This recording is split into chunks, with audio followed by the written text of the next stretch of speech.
Yeah, it is. I think they put on the ACF.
Now in session, please be seated.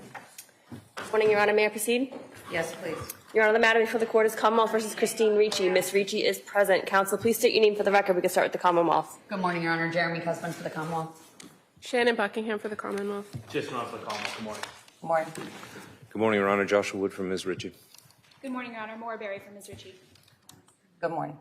Everyone, please be seated. Good morning to counsel and good morning to the defendant. So I have a few things on my agenda for this morning before we bring the jury in. And I'm going to go through those with you, and then I'll give you an opportunity to address anything else that you wish to address with me before we bring the jury in.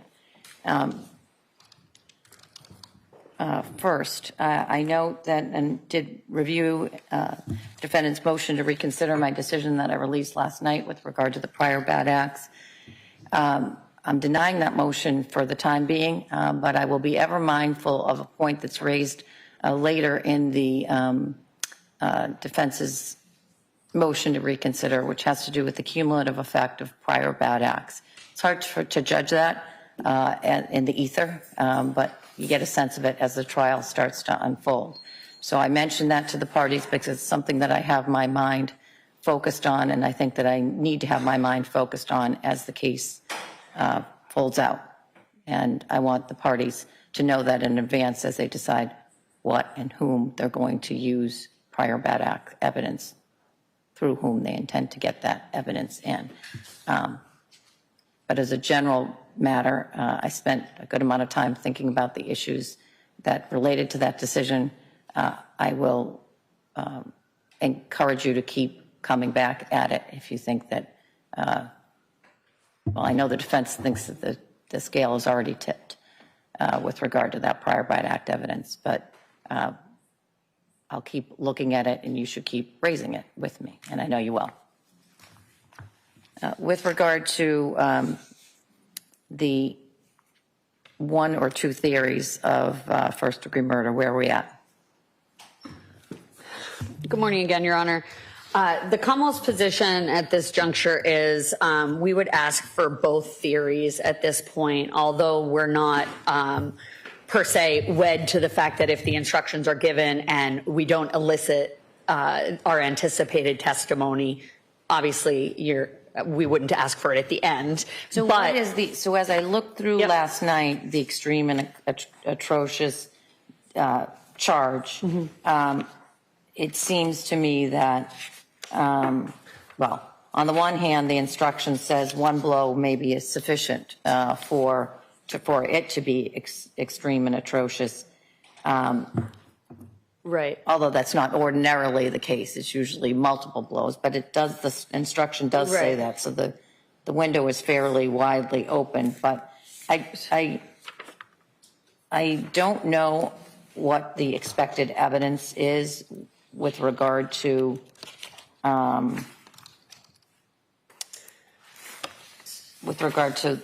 if the evidence came in the light most favorable to the Commonwealth, how you met out your burden under that.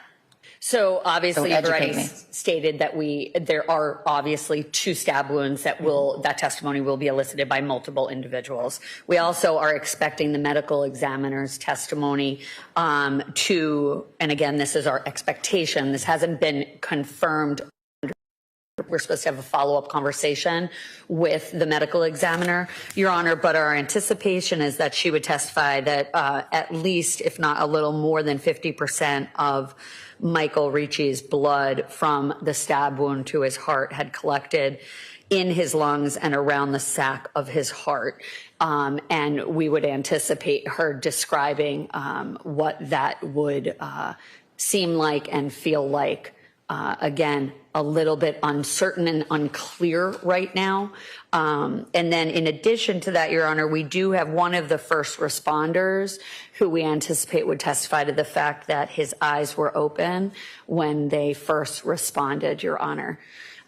So I would argue in a light most favorable to the Commonwealth at this juncture that it may be very worthwhile for the jury to be instructed on both theories based on that argument, Your Honor. Is there any evidence, or do you expect, again, because I'm at a deficit for the facts of the case, is there any evidence with regard to the time of the alleged stabbing and the time that the defendant asked her daughter to call 911? We don't know that. Okay. I saw that in the instructions and was wondering if that's the theory that you were proceeding under. In all honesty, we do not know that. We don't have that information, nor do we expect that evidence to come out, Your Honor. Okay. based on his body temperature, we don't think it was a terribly long amount of time. Right. But So, defense, what do you say to that? I think that even in the light most favorable to the Commonwealth cannot articulate a theory of extreme atrocity or cruelty. Extreme atrocity means an act that is extremely wicked or brutal, appalling, horrifying, or utterly revolting. Extreme cruelty means that the defendant caused the person's death by a method that surpassed the cruelty inherent in any taking of human life. A killing that is so shocking as to amount to murder with extreme atrocity or cruelty, so that you can essentially, based on the circumstances of the case, you can start to say things about the mental state of the defendant. Now, there are several factors that you can consider, including, as you said, the number of blows is one of the factors. To find that the Commonwealth has proved beyond a reasonable doubt that a defendant has caused the death of the deceased with extreme atrocity or cruelty, future jurors must consider, or juries must consider, the following three evidentiary factors. The first is whether the defendant was indifferent to or took pleasure in the suffering of the deceased. There's no evidence of that. The second is whether the defendant's method or means of killing the deceased was reasonably likely to substantially increase or prolong the consciousness or suffering of the deceased. Now, the testimony, I expect, will be that Michael Richie died from a single stab wound, even though there were two stab wounds. It was one fatal stab wound. And that there is no evidence as to how quickly he died. The mere reciting of the fact that Michael Richie's eyes were open says nothing about whether he was conscious, sentient, or what, and that's not even really the question. The question is whether the defendant did something in the process of this act to intentionally prolong or substantially increase. The medical examiner is going to testify that at least 50% of his blood mass had collected around the heart and the lungs based on the autopsy. And I don't know the science behind this or how long that would have taken to accumulate it. And that's at the time of death, at 5:30. Right. Between 4:30 and 4:45. Well, right, somewhere between the 911 call and. I'm sorry to interrupt. There was one additional fact that might also help in, I apologize for interrupting. There was also a 15 centimeter deep. That was the wound depth, Your Honor. I just wanted to add that while you're discussing the medical exam. To the first, Yes, that was the wound to his heart, which was 15 centimeters deep. all right. So the amount of blood that accumulates as a result of the injury is not the question for the question of extreme atrocity or cruelty. The question is whether there's something about the nature of the act that the defendant did which substantially increased or prolonged the consciousness of suffering of the deceased that was reasonably likely to do so. So yes, in any case where death occurs, you're going to be able to point to some trauma which was the proximate cause of death, and you're going to also be able to point to the subsequent effects of that proximate trauma, namely the blood in some cases the bruising and the collecting of blood. But the fact that he bled out 50% of his blood does not suggest anything about how long he was conscious. What about the 15 centimeter deep cut? That just means the blade went in at least 15 centimeters. Right, correct. And from that, all we know is that the blade went in. So, for example, if the blade went into his body as a result of a tussle and a fall. Right, but that's taking it in the light most favorable to you, isn't it? There is nothing that we can do except speculate about the depth of the wound and the extent to which that suggests something about someone's intention to prolong suffering. There's just no evidence of that. And for the court to give that instruction would be encourage the jury to say, well, if it went in 1 centimeter and then she pulled it out, that would have been a normal thing to do under the circumstances. But 15 centimeters in, as if someone has that type of surgical control in the context of any reasonable human interaction like the one we're talking here. Right. Well, there's a difference between the required exertion to incur a 1 centimeter blow and the required exertion that's required for a 15 centimeter blow. Is there going to be testimony that the Commonwealth intends to introduce with regard to the physics of that? I don't know. I'll wait to see what they come up with. But the ME is going to say it was 15 centimeters deep? Yes. I'm going to give the instruction. I'm not saying I'm going to give it at the case that comes in. But preliminary today, I'm going to advise them that there are two theories, premeditated murder and the cruel and atrocious. Thank you.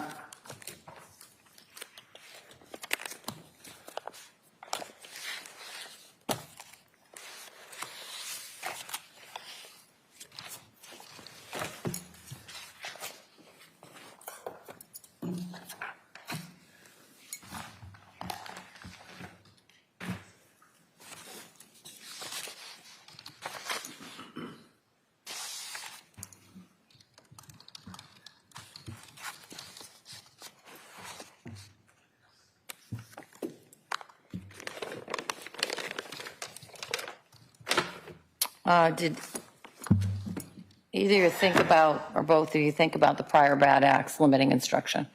And what do you have to report on that? We did reach out to Ms. Croker with regard and had her forward the instruction that you did last trial, Hassler, Your Honor, and I have that here. We've reviewed it. We are content with this longer instruction. Defense, which do you prefer? Well, I will say that I don't think that either are adequate, particularly with regard to the June 6, 2019 event, in order to overcome the overwhelming prejudice that will create for Ms. Ritchie. Problem, counsel, is that not only is it prejudicial, it's probative.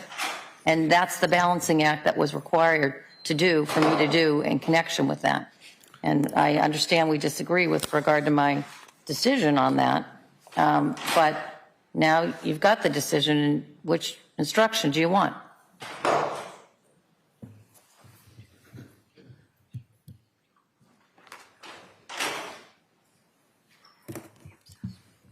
Can we see the instruction from Ms. Croker-Stroud? Sure. I have it somewhere on the bench. Let me just see if I can find it.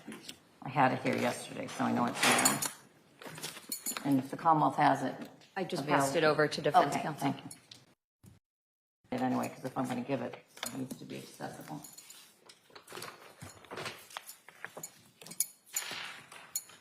Madam Clerk, can you print that out for me just in case I don't find it in my.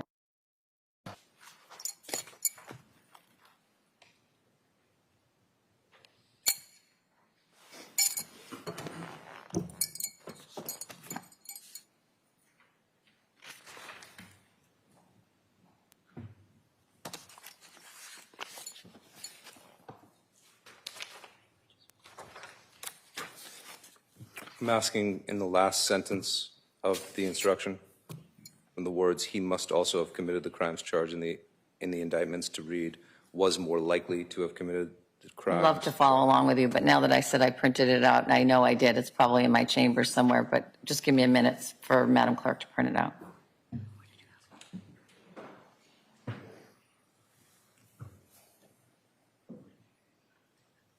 Since you have the docket, the paper before you, what's the docket number? We just have an email, so that doesn't have a Oh, document. anybody have the docket number that Madam Clerk can look it up I quickly? could look it up really quick. Or we can also do old school, we can actually just copy that. But I'd rather have the order, Judge Buckley's order. I know I had it on the bench here yesterday. I'm just looking for it's an order on motions in limine.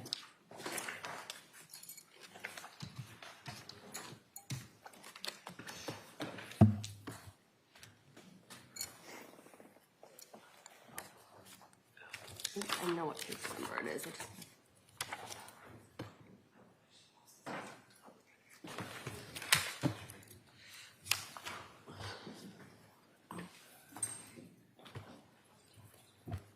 Excuse me, sir.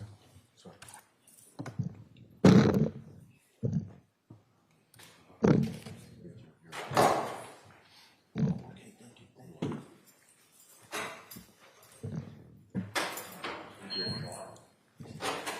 Everyone here? It was.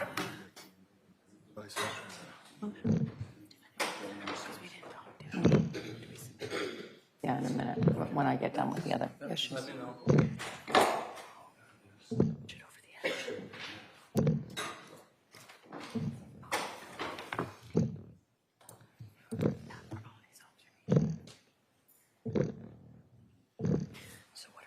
Printed the first page.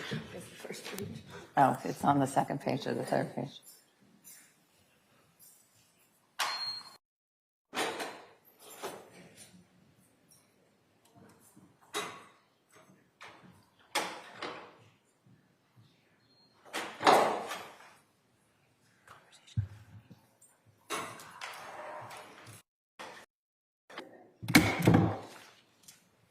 All right, Attorney Wood, thank you for your patience.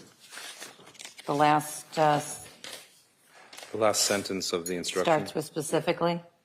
correct? Okay, That second clause, he must, obviously the pronoun, but in Sure. addition to that, was more likely to have committed the crimes charged in the indictment, as opposed to must also. any objection to that? May I just ask for defense counsel to repeat that, please? Yeah, he wants to say I gave him my instruction. Okay. she was more likely to have also committed the crimes charged in the indictment. Okay, that's fine.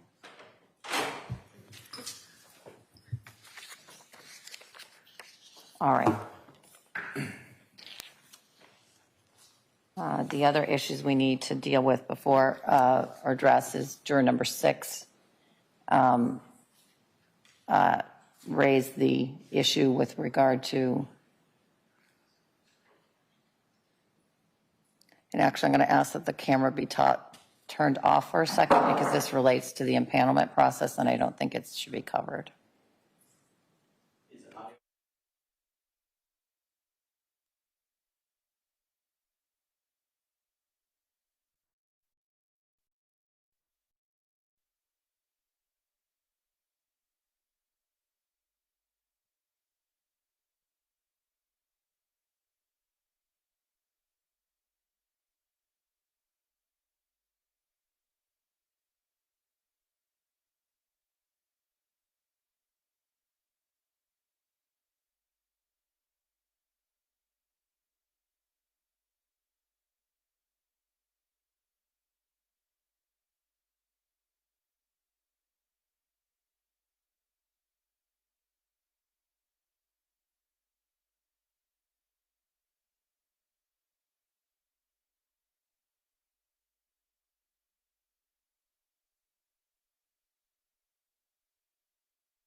Bouchard's home, that the witness can testify about the defendant's demeanor and any threats to Michael Sr., but not to the more general threats about, quote, I'm going to kill that bitch, or, quote, I'm going to kill them all. Right.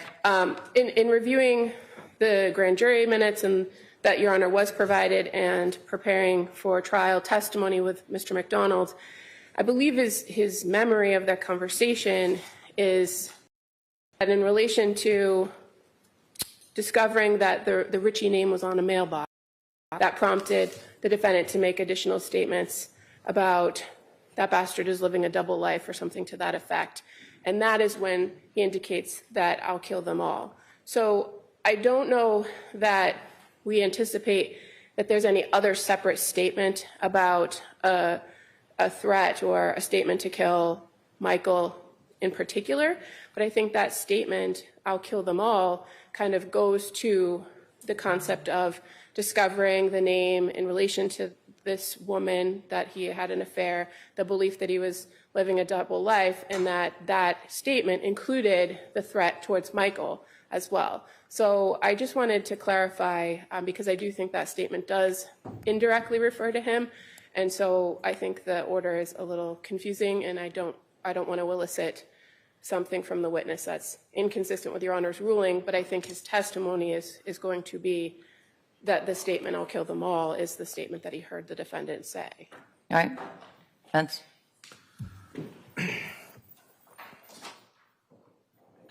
There's a number of things I think that need to get clarified with regard, even given Your Honor's ruling about prior bad acts, and I think I also need to make a record about some of them. I understand the court's position with regard to all of it, and in particular the January 6, 2019 event, and I won't belabor that issue.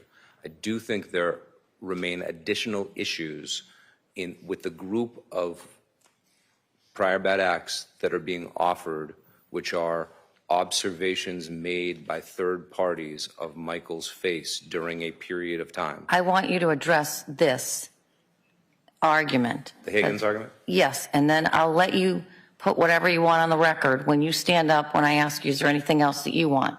But I want you to keep your eye on the ball, Attorney Ward. Okay, I thought that's what you were doing. I No, apologize. all I'm asking you is with respect to this issue. Okay. And by the way, you all know, and I've said this not a million times, that would be an overstatement. I've said this a number of times. You know the facts of the case. I do not. I rule on what is before me and what was before me in the Commonwealth's motion. And here's where I draw the line. It is not relevant to this jury's decision-making whether she threatened Janine Bouchard, whether she threatened anybody else. It's only relevant to this decision-making, this jury's decision-making, in my opinion, as to whether she threatened to injure or kill the decedent. And if they can't be divided out, then it's not coming in.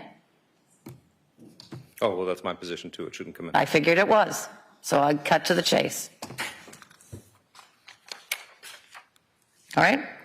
Now, there are going to be things, I don't know what's coming out in the testimony, and in your motions cannot, you can anticipate to some degree, but now that you've done the preps, or as you do the preps, you're going to be in a far better position.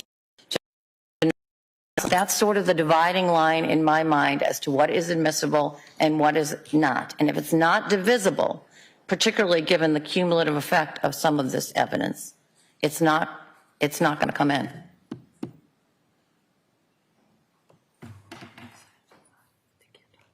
All right? When in doubt, come to the side of the bench.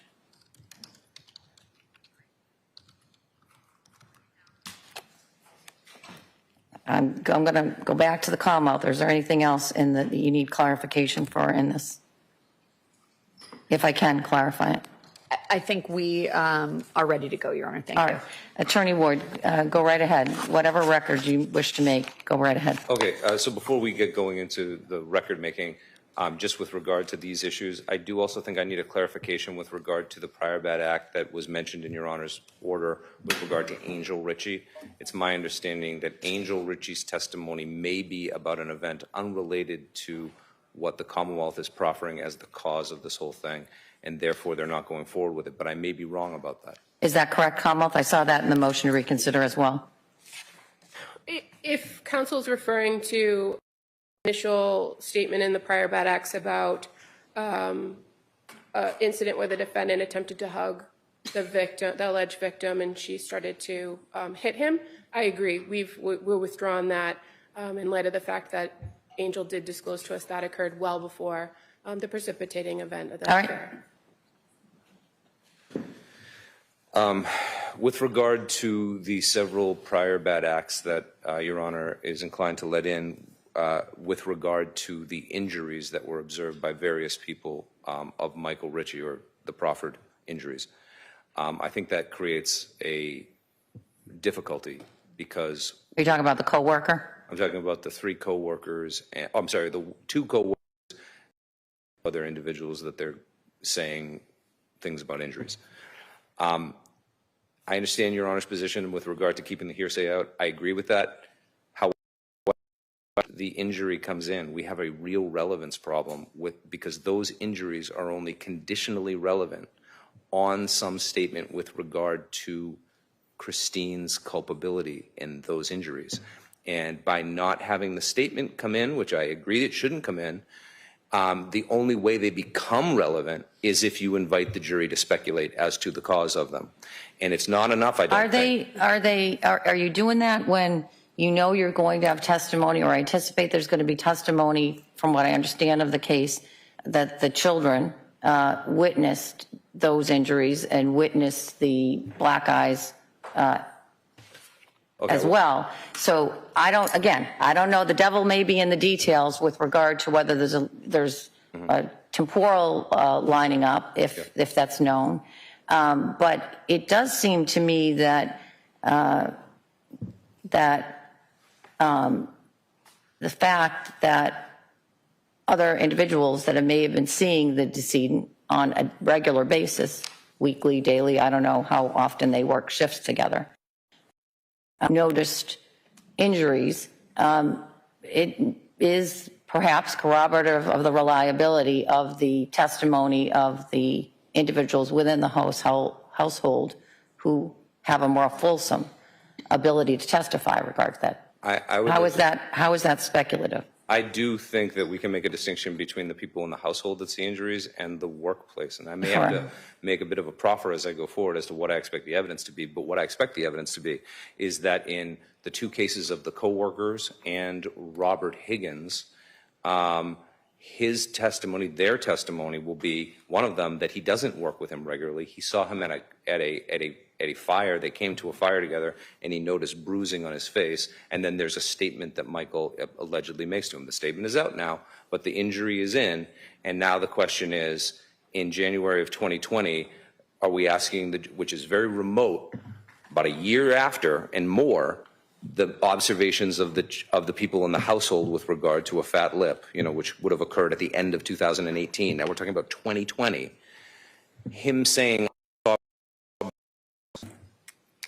the only reason that would be in front of the jury, and the only sort of reasonable inference they could draw, is that they're allowed to speculate as to the cause of those injuries, and that the cause, if it's in front of them, must be the defendant.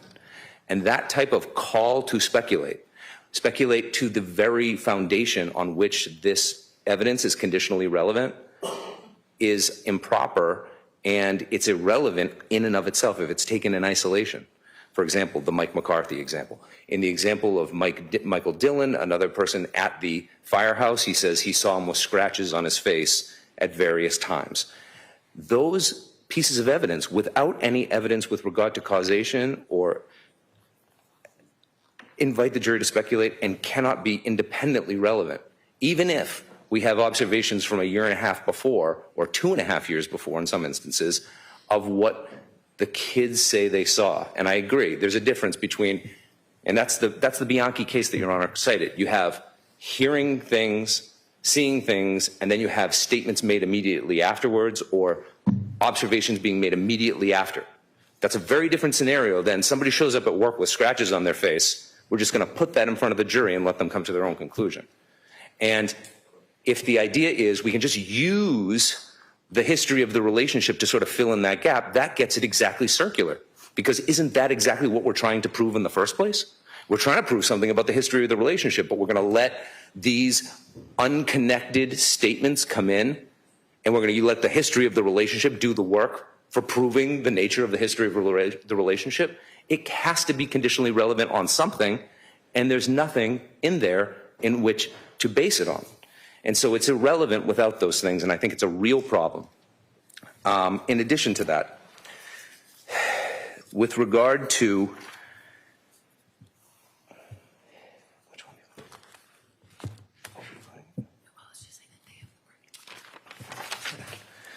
they have to prove by a preponderance in all these cases that she's the actor. That's a foundational question for prior bad acts.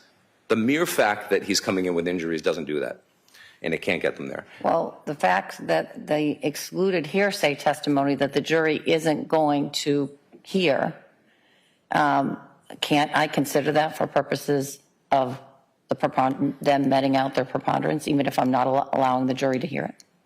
Well, I think in ordinary circumstances, Your Honor can consider hearsay for the purposes of relevance determinations for admissibility. But I don't think that's true with conditionally relevant things. I think the nature of conditional relevance is it has to be relevant, conditioned upon already admissible evidence. And it can't just be put in front of the jury, particularly where it invites speculation, which is exactly what's happening here. Now, Your Honor may say, well, I've heard enough for me to be satisfied that that speculation is justified. Well, I haven't heard anything yet. No, but I'm saying your ruling entails the idea understand. that I'm listening to inadmissible evidence, which makes me, the judge, Right. satisfied that it represents something that is a reasonable inference. But in order for something to be conditionally relevant, that conditionally relevant thing does have to, I think, be admissible or admitted. It can't just be a free-floating thing out there. Now, also, very few of these injuries, such as they are, can even be placed in time. Like, for example, Mark McDonald's, statements with regard to injuries, Mike Dillon's statement with regards, well, his statements are a little bit more pointed in time. Those are the scratches.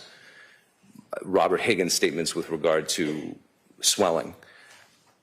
Those statements are all completely disconnected, so we don't really know when they are, but we know that, like, at least Mike Dillon's stuff is in 2020. It's far removed from these examples of violence that occurred, in the immediate aftermath of the affair.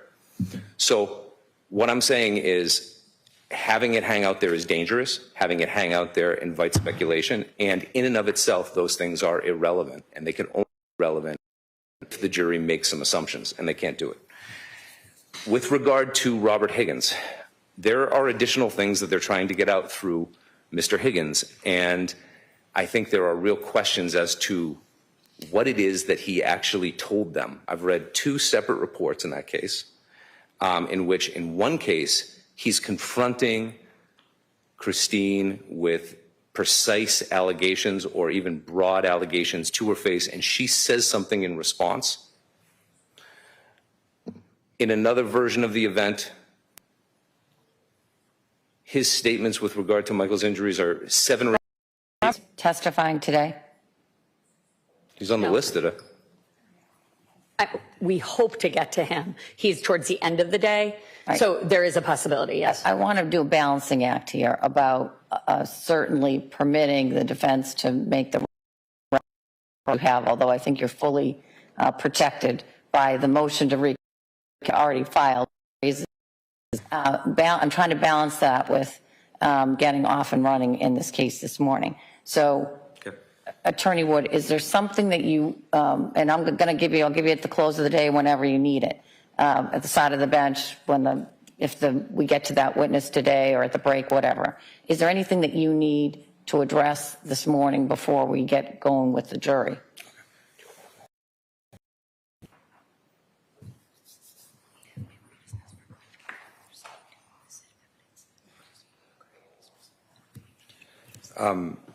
One clarification as to whether or not the Commonwealth is seeking to put in evidence of two things Freeman. One is an event which they're describing, I think, as a suicide attempt. It's my understanding that Katrina Freeman is going to place that event in time and is going to place that event on May 10th, 2020. She's going to say that it was Mother's Day, and she's going to mention the children being home.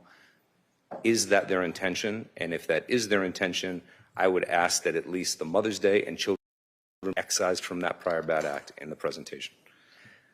That's number one. Number two, there's also an allegation made by Katrina Freeman at one point, and I don't know if they still intend to elicit it, with regard to a hitting event in late 2018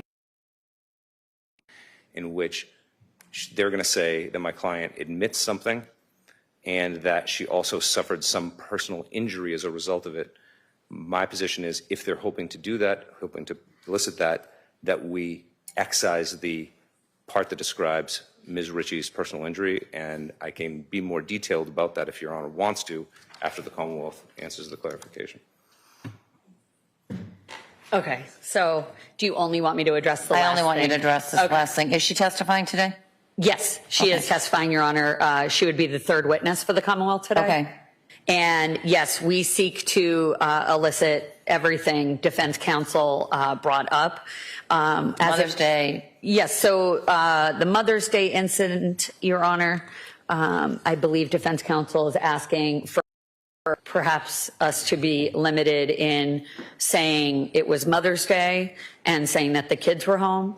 The problem with that is that's not factually accurate, but also Angel Richie. What's not factually accurate? Was it Mother's Day or no, if we say it was, I mean, I guess we could say just the date. Is that what you're looking for? I don't know why we have to. We could say May 2020. I don't know why we have to say it was Mother's Day and the children. What's the problem? Well, with because that? I think it What invites, am I missing? Because I think it's unduly prejudicial and it's not probative of anything. Because it's Mother's Day? Well, because the context in which this is going to be spoken is that the children were home and it was Mother's Day and the suicide attempt happened at that time in particular, and it invites the jury to judge Ms. Ritchie with regard to things that are unrelated to this case, including her as a mother, which is deeply prejudicial sort of picture that's being put on. And if the issue is, if what's being to be proven by the prior bad act is something about the nature of the relationship and the extent to which the defendant was affected by the extramarital affair, which is, I think, the stated reason for it, it doesn't kids being home play any role in that evaluation, except to sub rosa of the defendant. And part of what that is what we talk about when we're worried about propensity. So yes, I think those two pieces of evidence, even if Your Honor has found that the event is probative, that those two pieces of the story are non-probative and are deeply prejudicial and clearly fail the 404B prejudice analysis and balance. Your Honor, I believe that, first of all, it wouldn't just be Katrina that we're intending to testify about. I imagine it's going to come in through the children that were there. Exactly. Angel Ricci helped with the father to remove the knife from her hand. So he's right there in the thick of it. It's not just Katrina's observations. And the relevancy of it being Mother's Day plays into part of the statements we provided that Katrina said she actually had been drinking that day because she lost her own mother. She came home to the Ricci house. She was especially upset because it was Mother's Day, and then sees this happening and says to her, I can't believe you're going to do this in front of your kids, basically on Mother's Day. So it's very much interconnected with the reality of what was happening on that day. I mean, I guess we could just say the date. We're not going to just say May 2020 because part of, no, you know, I think it's not. Here's what I'm going to do, and you will reconsider it as the evidence comes in live. You can say it's May 10th, 2020. I think there's some import to the fact that the witness remembers the date, and that it's not some amorphous date in May of 2020 that this happened. And I'm going to reconsider as we go through whether or not the Mother's Day aspect of it comes out, particularly depending on how the cross-examination goes. But I'm not sure that I agree with the defense, the value of the Mother's Day connection, but it may be my deficit in knowledge of exactly what happened. So I'm not getting either the probative value of it or the prejudice of the fact that it's Mother's Day. And the other problem I see with that, Your Honor, and I'm sorry to belabor this, is if, for example, defense questions her about the fact that she was under the influence when she made these observations, then it absolutely would be limiting the jury's knowledge of why she was under the influence that day, for example. And that was because she lost her mother, and that was a very hard day for her each year. We provided all this information to defense counsel. It's not a surprise. So I think that needs to be considered. And then are we going to now take away and not allow her to testify that she was under the influence, which would then be taking away evidence from the jury to consider whether or not to believe her because she was under the influence because it was Mother's Day. All right, here, I'm going to put this back on you. I want to see some of the discovery. This could have been raised if you were really seriously concerned about the whole Mother's Day aspect of this coming out. It could have been raised. If it's been raised in discovery, I'll take a look at what the Commonwealth's produced, and I'll rule on it before we get her live on the stand. Anything else? I think there was one other issue you wanted me to address, as he brought up the injury to her right hand following an incident that Katrina was home for. Didn't you bring that up as well? Correct. So I'm not sure if you could just repeat what the issue was. You don't want her, it's problematic for evidence to come in that she was injured as a result of punching him in the face? Yes, particularly because my client has an unrelated joint issue and she wears orthopedic prosthesis in the courtroom, and so that is a particularly prejudicial thing to have in front of the jury, particularly when it's not needed. If the point of it is these people had a problematic relationship in late 2018 that led to violence, you have it already, because obviously we talk about violence, we talk about force.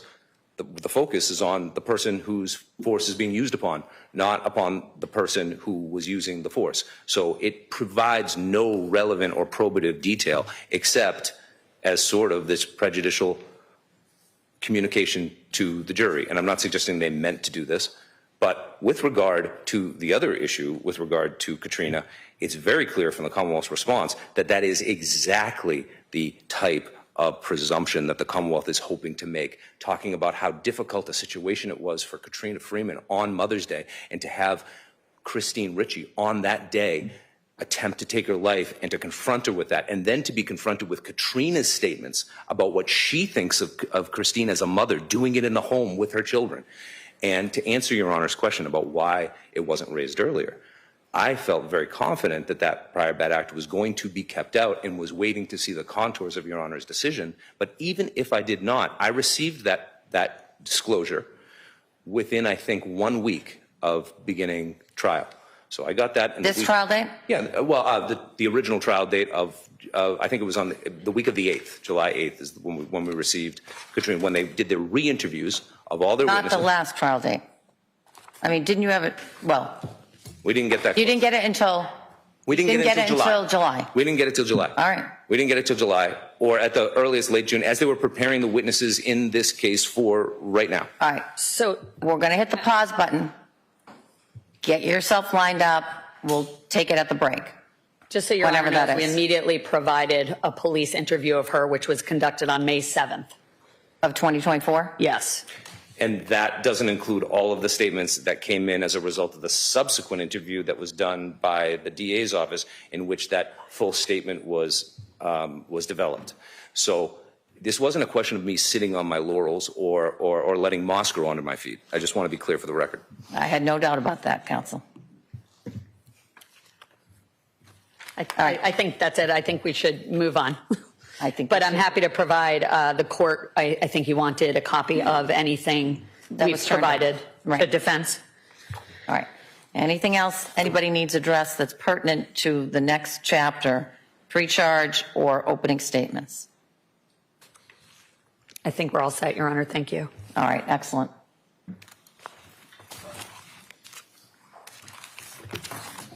Madam Clerk. Do you want a copy?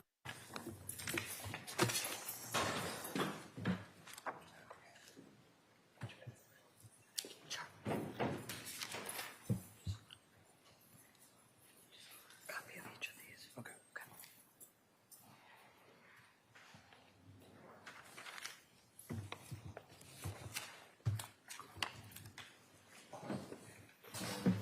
Is there a chance that we could have a quick bathroom break? Sure. Just hold them at, line them up and hold them.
All rise, please. Thank you. You may be seated.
Do we have any of that caution tape for this? Go to sidebar. That yellow tape. I think I got some. There was a hole right in there. Well, in the cabinet, maybe. I know it used to be right up top.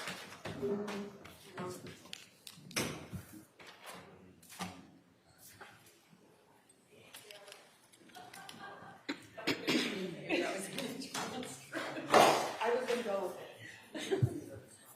That's so funny. Then how are you?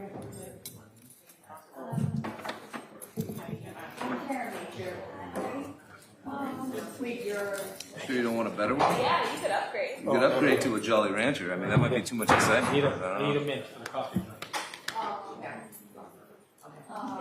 Just be careful if we come to sidebar over this. The listening device, I guess somebody in the audience is requesting it, so we don't have any of that. Do you have some? I had a roll of the yellow stuff over there. I don't know where. That's the VNP. The duct tape. That like Little thing. yeah, they look like all these.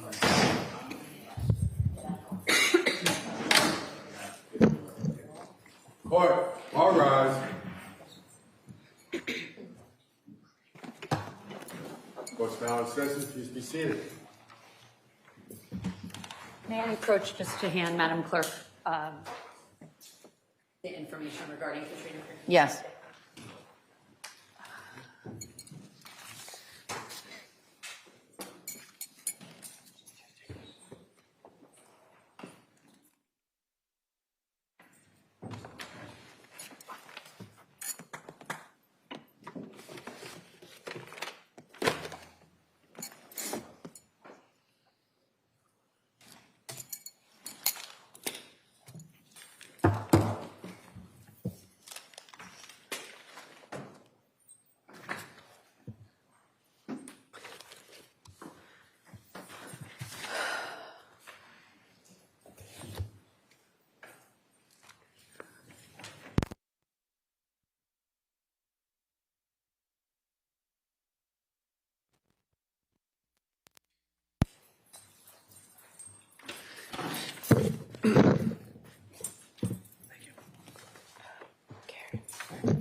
No.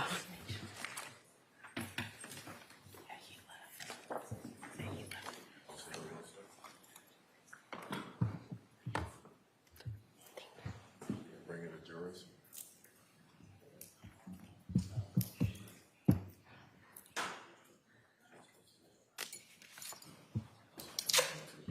Okay.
Court, all rise, jury entering.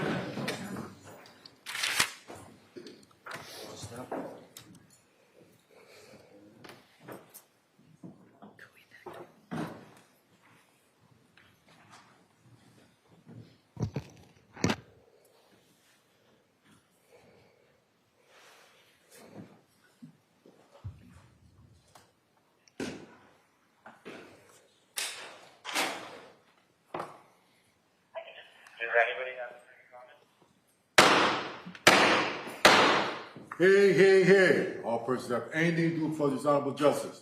I am affected in. Justice of the Superior Court, within, for the Commonwealth, draw near. Give your attendance, you shall be heard.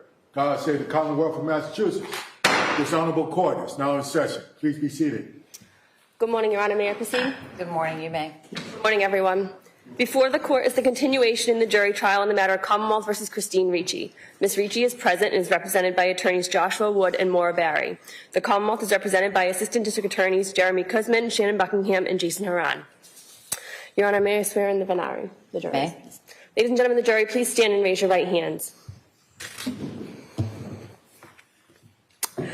Do each of you solemnly swear that you shall well and truly try the issues between the Commonwealth and the defendant at the bar according to your evidence, so help you God? I do. Thank you. You may be seated. Members of the jury, hearken to these indictments. On indictment number 21-83-CR-00153, on offense number 001, on the offense of murder, the jurors for the Commonwealth of Massachusetts, on their oath, present that Christine Ricci, of Marshfield in the County of Plymouth, on or about January 28th of 2021, at Marshfield in the County of Plymouth, did assault and beat Michael Richie with intent to murder him, and by such assault and beating did kill and murder the said Michael Richie. On indictment number 21-83-CR-00153, offense number 002, on the offense of assault and battery by means of a dangerous weapon, the jurors for the Commonwealth of Massachusetts, on their oath, present that Christine Ricci, of Marshfield in the County of Plymouth, on or about January 28th of 2021, at Marshfield in the County of Plymouth, did assault and beat Michael Richie by means of a dangerous weapon, to wit, a knife. To these indictments, the defendant at the bar pleads not guilty, and for trial places herself upon the country, which country you are. You are sworn to try the issues. If she is guilty, you will say so. If she is not guilty, you will say so, and no more. Members of the jury, hearken to your evidence. Thank you, Madam Clerk. Good morning, jurors. Good morning. Jurors, I will begin every day with you asking you if you've been able to comply with my 3 orders. You'll recall at the end of when each of you were individually selected, I gave you those 3 orders orally, and then I also gave you a written piece of paper in the event that you needed something to refer back to. So we'll close every day of this trial with me reminding you of those rules, and we'll begin every day of the trial with me asking if you were able to comply with those rules. So I'll ask you 3 questions, and I need you to answer yes or no. You need to answer yes or no verbally 1 time, and then keep nodding your head yes or no, and I will scan my eyes from the back left corner, juror number 1, across the back row to the right, front left corner, across to the right, juror number 60. All right? It's not that complicated. We'll get the hang of it right away. Jurors, were you able to comply with my order that you not do any research about this case? Yes.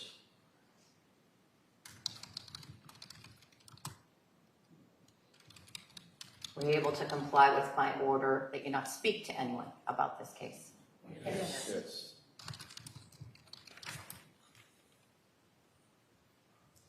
And do you all still have open minds?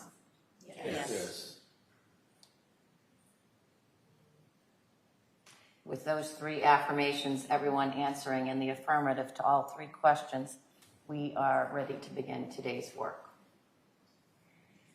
Jurors, as you know, you will be responsible for deciding this case. Please pay careful attention to the evidence that you'll see and hear during this trial. When the evidence is complete, I will explain the legal rules that you must apply to decide this case. You will then meet together in private to consider the evidence you've heard apply those legal rules, and work together to reach a verdict. Before we start the trial itself, I'm going to give you some preliminary initial instructions. I will explain the indictments that the clerk just read aloud and describe what's going to happen during the trial. I will discuss some of the legal rules that you must apply in this case, and I will explain some important things that you must do and other things that you must not do during the trial. A moment ago, Madam Clerk read the language of the two indictments in this case. An indictment is a legal document that formally accuses someone of a crime. In less formal terms, an indictment in this case charges the defendant, Christine Ricci, with committing murder and assault and battery with a dangerous weapon. The indictments in this case are not evidence, and the fact that the defendant is facing these charges does not mean she is guilty of committing any crime. As I told you when we were choosing you as jurors, the defendant has pleaded not guilty to the charges. At the end of the trial, you will decide whether the prosecution has proved beyond a reasonable doubt the charges of murder and assault and battery with a dangerous weapon. When I finish these initial instructions, the prosecutor and the defense counsel will make their opening statements. An opening statement is a summary of what the lawyer expects the evidence will be. After the opening statements, you will hear testimony from various witnesses. The evidence may also include documents and other things. The prosecution will call witnesses first. Then the defendant will have the chance to call additional witnesses if she chooses to do so. Both sides may question each witness.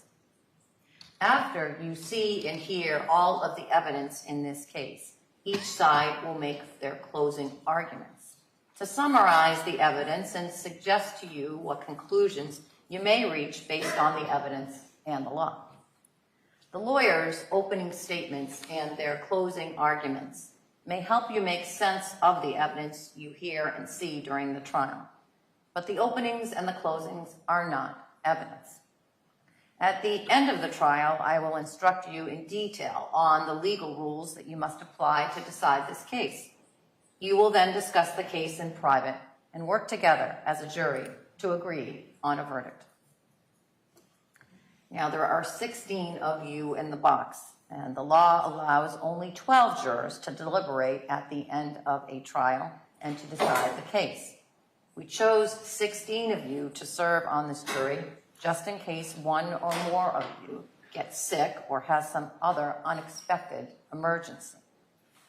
If all 16 of you are with us at the end of the trial, and I certainly hope that you are, we will choose 4 of you to be alternate jurors.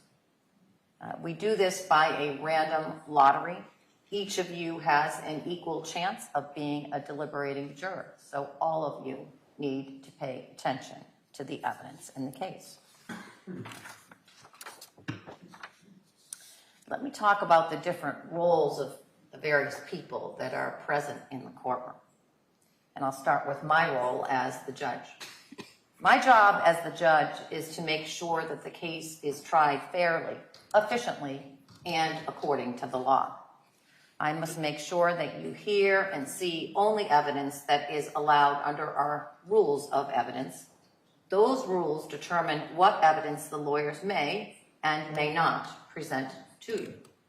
The purpose of these rules is to make sure that you see and hear evidence at this trial that is relevant to the case and appropriate for you to consider.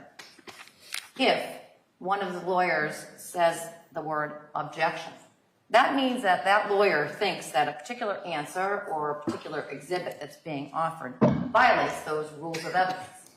If I am not persuaded by the objection, I will say overruled. That means that the witness may answer the question or the party may offer the exhibit and show it to you. And you may consider the answer or the exhibit as evidence. If I instead say sustained, that means that the witness may not answer that question and the party may not show you the exhibit. Because under our rules of evidence, you may not consider the answer or the exhibit. If I sustain an objection, you may not talk about it or try to guess what the evidence might have been. There may be times that I tell you to disregard, or I say, I'm going to strike that from the record. Something that you've already seen and already heard. If that happens, that means that the testimony or the exhibit I tell you to disregard or that I strike from the evidence is not evidence, and you may not consider it. As the judge in this case, throughout the trial and certainly at the end of the trial, I will be instructing you on various points of the law. At the end of the trial, as I said, I give you detailed legal instructions, and those legal instructions are given to you orally, but I also give you a written version of it to take back into the room to deliberate with.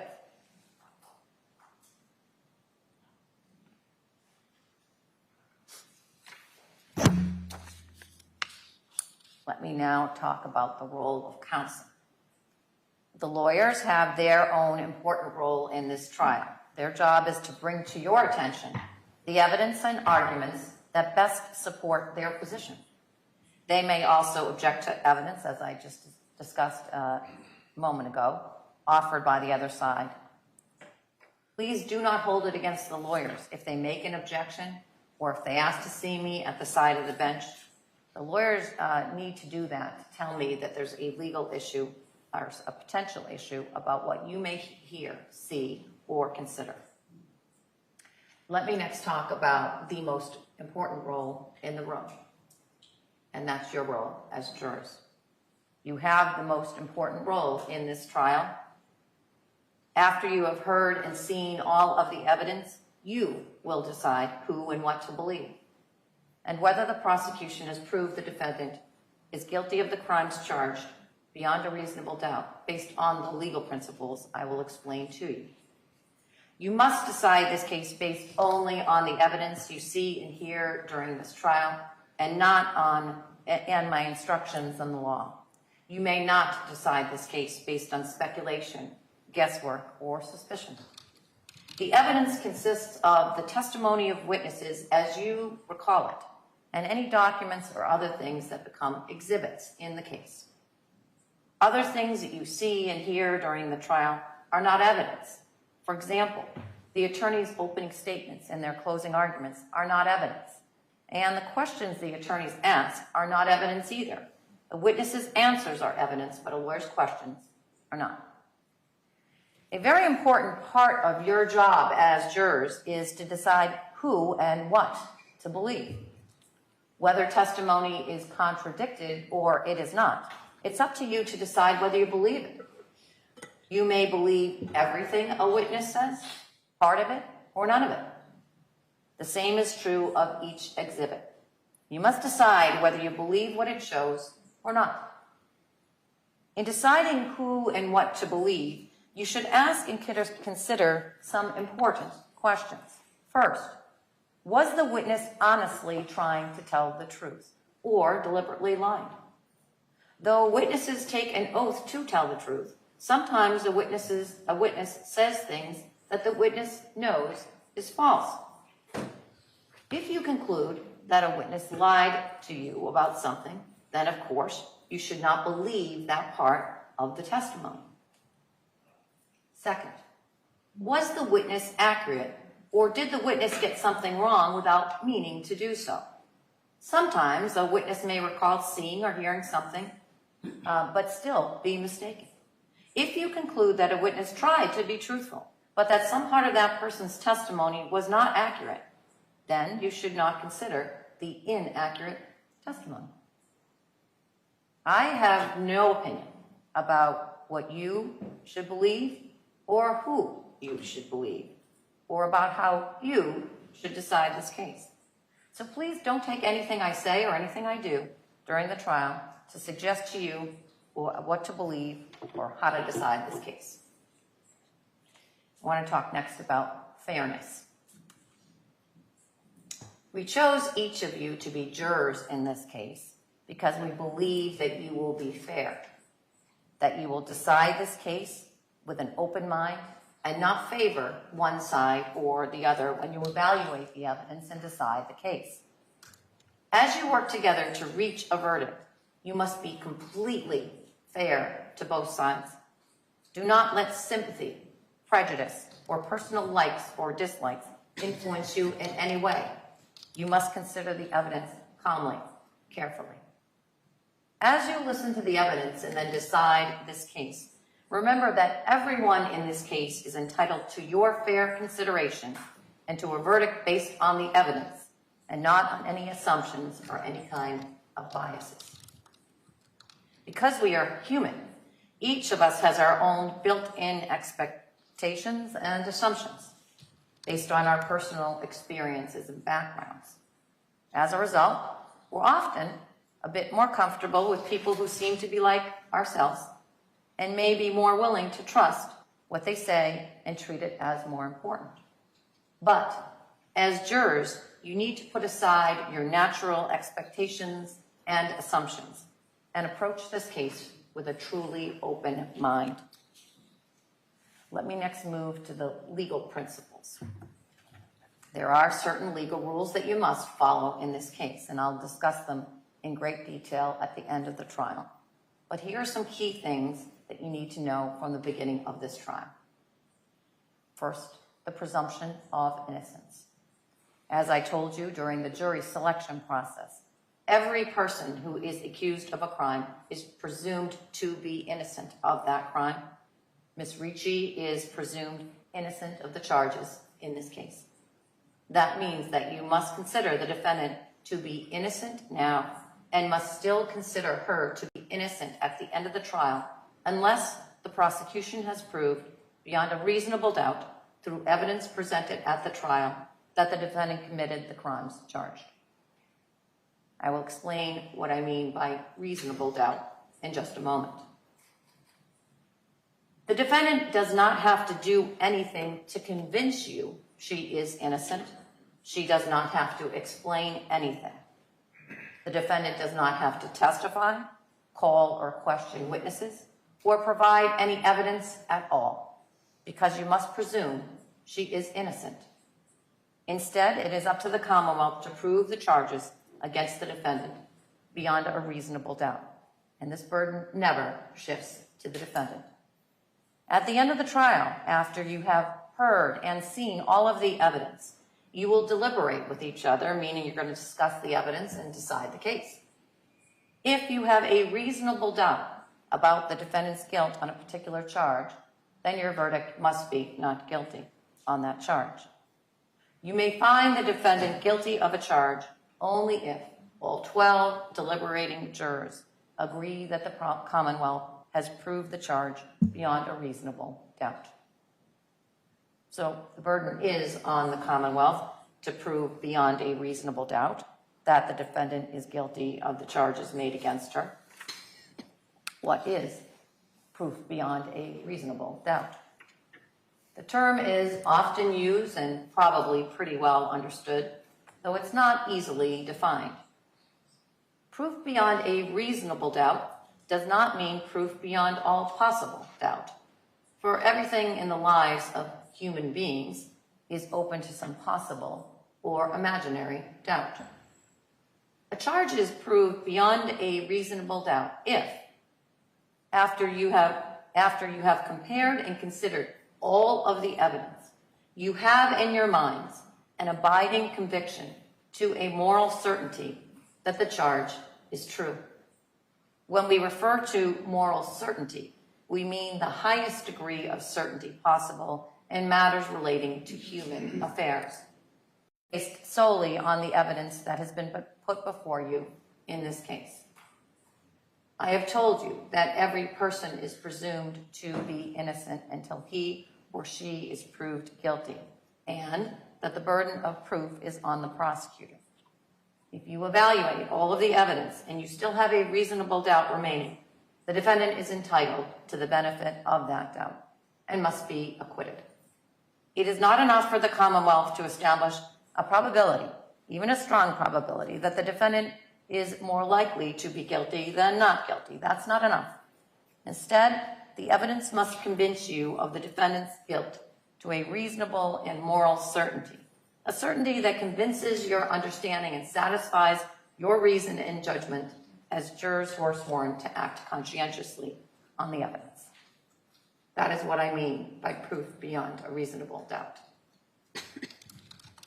Let me next move to the elements of the two charges. I've told you that the Commonwealth must prove each of its charges beyond a reasonable doubt. To do so, it must prove each element or component part of that charge beyond a reasonable doubt. The elements of the offense are those component parts that make up the criminal offense. The first charge in this case is murder in the first degree. The Commonwealth is proceeding on two different theories of first-degree murder: deliberate premeditation and extreme atrocity or cruelty. In order to prove the defendant guilty of murder on the theory of deliberate premeditation, the Commonwealth must prove 5 elements beyond a reasonable doubt. First, that the defendant caused the death of Michael Richie Sr.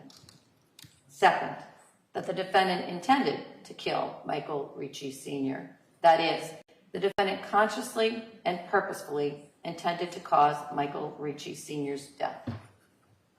Third, that the defendant committed the killing with deliberate premeditation. That is, she decided to kill after a period of reflection. Fourth, that the defendant did not act in proper self-defense or in the proper defense of another. And fifth, that there were no mitigating circumstances. I give you those highlights, the 5 component parts, but I can assure you that each of those component parts has detailed further instructions, but it's too overwhelming at this point. So I just gave you the idea, and what I want you to familiarize yourself with is the concept that each of the charges has component parts, and each of those component parts needs to be proved by the Commonwealth to that standard, proof beyond a reasonable doubt.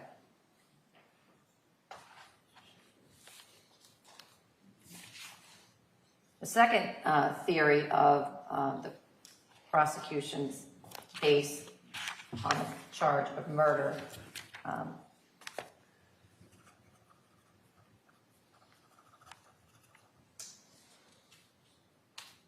falls under the theory of extreme atrocity and cruelty. Under this theory of first-degree murder, the Commonwealth must prove 5 things beyond, or 5 elements beyond a reasonable doubt. Some of them overlap with the first. First, that the defendant caused the death of Michael Richie Sr. Second, that the defendant either A, intended to kill Michael Richie Sr., or B, intended to cause grievous bodily harm to Michael Richie Sr., or C, intended to do an act which, in the circumstances known to the defendant, a reasonable person would have known created a plain and strong likelihood that death would result. Third element requires that the Commonwealth prove that the killing was committed with extreme atrocity or cruelty. Fourth, that the defendant did not act in proper self-defense or in the proper defense of another. And fifth, that there were no mitigating circumstances. If there's some overlap. And again, each of those instructions has detailed further instructions that you'll get at the end of the case. The second indictment charges assault and battery with a dangerous weapon. And in order for the Commonwealth to prove the defendant guilty of assault and battery with a dangerous weapon, the Commonwealth must prove 4 elements beyond a reasonable doubt. First, that the defendant touched Michael Richie Sr. Second, that the defendant did so by means of a dangerous weapon, here a knife. Third, that the defendant intended to touch Mr. Richie, Michael Richie Sr. And fourth, that the touching was not justified. Let me move on now to a few logistics of the trial itself, and let me first address note-taking by jurors. At the end of the trial, when you meet privately to deliberate, you will have all of the exhibits that are admitted as evidence in the case with you. We cannot provide you with a transcript of the witness's testimony, however. So you're going to have to rely on your own memory of what each witness tells you. You may take notes during the trial if you wish. Our court officers will give you a notepad and a pen or a pencil. Some jurors find it helpful to take notes while they are listening to the evidence. It may help you focus on the testimony and remember what the witness said. Some of you may not want to take any notes. That's equally fine. Whether you take notes or you do not is entirely up to you. But whether you take notes or you do not, you need to pay close attention to what's happening in the witness box, what each witness says, and how they say it. In your decision-making, you will decide who and what to believe, and you need to watch and listen carefully to what's going on in this witness box so that you can make those decisions. Think about whether the witness seems believable, whether the witness's memory seems reliable, and anything else about how the witness testifies and what the witness says that may help you decide whether and how much to believe that witness. When you deliberate at the end of the trial, remember that it's your memory that counts. Your notes may help jog your memory about what a witness said, but they are not a substitute for what you and your fellow remember about the testimony. Do not assume that because you or another juror wrote something down, that it's more accurate than your or another juror's memory of what the witness actually said. Your notes are confidential. No one, including me, will read them. The court officers will collect your notebooks and pens at the end of each trial day and keep them safe and secure until they're returned to you the next morning. When the trial is over, the court officers will destroy any notes that you did take. Let me next talk about your comfort. If you have any trouble hearing or seeing anything during the trial, please raise your hand and let a court officer know, and we'll make the necessary adjustments. It doesn't often happen in this courtroom because the jury, it's a new courtroom, and the jury box is readily accessible and viewable from your spot. But if it happens, let us know. As you know, we generally take a morning break at 11 o'clock and lunch from 1 to 2. Because we got a delayed start this morning, I'm going to adjust that morning break. We will have a morning break. It'll be brief, and it'll come closer to the lunch hour than it will on a typical day. If you need a break at any other point, you just let me know by raising your hand, and court officer inform the court officer. If you need to communicate with me during the trial, please let a court officer know or give a court officer a note to bring to me. I want to go through those cautions again. By the end of this trial, you'll be able to recite them along with me. They're important, very important. These are the things that you need to do and that you may not do during the trial. Keep an open mind throughout this trial. You must not decide this case until you've heard and seen all of the evidence and listen to my final instructions at the end of the trial. Do not discuss the evidence or this case with other jurors until you start your formal deliberations at the end of the trial. This is because it's hard to keep an open mind if you start talking about evidence and testimony in the middle of the trial, so none of that. Do not talk or communicate with anyone else about this case until after you've reached and delivered a verdict, and I tell you that you've completed your jury service. This is because, as I told each of you when you were selected, you must decide this case based only on a fair consideration of the evidence in the law and must not consider any outside information or opinions. When I say that you can't communicate about the case until you've reached a verdict, that means you can't do so in any way, including through your cell phone or other tablet device, computer. So until you reach a verdict, you may not text, chat, email, tweet, blog, or post anything about this case using social media or electronic media or anything else. You have to wait until the trial is over and you've reached a verdict before you say anything about this case to anyone else. You may not talk to the lawyers, the parties, or witnesses during the trial.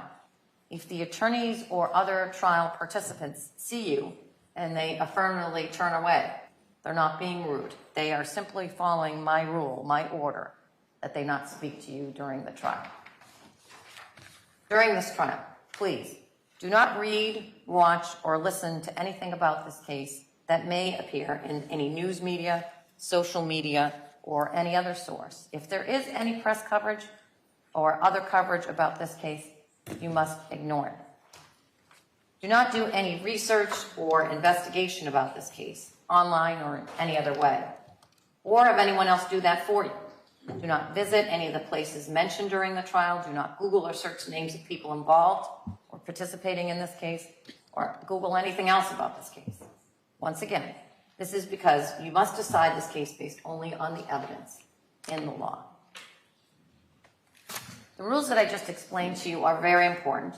I'll keep reminding you of them at the beginning and end of every day, and I'm counting on you to comply with them. If anything happens that seems to be inconsistent with these rules, please do not discuss it with your fellow jurors. Instead, let a court officer know, and I will speak with you privately. So jurors, we're coming to the conclusion of these preliminary remarks that I make to you. Jurors, I know that you will try this case according to the oath that you just took as jurors. When you took that oath, you promised that you would well and truly try the issues between the Commonwealth and the defendant according to the evidence and the law. If you follow that law and approach this case with an open mind and make your decisions fairly and without any prejudice or bias or sympathy for anyone, then you will arrive at a true and just verdict, whatever that verdict may be. It's now time for the opening statements. And as is the custom, well, first of all, I'm going to have you all rise, jurors, and shake up. Whatever you need to get your focus back. You will find, as I have now found in my years on the bench, that sitting is more challenging than it looks. If you need at any point to get up, at any point during the trial, sort of the people in the back row have an advantage with regard to that because you can stand up without impacting anybody's sight line. But it's critically important that you're paying attention and that we have your full attention.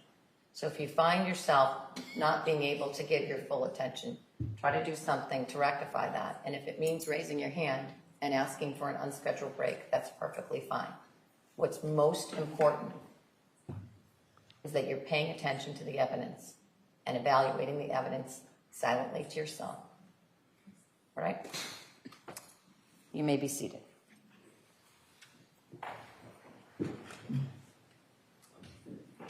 It's now time for the opening statements in the case, and the custom is that the Commonwealth goes first. ADA Buckingham.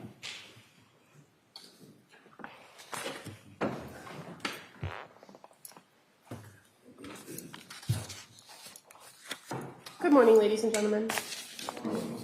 It's been a few days for some, so I just want to begin by reintroducing ourselves to you. My name is Shannon Buckingham. With me throughout the course of this trial is Jeremy Kuzman and Jason Haran, and we represent the Commonwealth in this case. In this case, you're going to hear about Christine and Michael Ricci. The Riccis lived in Marshfield. They have 3 kids.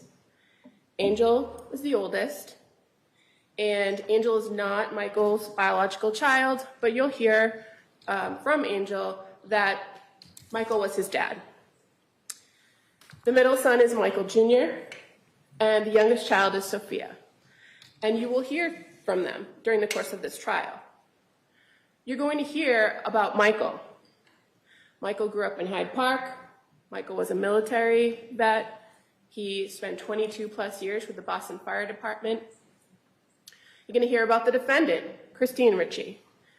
She was, for all intents and purposes, a stay-at-home mom, but she also taught Zumba, and around the time of this incident, she was taking classes at Quincy College. The Ricci family was a seemingly happy suburban household. But, ladies and gentlemen, we never know what happens behind closed doors inside a household, do we? You'll hear throughout the course of this trial from people inside the house and outside the house about how the Richie household changed over the course of time, how the defendant changed, how Michael changed. You hear about the major turning point in their marriage that occurred in the fall of 2018.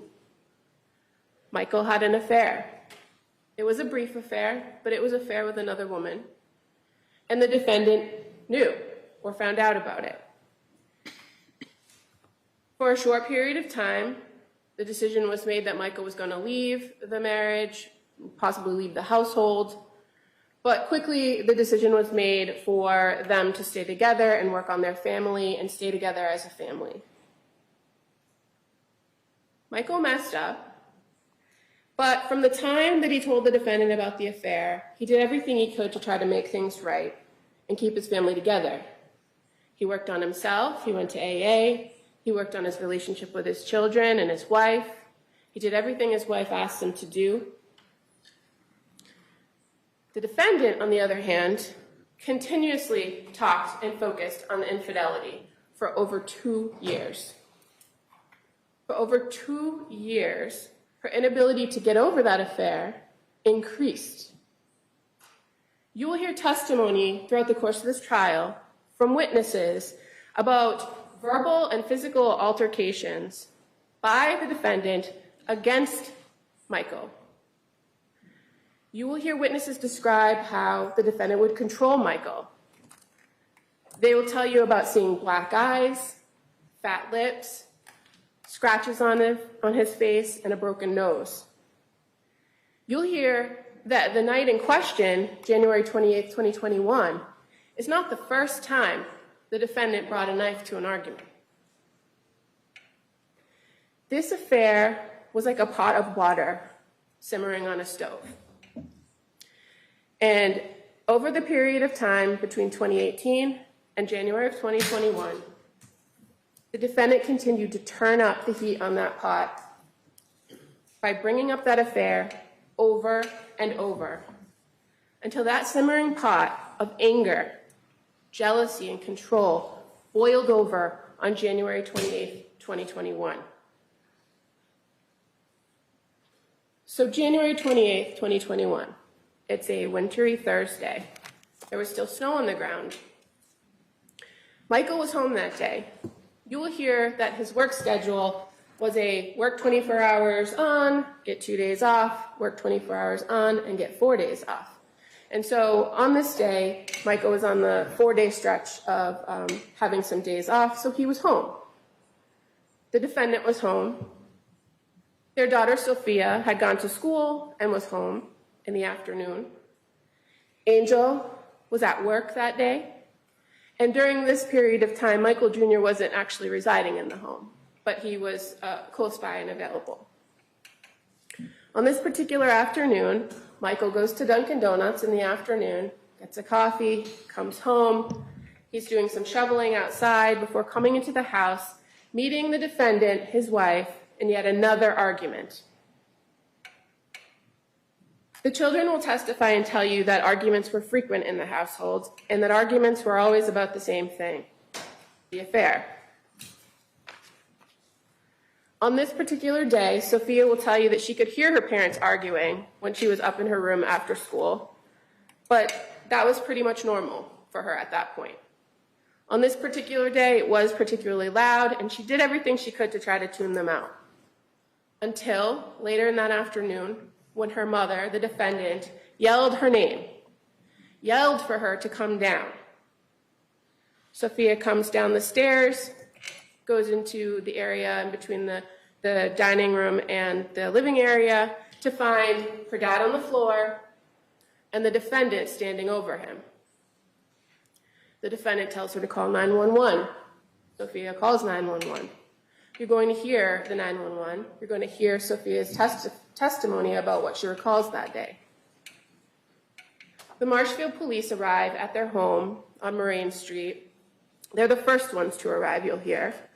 And when they arrive, the defendant tells the first officers that Michael suddenly collapsed. So the officers that arrived begin to tend to him by giving him CPR And almost a few minutes later, paramedics arrive from the Marshfield Fire Department.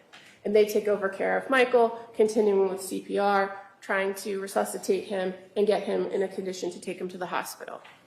When the paramedics put Michael into the back of the ambulance, they, again, try to stabilize him. And it's at that point where the paramedics discover, after cutting away his shirt, that Michael has a stab wound, a deep, penetrating stab wound in his chest.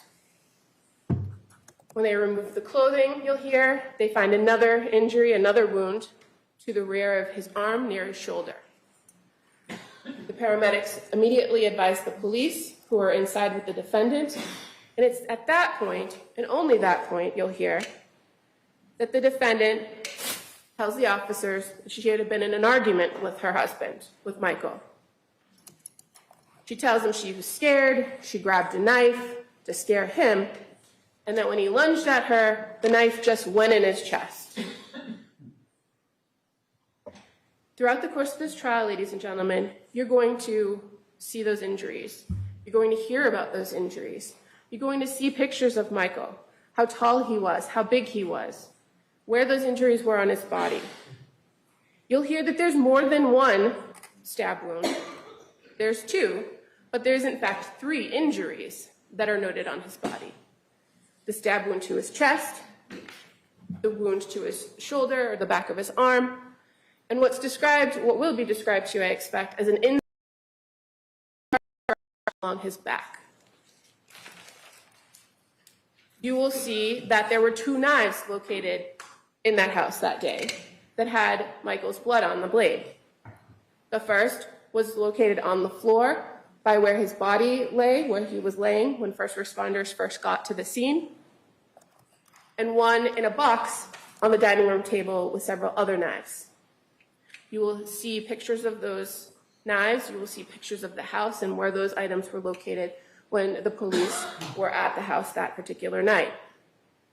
You will hear from a medical examiner in this case more about that fatal chest wound and what the details of that wound, how deep it was, what kind of injury it caused, what damage it did to Michael's body, and what resulted in his death. We ask, ladies and gentlemen, that you listen carefully to the evidence and keep an open mind. And that's something you're going to hear us say, you'll hear the judge say, you'll hear everyone say it again and again throughout the course of this trial, but it is paramount in this type of a case that you listen carefully and keep an open mind. And that you not forget that you, as a group, bring to this case your common sense and life experience when you evaluate the evidence. And we ask that you do that as you continue to listen to the evidence in this case. And the evidence will tell you what happened in the Richie household that night on January 28th, 2021. At the end of this case, we will return and ask that you find the defendant guilty of murder and assault and battery with a dangerous weapon, because the evidence will prove to you beyond a reasonable doubt that she is, in fact, guilty of those crimes. Thank you. Next, we'll hear from the defense. Attorney Wood. Christine Ricci never intended to kill Michael Richie on January 28, 2021, and the Commonwealth doesn't have any evidence to prove that she did. The argument that occurred that was just described to you, the confrontation that was just described to you, all of that information all happened during about a small 15-minute pocket between 4:30 and 4:45 on January 28th, 2021. And every answer to every question that we have about Christine's intent, Michael's last actions, and Christine's actions are contained and sealed in that 15-minute pocket. And ladies and gentlemen, that's probably why the Commonwealth is going to spend such a small amount of time talking about that 15-minute period, because they want to distract you.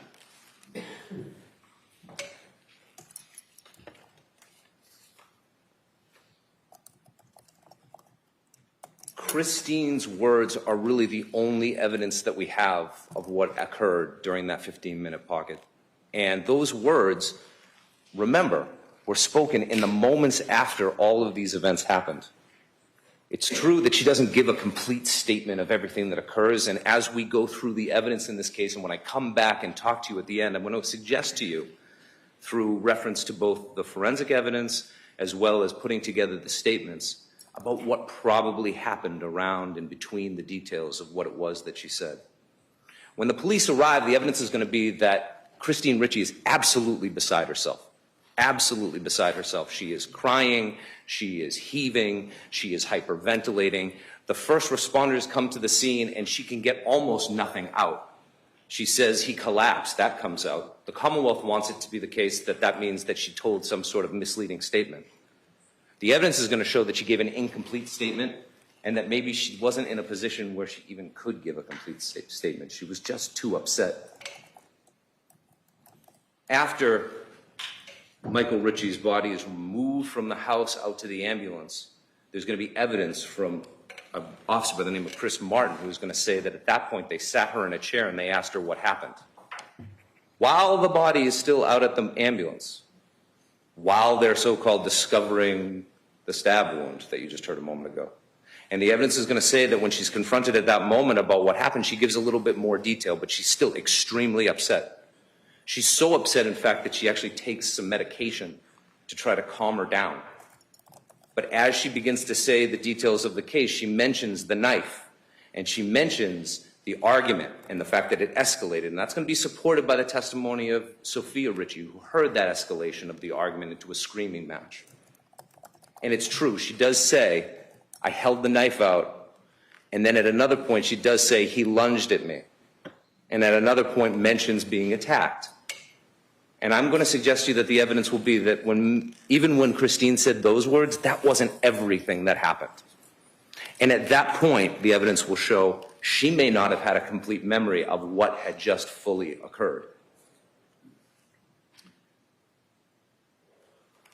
But Christine Ritchie's words are the only direct evidence that you're going to have about what happened between 4:30 and 4:45 p.m. on January 28, 2021.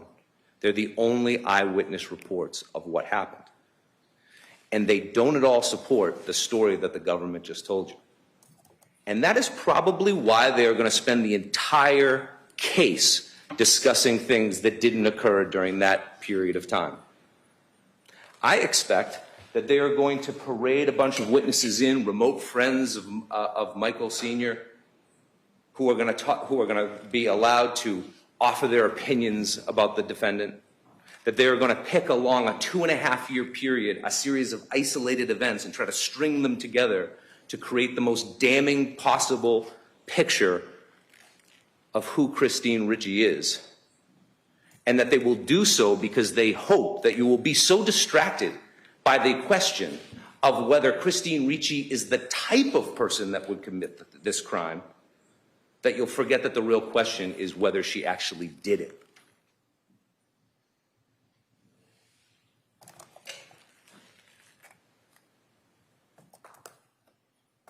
As I say, at the end of this case, we will hear forensic evidence. We will come back and we will tell you a little bit more about what happened in January 28, 2021 in the absolutely critical 15-minute period.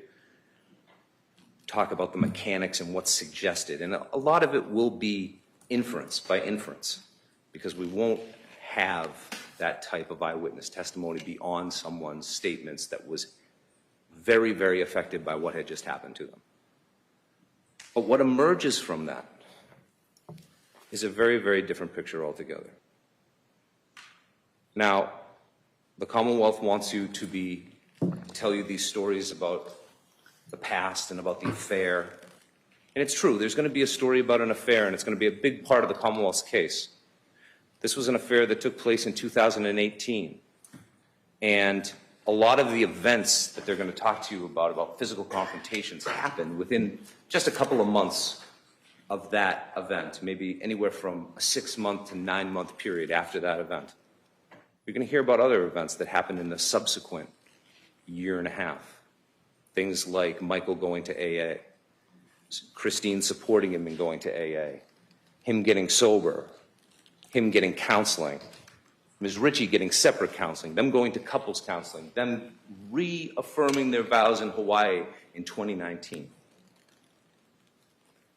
and you're going to hear from all of the children, and although they're going to say that there was fighting still and there was a fair amount of marital discord, they're not going to describe the type of events that were occurring in 2018. But the Commonwealth wants to sort of string these things together from 2.5 years earlier to try to pretend that that says something about Christine Ricci in 2021. I'm going to ask you not to be distracted, to focus like a laser on the relevant period of 4:30 to 4:45 on January 28th, 2021.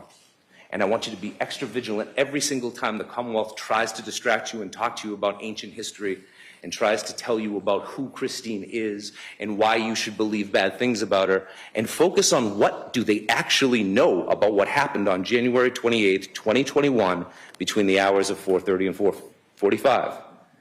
And if at the end of the day, what you're left with is, I just don't know what happened, which is exactly where they are, then I'm going to ask you to find Ms. Ritchie at the end of this case during closing not guilty.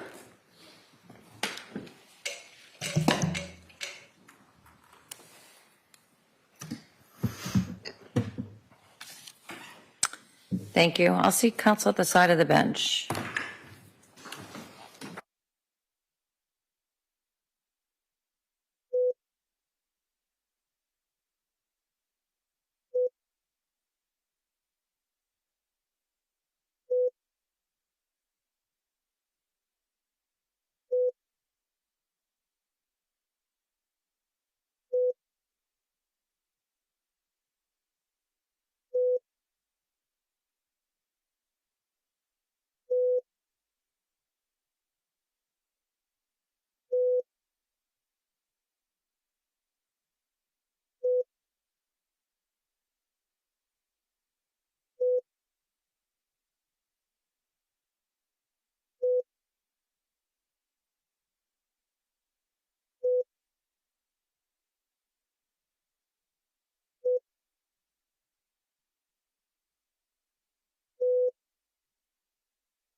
So jurors, we've now heard the opening statements, and I'm going to move this out of the way so I have a clear sight view.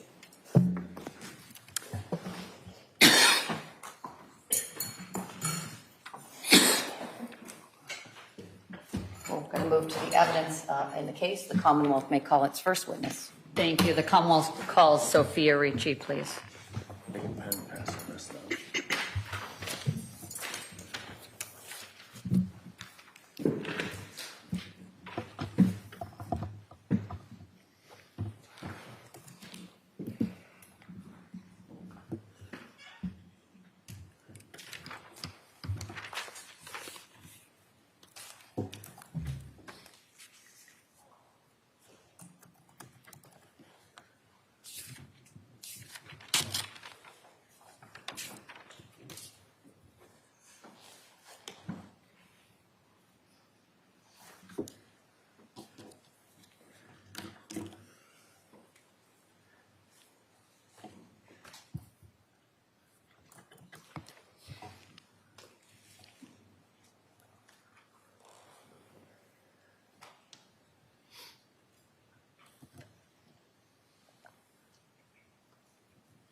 Come on. I want you to follow that officer right there.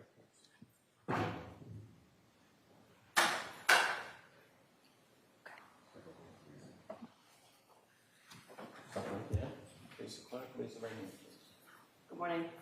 Do you solemnly swear that the testimony and the evidence that you shall give to the court and the jury in the matter now pending between the Commonwealth and the defendant at the bar shall be the truth, the whole truth, nothing but the truth, so help you God? Yes. Thank you. You may have a seat. Thank you, Chairman.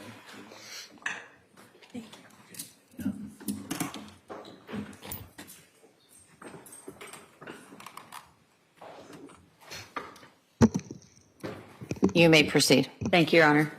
Good morning.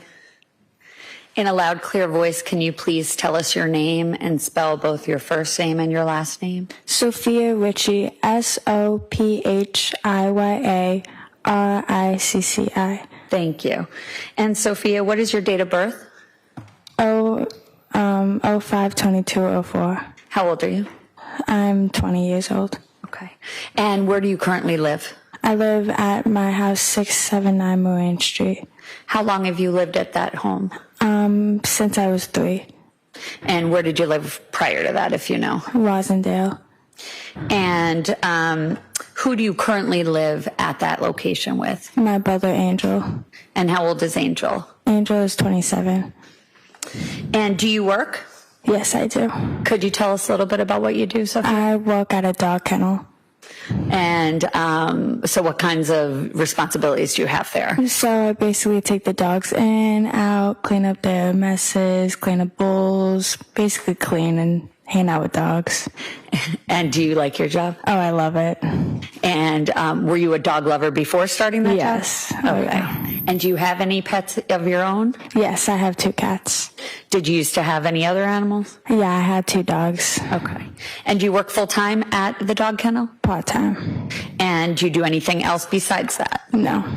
And did you graduate high school? Yes. What high school did you graduate from? Ashland High School. And had you always gone to Ashland High School, or did you start high school somewhere else? I started high school in Marshfield. Okay. And you successfully graduated, though, correct? Yes, I did. Okay. And did you start working at the kennel soon after you graduated? Yes. And where is that kennel? Marshfield. Okay. And growing up, Sophia, after you moved to your current home on Marine Street, who did you live at the home with? I lived with my mom, my dad, and my brother. And when you say your brother, do you have one brother or more than one brother? I have 2 brothers. And could you tell us their names and their ages? Michael Ritchie, he is 25, and then Andrew Ritchie, he is 27. And when you say Michael Ricci, is he a junior? Yes. Okay. Yes. And who is Michael Ricci Jr.'s father? My dad. And he has the same name? Yes. Michael Ricci? Yes. Okay. And then what about Angel, your brother Angel, who is Michael Ricci his father as well? No. Did he adopt him at some point? Yeah. So did Angel call him dad? Yes. And was he raised as Michael's son? Yes. Okay.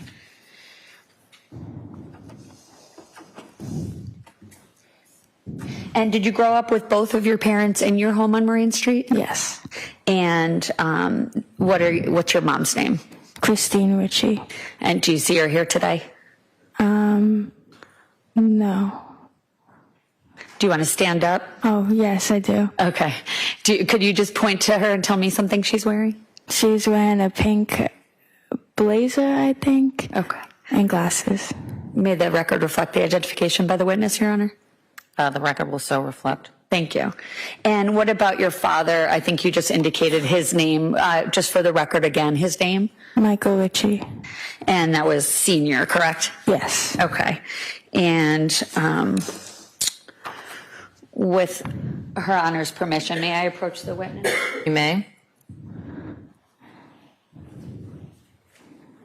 Just approaching you with a photograph. I'm just going to ask you to take a look at that photograph and tell me if you recognize what it is. Yes. Or who it is. My dad. Okay, make sure you speak loudly, okay? Yes, my father. Okay. And is this a pretty fair and accurate picture of what he looked like? Yes. I'd ask that this be marked as the first exhibit and published, please. Any objection? No objection. It'll be marked and admitted as Exhibit 1 and may be published. Thank you. Exhibit 1 so marked.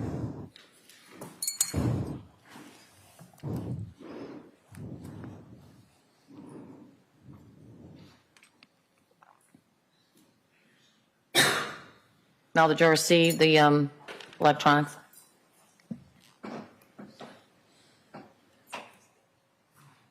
And this is your father? Yes. And did you have, what did you used to call him? I just called him Dad. Okay, and did he have any nicknames for you? It would vary. Honey, sweetheart, sweetie. Your Honor.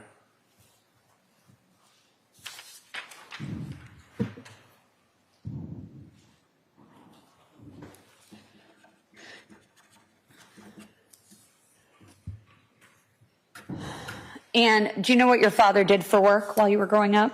Yes, he was a firefighter. Where was he a firefighter? Boston. And did he have any other jobs that you were aware of? He was a sprinkler. He installed sprinklers in buildings.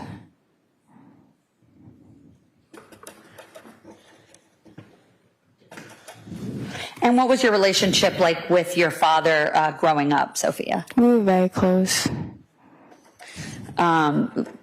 What kinds of things did you guys used to do? We would go bowling, watch, go to the seawall, watch the waves, play play baseball outside, sports, and watch movies and watch TV shows. Was he around a lot growing up? Yeah.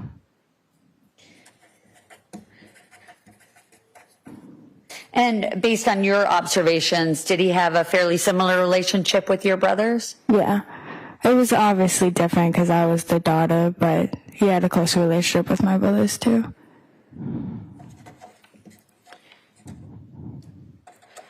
And what was your relationship like with your mom growing up? Was it close as well? We were very close.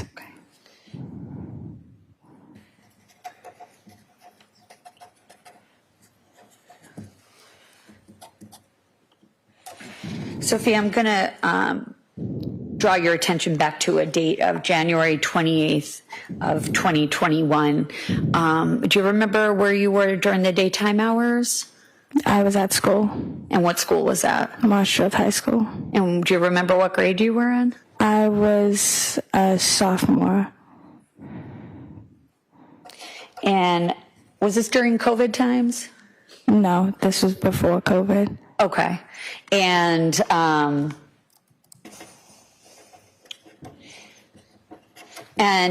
do you recall what hours you were at school? I do not recall what hours. Do you know what roughly time you would get home every day from school? 1:47. Was that the 1:47 was the bell at school and then you would leave, or 1:47 you'd walk in your home? 1:47 the bell. Okay. And how would you get home? The bus. And approximately how far away is your school from your home? 5 minutes. It was a quick ride? Yeah. Okay. And on this particular day, did you take the bus home? Yes. Okay.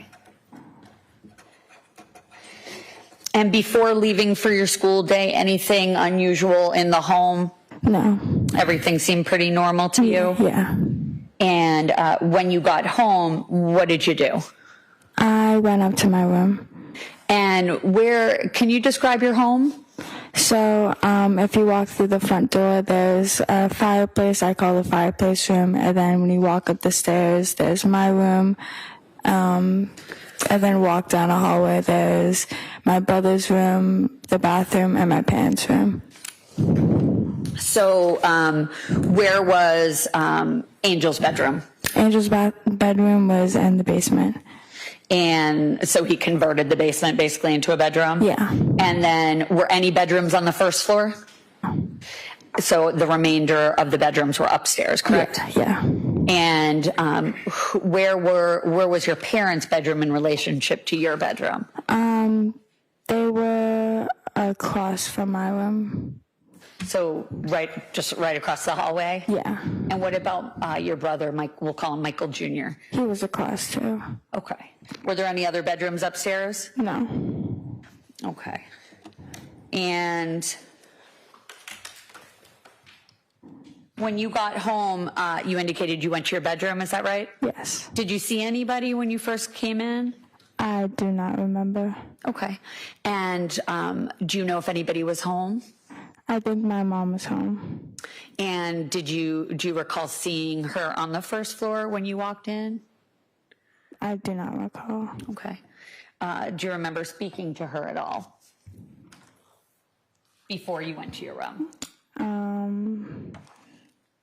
I do not remember. Okay. And may I approach the witness? You may. Thank you. I'm just going to ask you to take a look at a photograph and tell me if you recognize what it is. Yes, What do you recognize that to be? that's my house. And is that a fair and accurate depiction of how it appeared back in 2021? Yes. Okay, I'd ask that this be marked as the next exhibit and published as well, please. Any objection? It'll be marked and admitted as Exhibit 2 and may be published.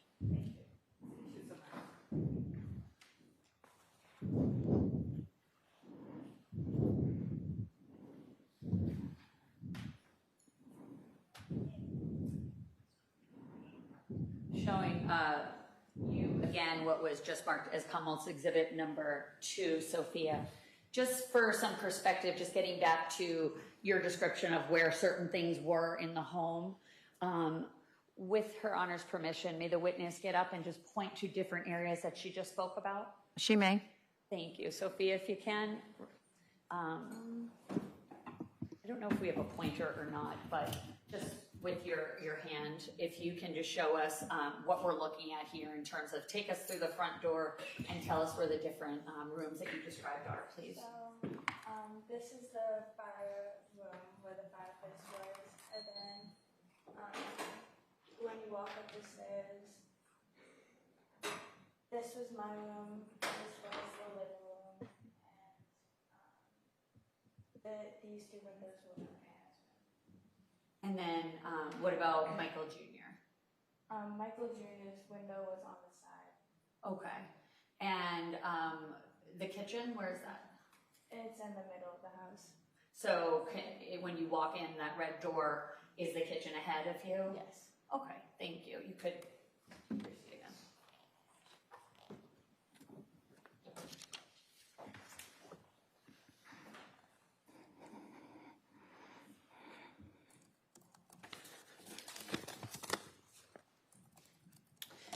And so when you walked in the door, your first memory right now is that you went right to your bedroom. Is that right? Yes. Is that typically what you would do when you got home from school? Yes. And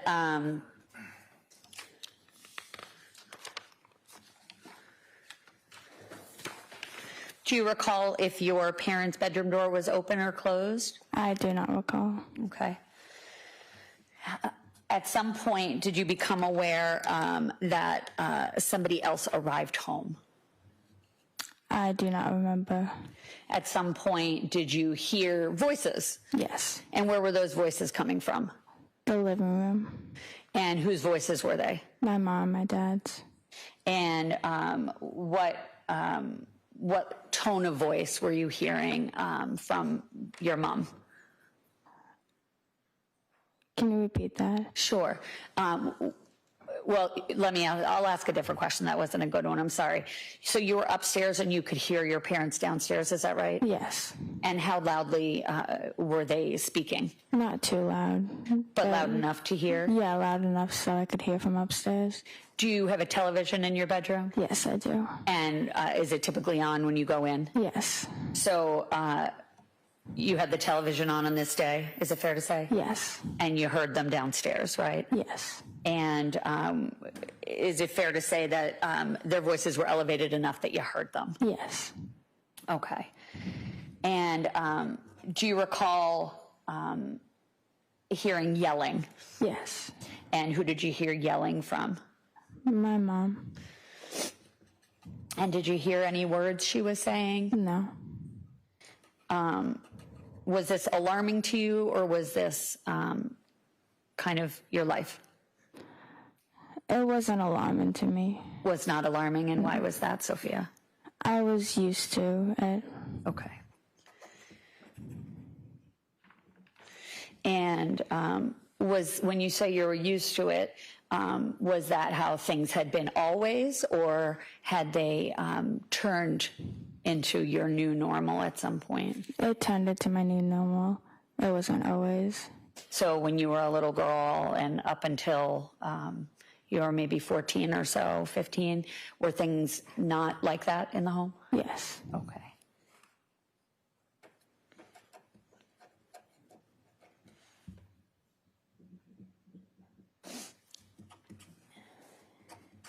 And were you able to, do you typically get involved when you hear your mom yelling and an argument going on, or do you kind of stay away from it?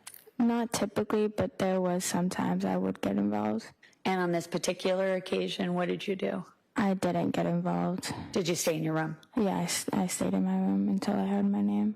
Okay. And in the past, well, let me ask you this. How often would you hear your parents arguing in the 2 years leading up to January 28th of 2021? Your Honor, objection with regard to foundation. That time frame is a 2-year period. All right. 2.5. Is that the foundation?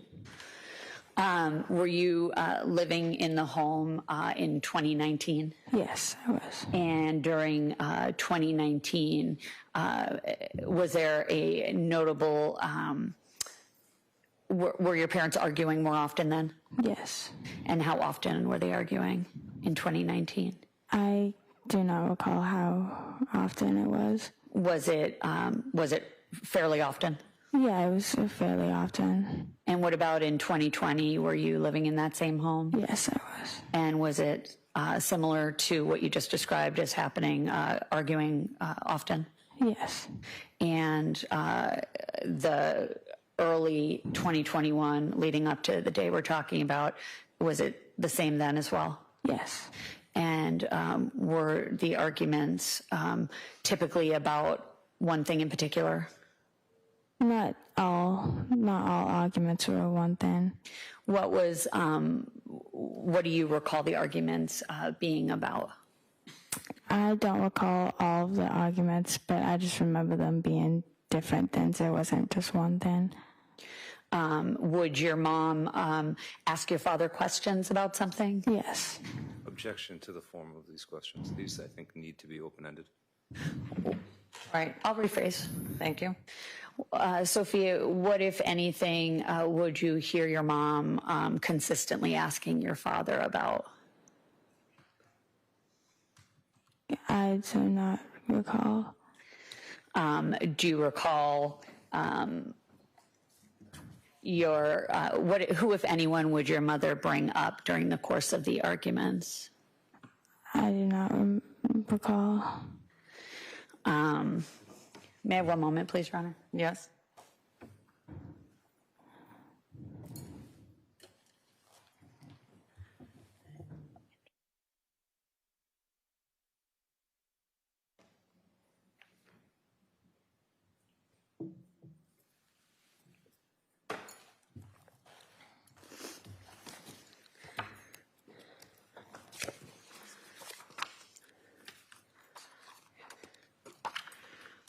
May I have just one moment, please? Yes. Thank you.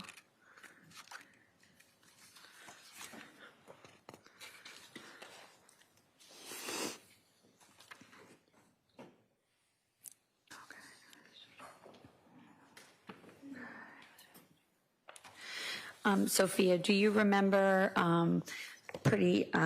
actually the day of these events that we're here about today on January 28th, 2021? Do you remember being interviewed by the police about what had happened? Yes, I do. And is it fair to say that your memory then was probably a little bit better than it is now? Yes.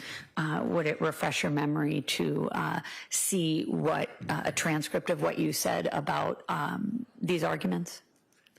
Yeah. Yes. May I approach? You may. Page Can I see one. the page? Yep. 115.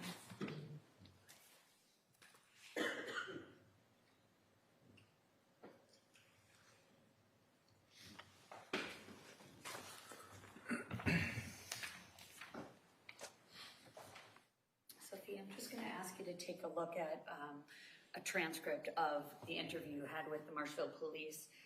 Specifically for the record, it's page 1-15. I'm going to ask you to read to yourself, so not out loud, lines 12 to 20. Actually, lines 12 to the end of the page. And when you're done reading, take your time, just look up so I know you're done, okay? Okay. Thank you.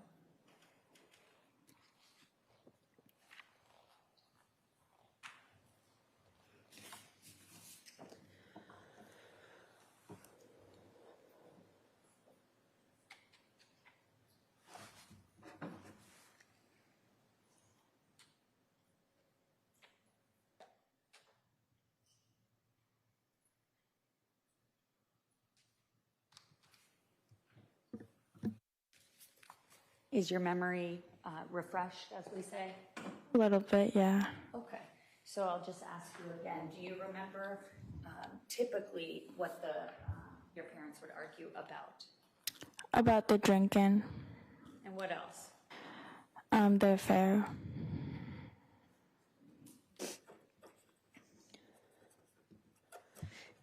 And the drinking, I'm just going to ask you a couple of questions about that. Do you recall how often your father would drink? Every day. And what he would drink? Beers. And is it fair to say he would not be drinking, as far as you know, while he was a firefighter, right? Yeah. When you would come home, would he have a few? Yes. Okay.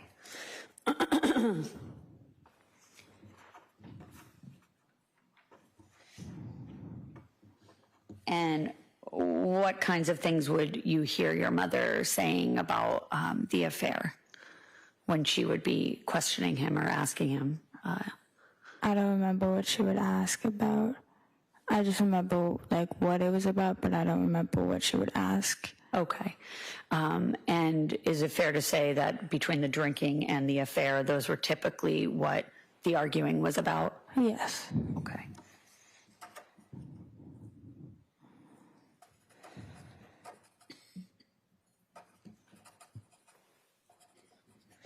And other than I don't want to categorize it as yelling, but other than the loud voices you heard on the date of January 28th, 2021, what, if any, other sounds did you hear downstairs? I heard movement and banging.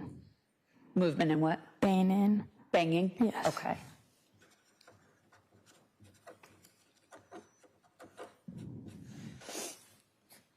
Did you know what the banging was? No, I did not. Okay. Where did you stay while you heard them? Is it fair to say they were yelling? Yes. So where were you during the yelling and the banging? In my room. Okay. At some point, did you leave your room, Sophia? Yes, I did. And why did you leave your room? I heard my name being called. Who called your name? My mom. And other than calling your name, did she yell anything else to you at that time? No, she just called my name for me to come downstairs. And what did her voice sound like? She sounded very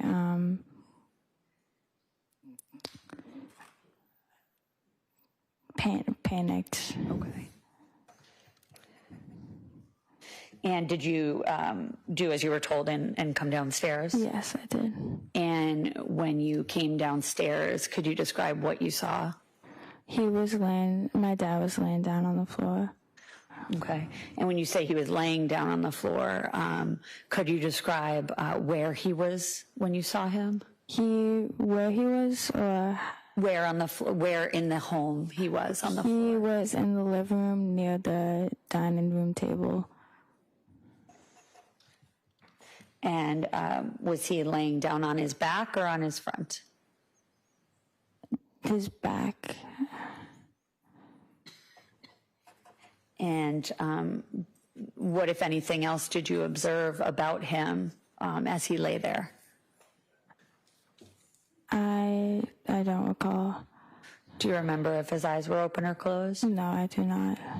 And were you able to speak to him when he was on the floor? No. Okay. Did you see any?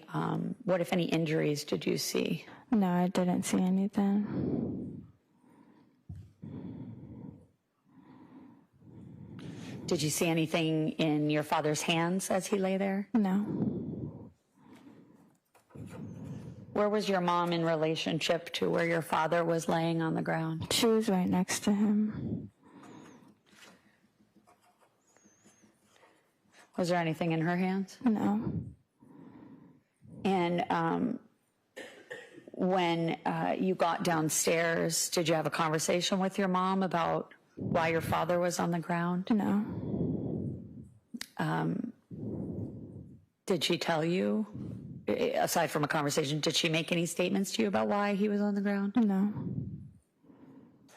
And what was the very next thing that happened? She told me to call 911. And did you do that? Yes, I did.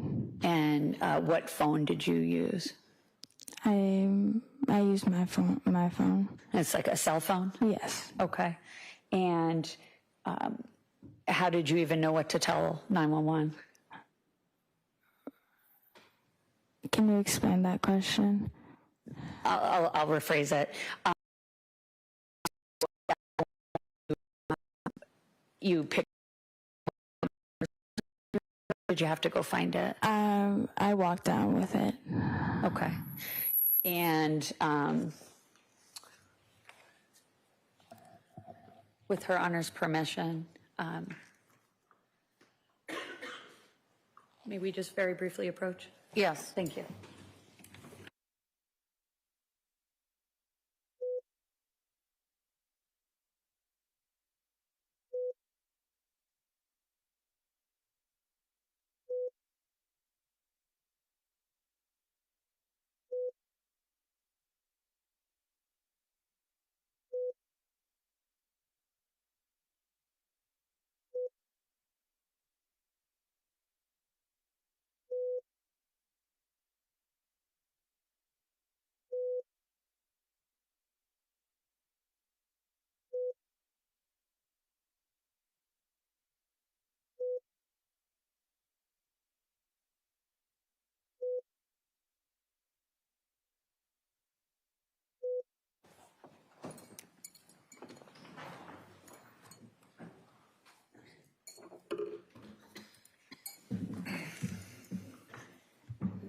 I'd ask that the disc of the 911 call be marked as an exhibit and played for the jury. Any objection to that? No, Your Honor. Be marked and admitted as Exhibit 3, and it may be played. Thank you. Exhibit 3 so marked. 911, the time to go to with the emergency. My dad is injured on the ground. I don't know what's happened, but can you please send an ambulance or something? Okay, where are you located? 679 Lorraine Street. Say it again? 679 Lorraine Street. 679 Lorraine Street? Yes. Okay, is he breathing? Is he breathing, Mama? He's breathing. Okay, stay on the line for me. I'm going to transfer the vehicle, all right? Okay. Fire rescue, where's your emergency? Hi, my dad is on the floor and he's breathing and he can't get up. And can you just please get the ambulance? What's your address? 679 Lorraine Street. 679 Lorraine Street. How old are you? 16. Okay, how old is your dad? My dad is 50. 50. You said he fell? Yeah, he's on the ground unconscious right now. Is he breathing? I don't know if he's breathing, but can you just please send an ambulance? Okay, stay on the line. I'm going to get him started your way, okay? Okay, he's breathing, but can you just please come here?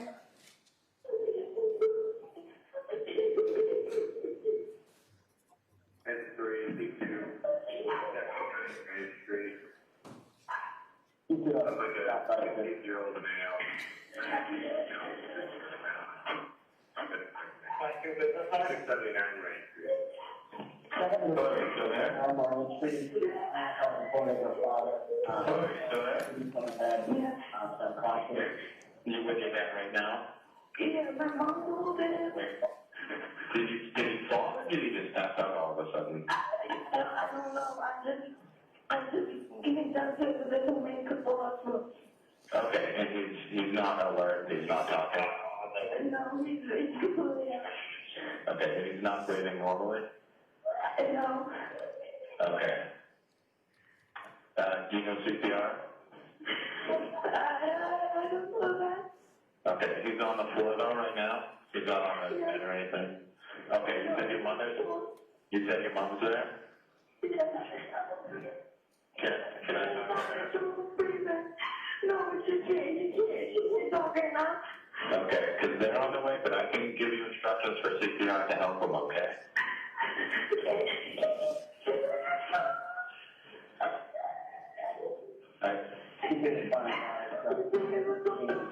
They're on their way, but I can give you instructions to help them, okay?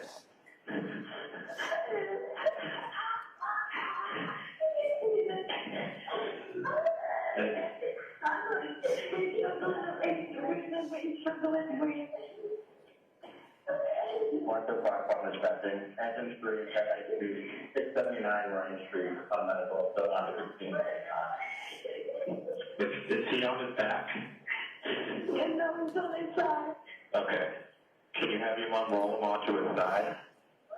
He's already on his side. Or on his back? No. Oh, yeah. Mom, roll him on his back. On his back.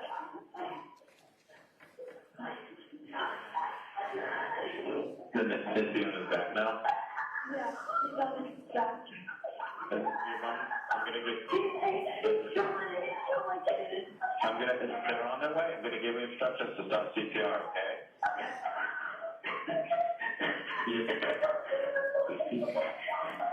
Okay. Are you with me? Yes, and my mom's trying to get her phone. Where'd your mom go? My mom's trying to get her phone.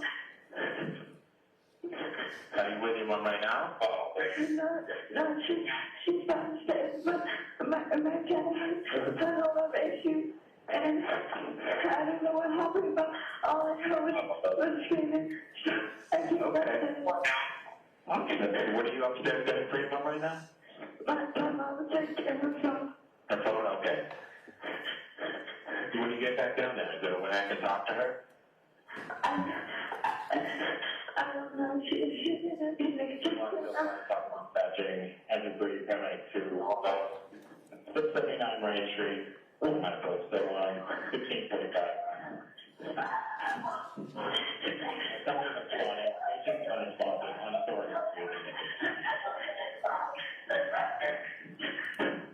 Can I talk to your mother, please?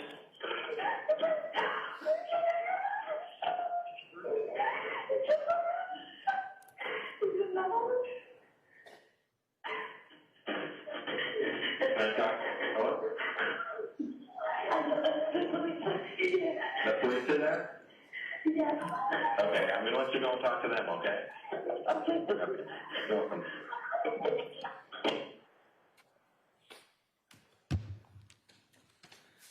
Jurors, I think we're going to take our morning break right now. We will be going and hearing the evidence until 1 o'clock, but I'll give you a short bathroom break so that you can attend to those needs, and we'll be back here at about 12. All right, so keep it as efficient as you can. Good. All rise for the jurors and place your notebooks on the chair. Exit this way.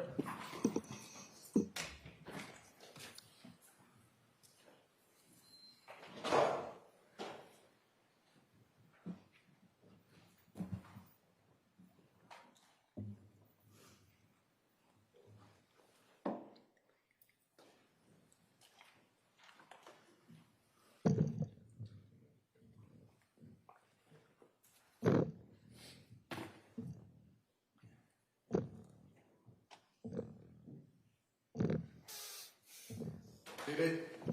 I try to keep it to a short break. I would like to start back up at 5 past the hour.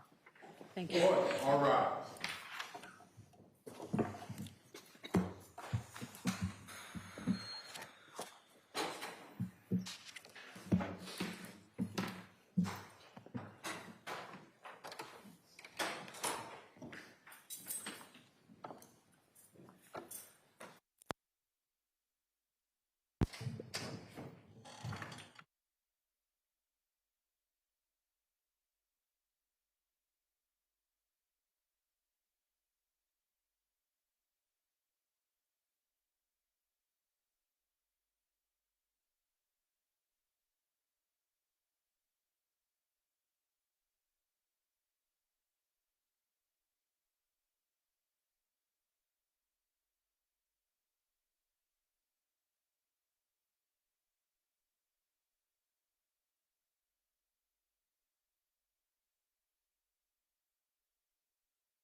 Your Honor, we are returning to the matter of Commonwealth versus Christine Ricci. All parties are present in the courtroom.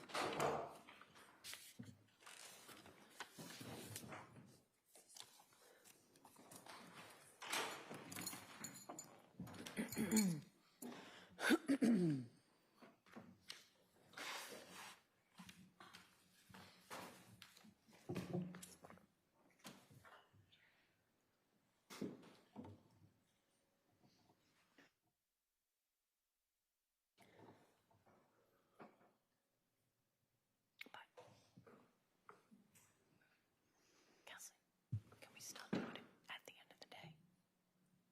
On Zoom at the end of the day? Sure.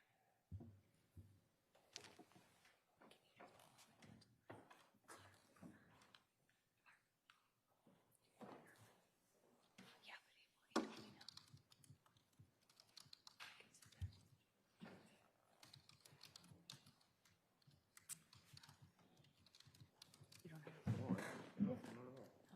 You don't have I don't have a standing in that question. Yeah. She seemed to think you didn't want her.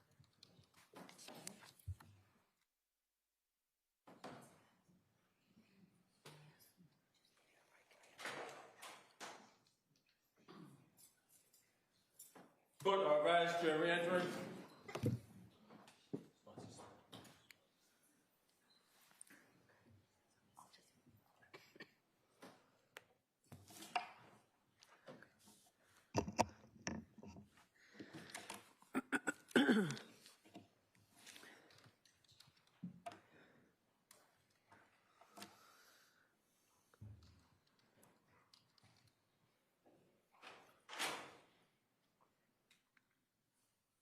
This court's now in session. Be seated, please. You may proceed. Thank you. Hi, Sophia. I apologize that you had to hear the 911 call. I'm just going to ask you a couple of questions about it, if that's okay. Okay. With regard to that call, there was a point in time where you were saying things to the 911 operator, and I'm just trying to find out if you recall if you were saying he was bleeding or breathing. Do you know? Breathing. Breathing? Okay. Did you see any blood on your father? No, I did not. Okay. Did you see any blood on your mother? No, I did not. And I know you indicated you didn't see any injuries on your father. What, if any, injuries did you see on your mother? Anything? No, I did not see any injuries.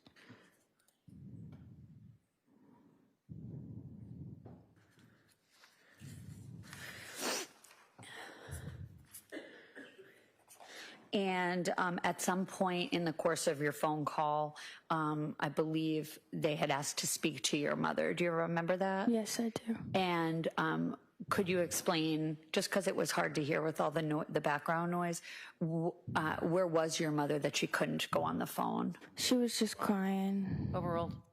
She was what? Where was she? Where was she? Where was your mother? She was near my dad. She was sitting right next to my dad. Okay.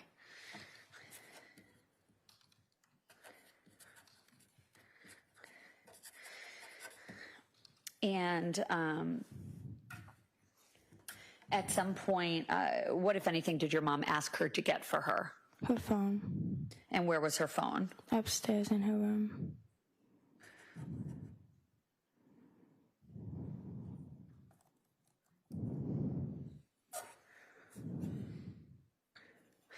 And did you go upstairs and get her phone? Yes, I did. And was that while you were on the phone with 911? Yes. Okay. And with regard to the argument that you were hearing before your mom had you come downstairs, what, if anything, was different about that argument compared to other arguments? Did it seem different to you? No, I did not.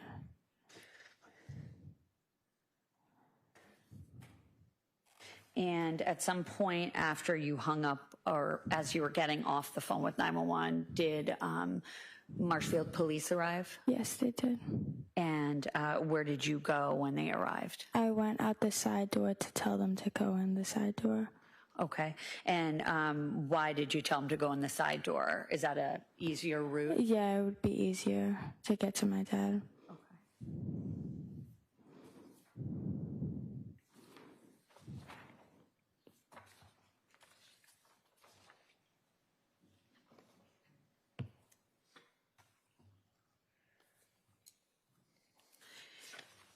And did anyone go outside with you? No, they did not. And did you take them inside to where your father was? Yes, I did.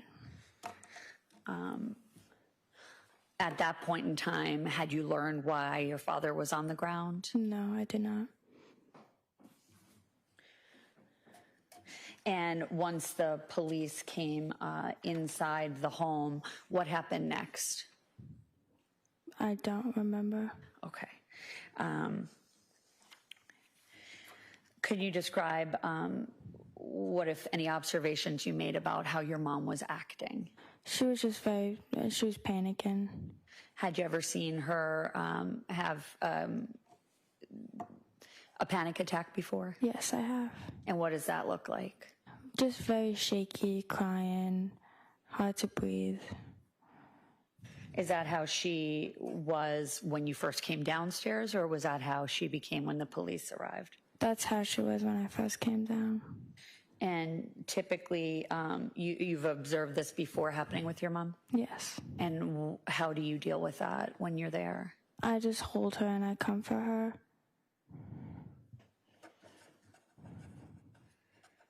And what, if anything, did you do to help her when the police were there with regard to her panic attack? I grabbed her medication for her panic attacks. And where is that? Upstairs in her room. And did you come back down and give it to her? Yes, I did. And how soon after you gave her, is it a pill? Yes. How soon after did she calm down a bit? If she knows. That's an acceptable qualification. If you know, how long did it take your mother to calm down? I don't remember how long I was outside after I gave her the medication. So, okay, you gave her the medication and then you went outside? Yes. Okay. And sometime after you gave her the medication, did she calm down? Yes. So was she calmer when the police arrived? Well, actually, let me ask you this. In terms of timing, when did you give her the medication in relationship to when the police got there? I gave her the medication when the police got there. Okay.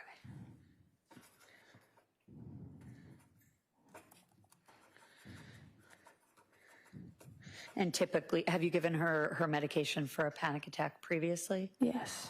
And typically, how quickly does the medicine work? If she knows. If you know. I do not know how long. Does it take hours and hours, or is it? I don't think it took hours and hours. Okay.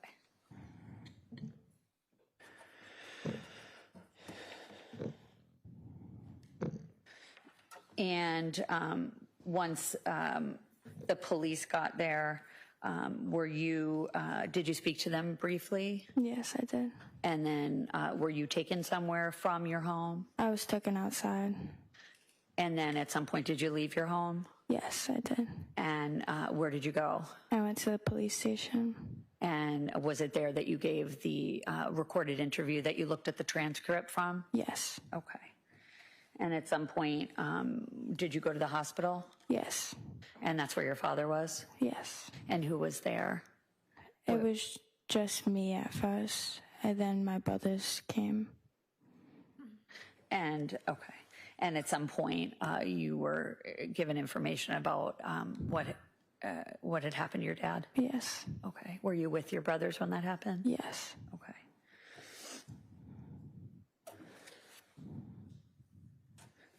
And drawing your attention to before you learned about your father's affair, were things different in your family back then? Yes. And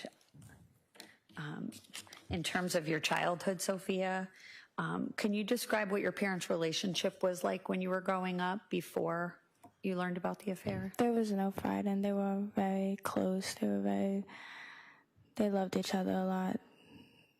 Did they show a lot of love for you and your brothers? Yes, they did. Both of them? Yeah, they always showed love.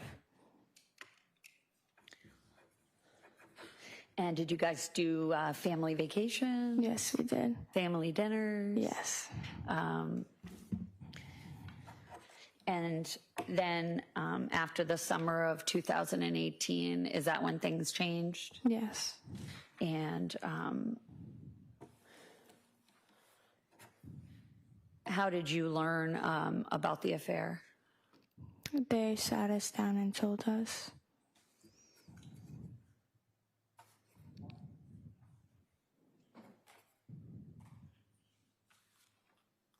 And when you say they told us, who are you referring to? Me and my brothers. And after that conversation, did you see some changes in your mom's kind of behaviors? Yes. Your And Honor, Yes? and we have an instruction with regard to the continual use of the leading, I'm sorry, I missed that last. of the leading questions with regard to this witness. Right. I have noted some of the leading questions are to background things, but counsel, keep your questions neutral. Absolutely. What, if any, changes did you see in your mom's behavior? What changes? Yes, after the summer of 2018. Just sad. That was the only change you saw, or were there other changes as well? No, it was more just sadness. And was your mom a Zumba instructor? Yes, she was. Did she continue to do that after she learned of the affair? Yes. And you described her as being sad. Is that right? Yes. And did that continue, that sadness, up until your father's death? Yes. And other than sadness, you also previously indicated that there was fighting. Objection, Your Honor. I'll see you at the side of the bench.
Sophia, you had indicated your mom, you saw your mom experience a lot of sadness, correct? Yes. And previously you indicated there was a lot more fighting, correct? Yes.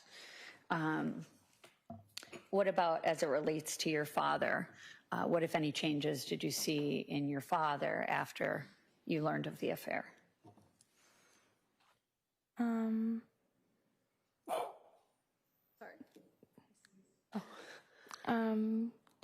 He just acted a lot more aggravated, just frustrated. And when you say aggravated and frustrated, at what times would you see that kind of come out? Was there particular occasions? Sometimes during the fight and sometimes just daily life stuff. And what, if any, changes did you see with his drinking? He stopped drinking.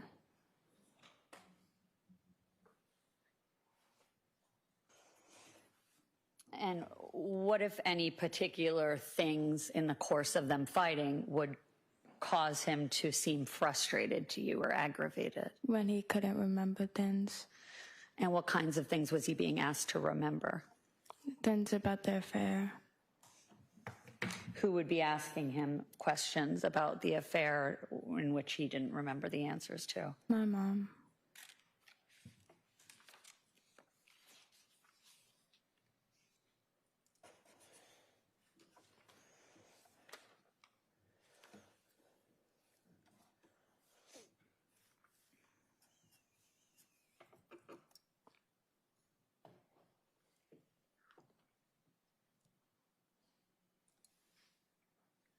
You have one moment, please.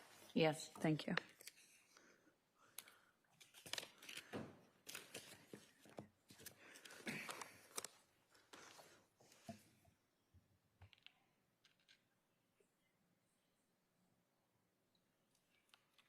And what, if any, injuries did you ever see your father have following an argument with your mother? Bruise on his face. Do you remember when that was? No, I do not.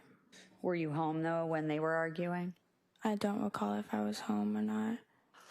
But you recall the bruise? Yes. Do you remember where it was? It was on, I think it was near his lip on his cheek.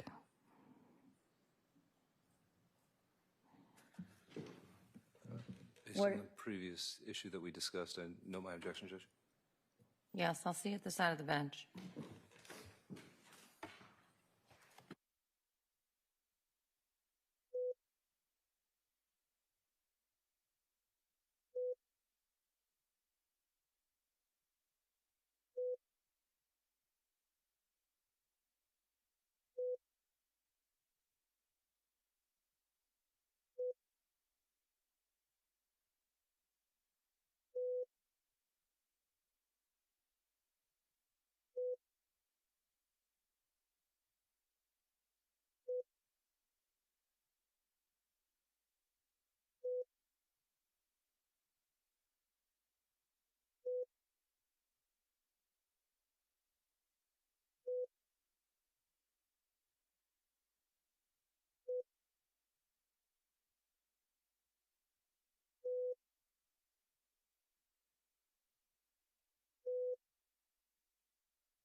Ma'am, just a few more questions, okay? With regard to the injury you observed on your father's face, was that following something that occurred between your parents? I don't remember. Do you recall meeting to discuss the upcoming trial on the phone? And we spoke last week? Yes. And do you recall telling us that... Objection, Your Honor. Overruled. Do you recall telling us that you saw an injury, when we asked you about any injuries on either of your parents, that you recall after an argument seeing an injury on your father's face? Yes. And in terms of time frame of that injury, do you remember when it was that you made the observations of the injury on your father's face in relationship to his death?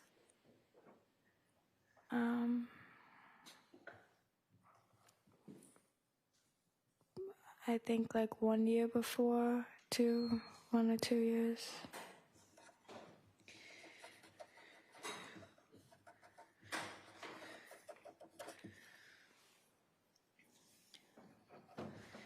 And what, if any, injuries did you ever see on your mother following arguments with your father? No injuries.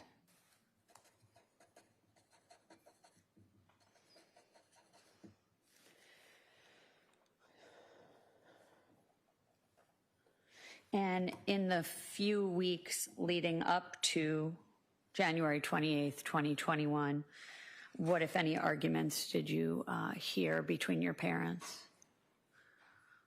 I don't remember.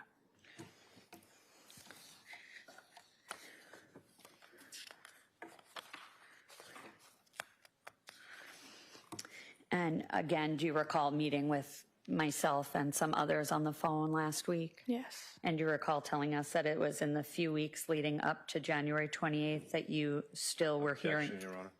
I'll see you at the side of the bench.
Sophia, just getting back to my last line of questioning, did you tell me something different with regard to the weeks leading up to the day your dad died? I'm sorry, what was the question again? As it relates to arguing between your parents, what, if anything, did you tell me during our phone meeting last week regarding the weeks leading up to your dad's death? The weeks leading up to were on and off with the fighting. And what were the fights about? The same things that you previously told us about? Yeah.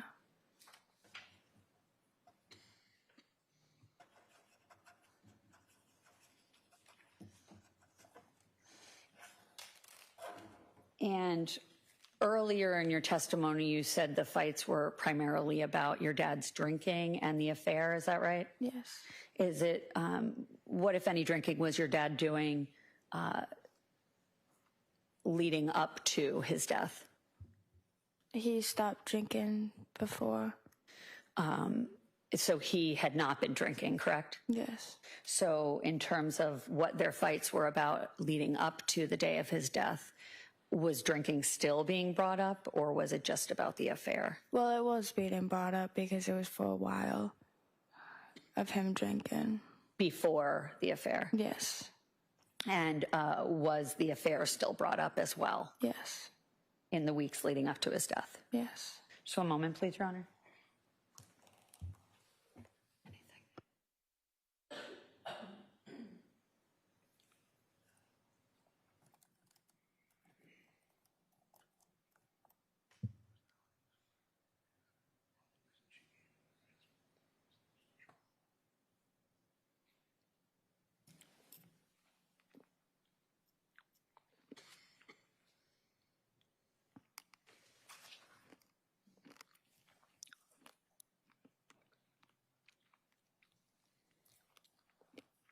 Just a couple more brief questions, Sophia. Typically, when your parents would be arguing, as you previously described, what, if anything, would your dad do in the course of arguing? Would he stay involved in the argument, or would he do something different? Sometimes. Sustained. What, if anything, would your father do during the course of the arguing? Sometimes he would. That one I'll let her have. We still have the foundational question of her knowledge, Your Honor. Overruled. What, if anything, would you see your dad do? Sometimes he would stay. Sometimes he would walk outside. And what would he do when you go outside if you saw? He would just sit there. Okay. Nothing further, thank you. Cross-examination.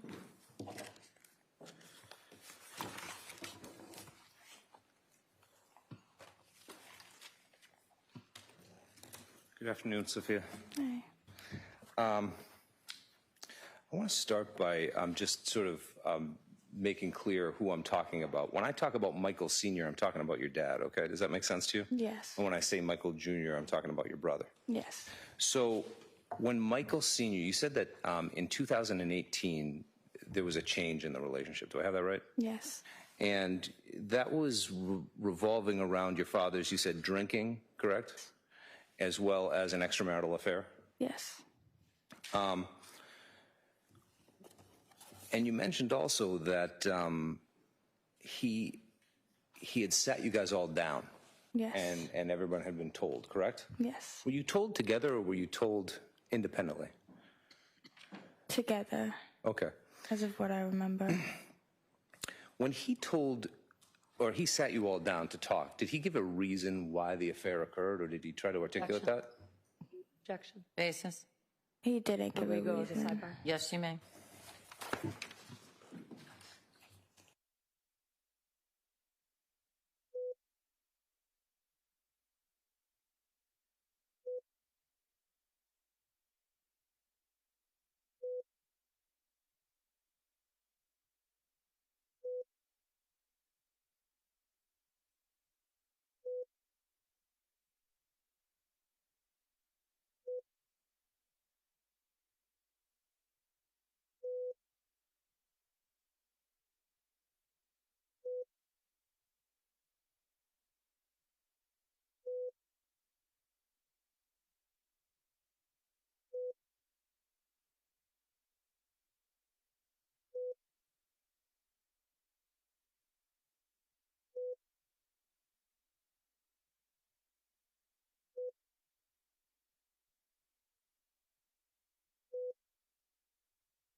When your father first made the announcement that he had an affair, he had mentioned the fact that he had been drinking a lot during the time, correct? Yes. And you had noticed that, right, in your own observations, right? Yes. He was a heavy drinker, Yes. a daily drinker. Yes. And he acknowledged the fact that he was an alcoholic and that he had a drinking problem. Yes. And he immediately took action, correct? Yes.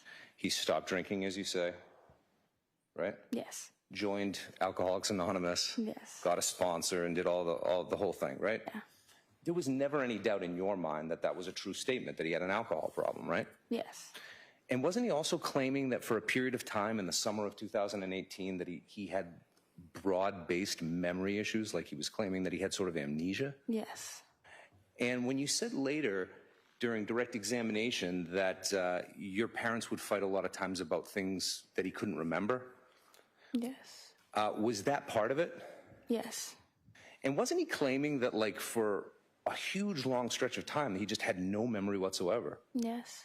And this caused everybody in the family, like, really a lot of concern, didn't it? Definitely. Like, they thought it might be a neurological issue, Yeah. correct? And it might be something else, for example. Yes. And he himself seemed and was acting as if he was concerned, correct, about his lack of memory and the fact that he would have these memory issues, right? Yes.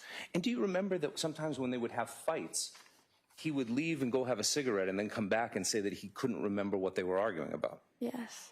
And he would claim to have these broad-based, long periods where he had no memory at all. Is that true? Yes, it is.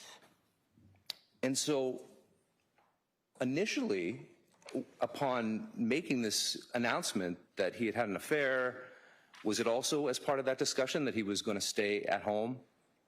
He'd already Yes. made that decision? Yeah. And that he was going to try to work on himself, correct? Yes. And that they were going to try to figure it out, meaning both your parents. Yes. And part of what figuring it out meant was trying to figure out what was going on with your dad's memory and sort of what caused all this. Yeah. And wasn't that immediately your mother's sort of concern, right? Yes. She started going to Al-Anon, correct? Yes. And he started going to AA. Yes. And she would even go to AA meetings with him sometimes when he needed support, correct? Yes. And they would read together the AA books and things like this. Yeah. And at the same time, your mother ended up going back to Quincy College, didn't she, to start studying addiction and mental health issues? Yes, she did. Did you have any question in your mind that your mother wasn't sincerely trying to support your father during that time? I had no question. Okay.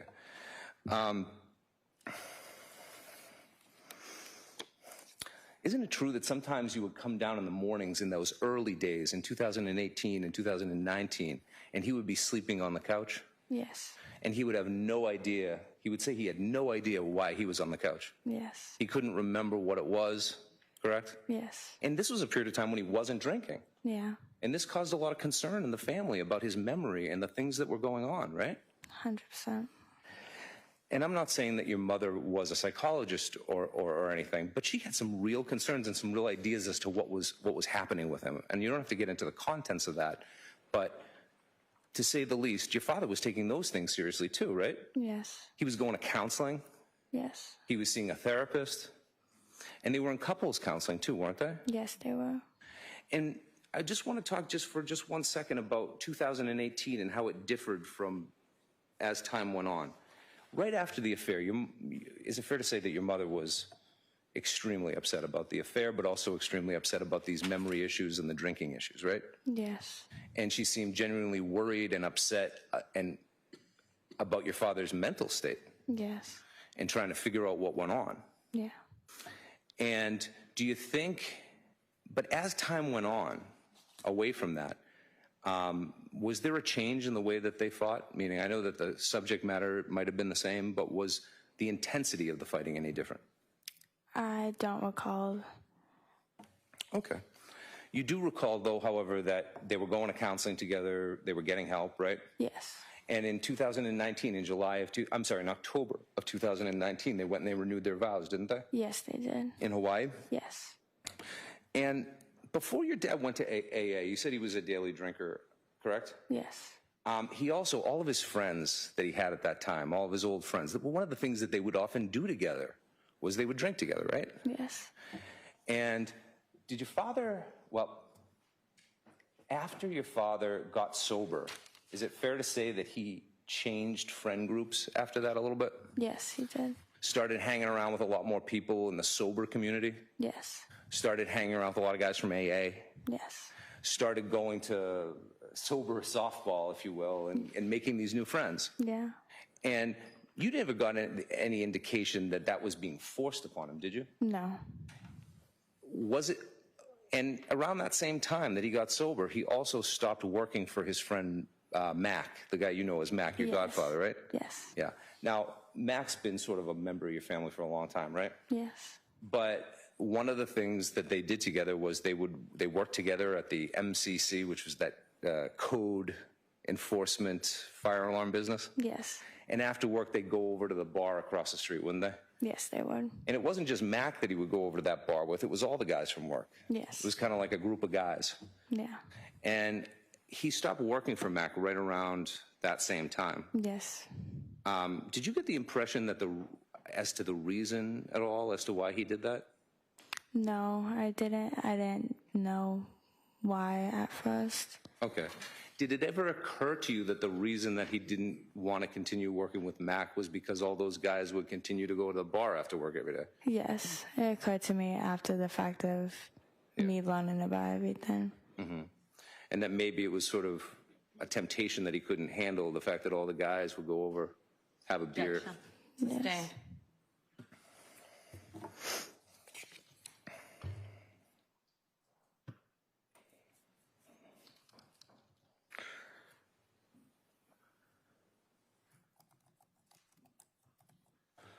Did you notice over the course of 2018 into 2019 that the nature of the fights did change a little bit? At the beginning, they were very much about the affair, Yes. and that over time they became more about the memory and the drinking issues Yes. and trying to figure out what was going on there. Yes. And you told that to the police in, the very day, the interview that was just mentioned to you a moment ago, right? Yeah.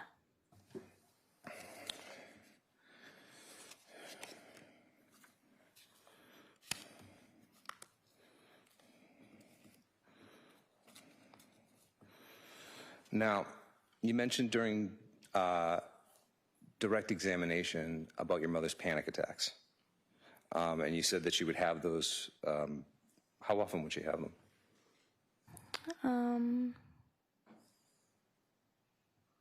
I don't recall how often it would be, but it wasn't like every day. It was more like if something very like emotional happened, then it would happen. All right.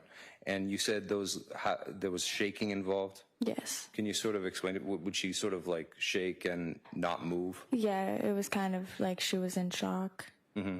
Did it sort of look like a seizure? Yes. I don't want to put words in your mouth, but Yes. yeah.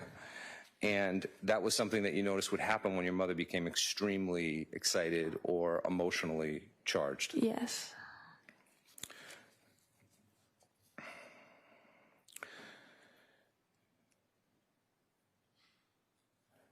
You're aware, are you not, that your father, for a period of time when he was drinking back in 2008, he was also taking Adderall, correct? Yes. And mixing the two. Objection. I'll see at the side of the bench.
You may proceed. Thank you.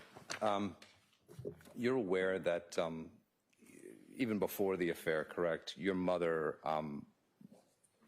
wore she had a condition, a joint condition, is that correct? Yes. And she would regularly wear a arm brace, is that correct? Yes. And that was something that was known by the family, right? Yes. I want to talk a little bit about January 28th, 2021. You suggested that that in the moments after you came downstairs, your mother was in quite an emotional state, correct? Yes. She was having one of those panic attacks that we talked about. Yes. She was crying. Yes. She was sobbing. Yes. And she was hyperventilating. Yes.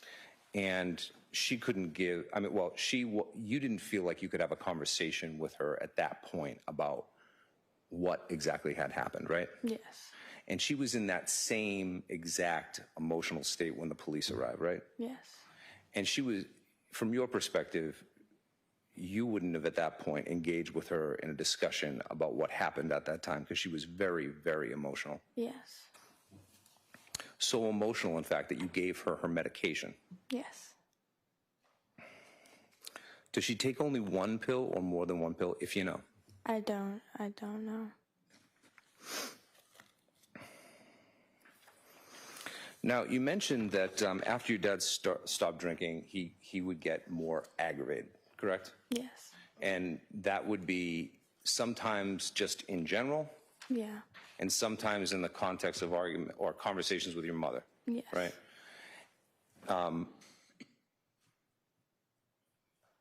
Would his anger become greater when he was being asked questions that he couldn't answer? I wouldn't say anger. I would say more agitated, like aggravated. Mm-hmm. Would he get angry and raise his voice, though? Yes. Okay. And would that sometimes happen, like, explosively? Oh, what is that? Well, I mean, like, all of a sudden he'd get angry, yes. right? And that would happen under circumstances in which he couldn't answer questions about things that had happened. Yes. His memory issues. Yes. And that would often start a fight. Yes. And it wouldn't just be your mom yelling. It would be both of them yelling, right? Yes. Yeah. And so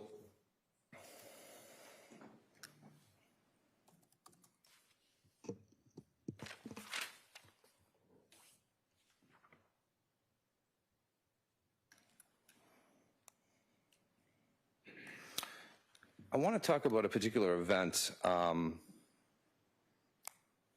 Do you remember an event regarding a Netflix icon with an Yes, upside down I do. flag and your father's reaction to that? Yes, I do. Could you explain that situation to the jury? So I came home and you can change the Netflix profile pictures, and I saw an upside down American flag, and I didn't know what that meant. So at the time, my brother was going to join the Air Force, so I thought it would be nice to put an American flag as his Netflix profile.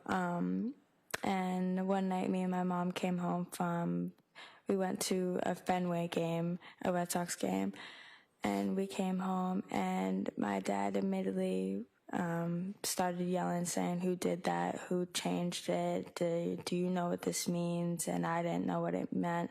And he was very, very upset and very mad about it and started yelling. And then my mom tried to calm him down from yelling at me about it. But yeah, that triggered him a lot and upset him, but I didn't know what it meant. Mm-hmm.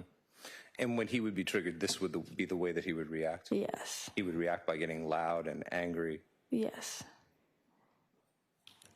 Counsel, it's a little bit after the 1 o'clock hour. Is that a good place to stop? Sure. All right. Jurors, I'm going to send you off for your lunch now, and we'll be back at 2 o'clock. Or I have one other matter that I think I have to handle at 2 o'clock, so it might be 2:05. Court of arrest for jurors is placing notebooks on the chair.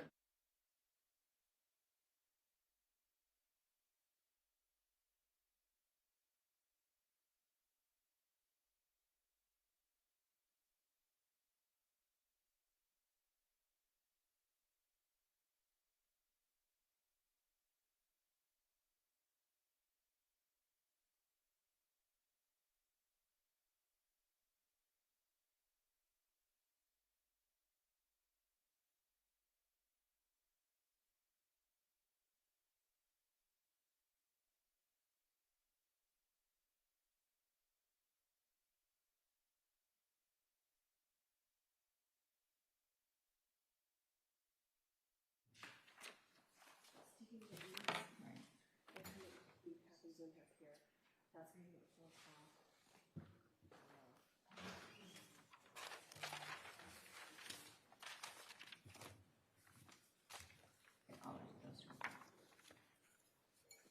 All right, you can come back at 2:10.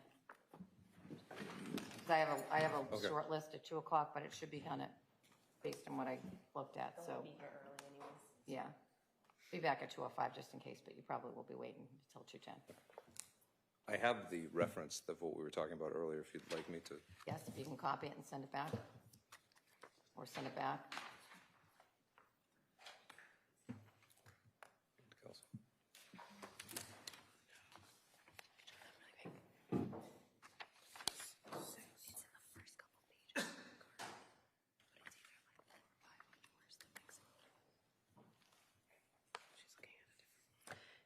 Thank you. Your Honor, just for the record, I think we each made a transcript of the same thing. So, So you each have competing transcripts of, anybody that isn't talking can be seated. You can stand too, if you like, but you have competing transcripts of the interview? yes, Are the competing transcripts material to the issue that we were discussing? I'm not sure, but I think that's fine if, obviously, if Your Honor wants to look at that, we could provide you with a copy of our corresponding transcript, but also we would like to be heard just as to the context of that information as it relates to this issue. All right, I'll do all that when we get back on the. Thank you. After 2 o'clock, thank you. Court, all rise. It's page 6.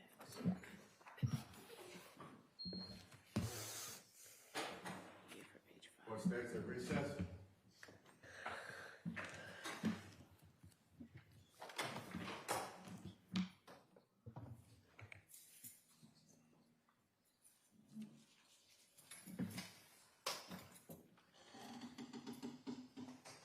Do you guys need a copy of that?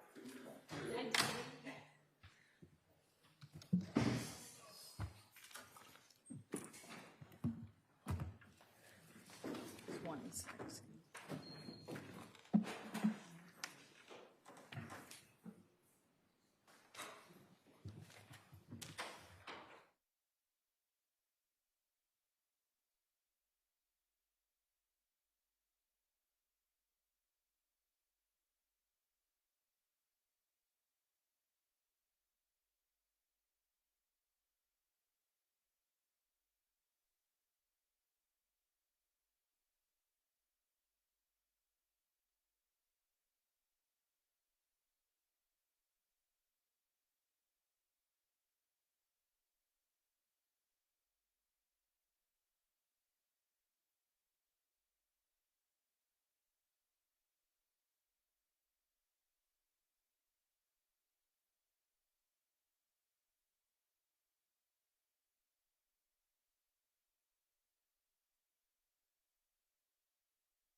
that this defendant paints the narrative that she wants others to believe as to what she said the victim had, what she felt the victim's issues were or shortcomings were.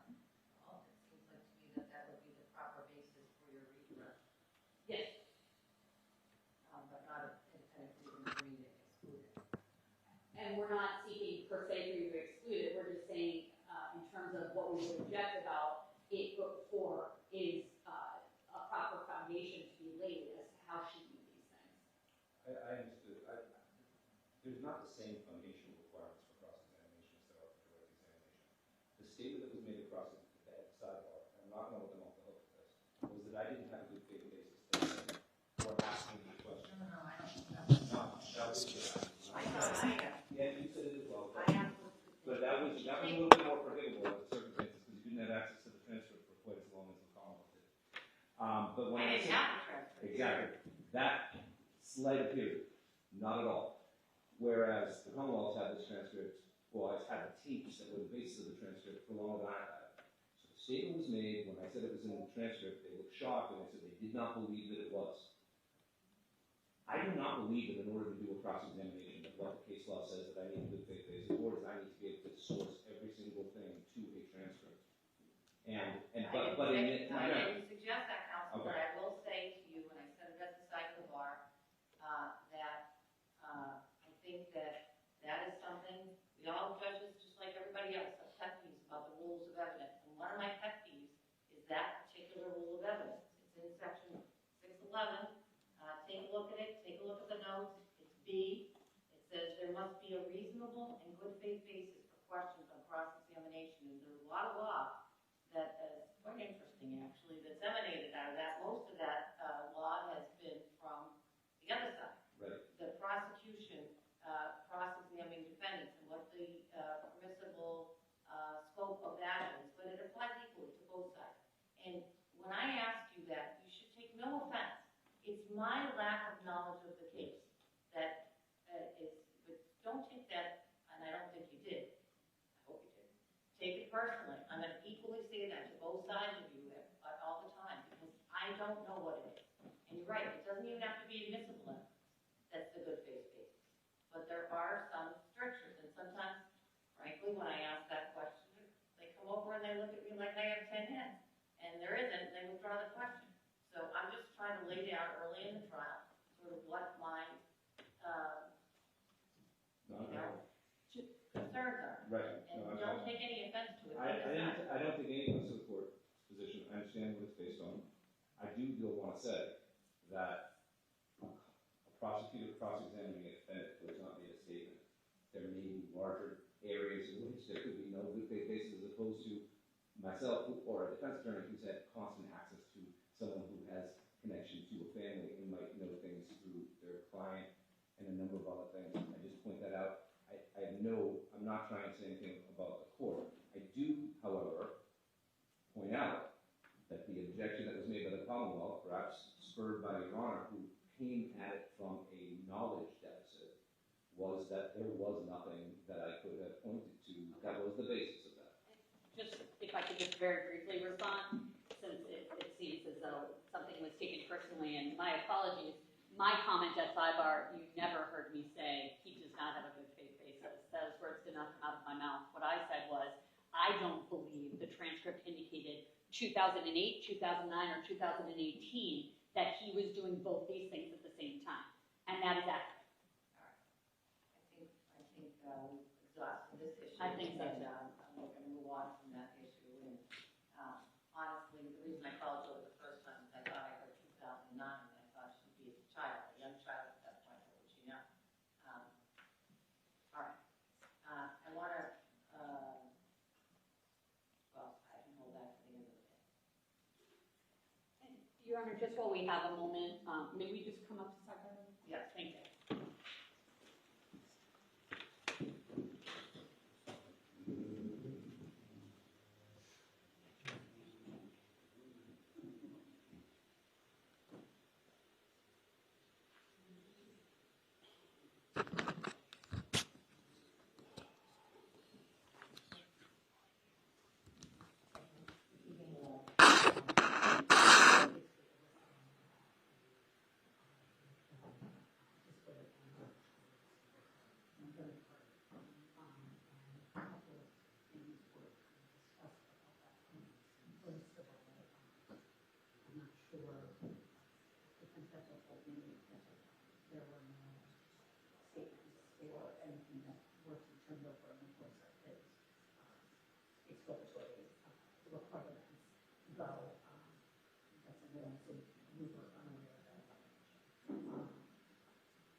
Are we at C? C. D. Thank you so much.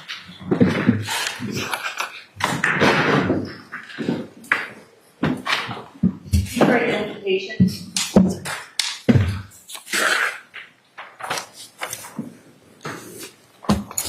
All right, all set?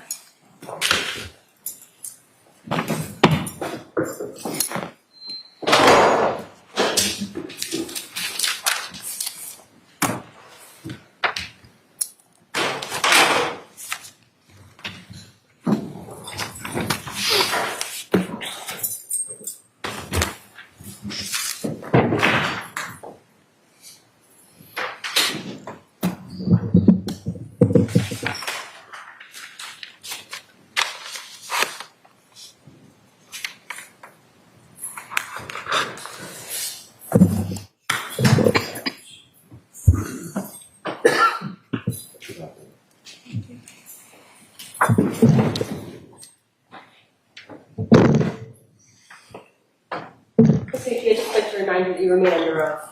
Thank you.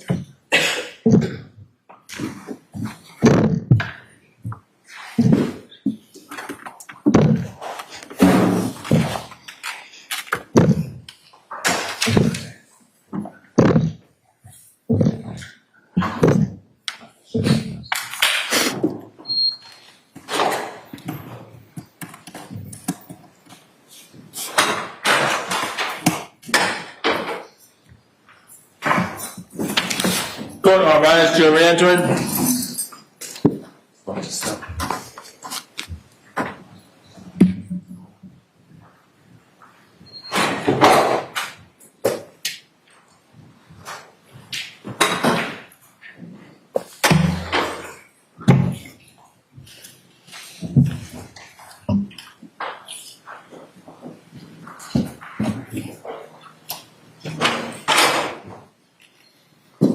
This court's now in session. Be seated, please. You may proceed. Thank you, Your Honor.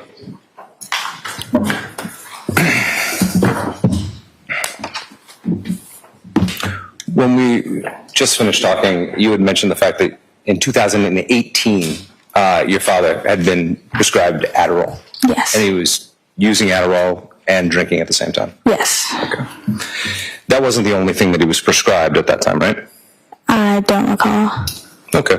Are you aware if after 2018 he was prescribed any medication? Yes. Okay. And at that time he was in counseling and he was in therapy? Yes. Okay. I want to talk to you a little bit about on January 28th about what was asked about the phone by the Commonwealth on direct examination. Do you remember they asked you those questions a minute ago? That at some point your mom asked you to go get a phone? Yes. That was right after you had been talking to 911, or while you were still talking to 911, right? Yes. And you had just announced, hadn't you, that the ambulance was on its way? Yes. And the police were on the way? Yes. And the person on the other end had said essentially the ambulance and the police are on the way? Yes. And so everybody, or at least your understanding at that time, was that you were about to leave the house? Not leave the house. My understanding was they were coming. They were on the way to the house. And that would have been the ambulance? Yes. And the ambulance you thought at that time was going to bring your father to the hospital? Yes. And if you were going to follow your father to the hospital, you guys would be leaving the house, correct? Yes. Okay.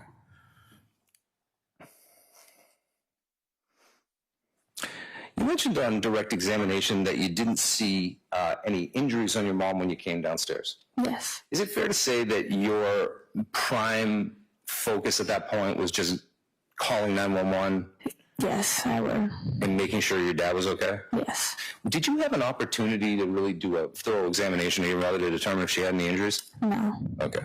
You were mainly concerned with just making sure somebody was able to get to the house? Yes. Okay. Now, you mentioned on cross-examination once seeing some injuries on your father near his lip. Yes. And you think that that could have been as long as 2 years before your dad's passing? Yes. So just so we're clear, like 2 years would have been beginning of 2018. So it would have been after that, correct? Yes. Would it have been sometime in early 2019, do you think? Yes. Okay, and at that time, when you saw that bruise, was Katrina Angel's girlfriend living at the house at that time? I'm not sure. Okay.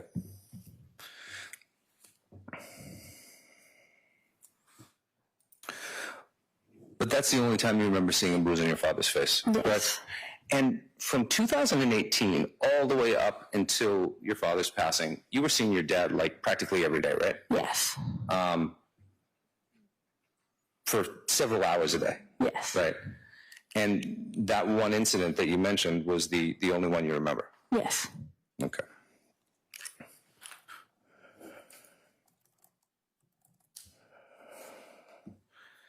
Now, on direct examination, you had mentioned that you had a really great relationship with your dad. Yeah.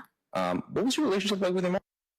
We were very close. We had so many similar, and when I did Zumba with her, so we just connected on a lot. And other than Zumba, did you guys do other things together? Yeah. Yeah. You were really close with both your parents, right? Yes, I was. All right. Nothing further. Thank you. Redirect. Thank you.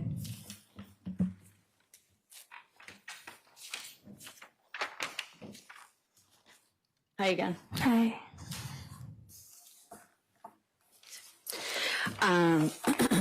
When defense counsel asked you, Sophia, about when you were told about the affair, you had initially, and correct me if I'm wrong, stated that they both told you about the affair together. Is that right? Yes. So when defense counsel said a few times that it was your father telling you about the affair, it was both your parents together? We were both together in the same room, but my dad said it. He verbally talked about it? Yes. Okay. And fair to say that during the times that your dad was drinking, you were a fairly younger child, 12, 13, is that right? Yeah. Did you know, had you been around people who drank a lot? No, not really. And, in using, let's say, the term alcoholic, did you know that terminology back then on your own based on some research you've done or books you'd read? Or No, not as a kid. fair to say that you learned a lot about what your dad was dealing with from your mother, right? Not all, but yes, some.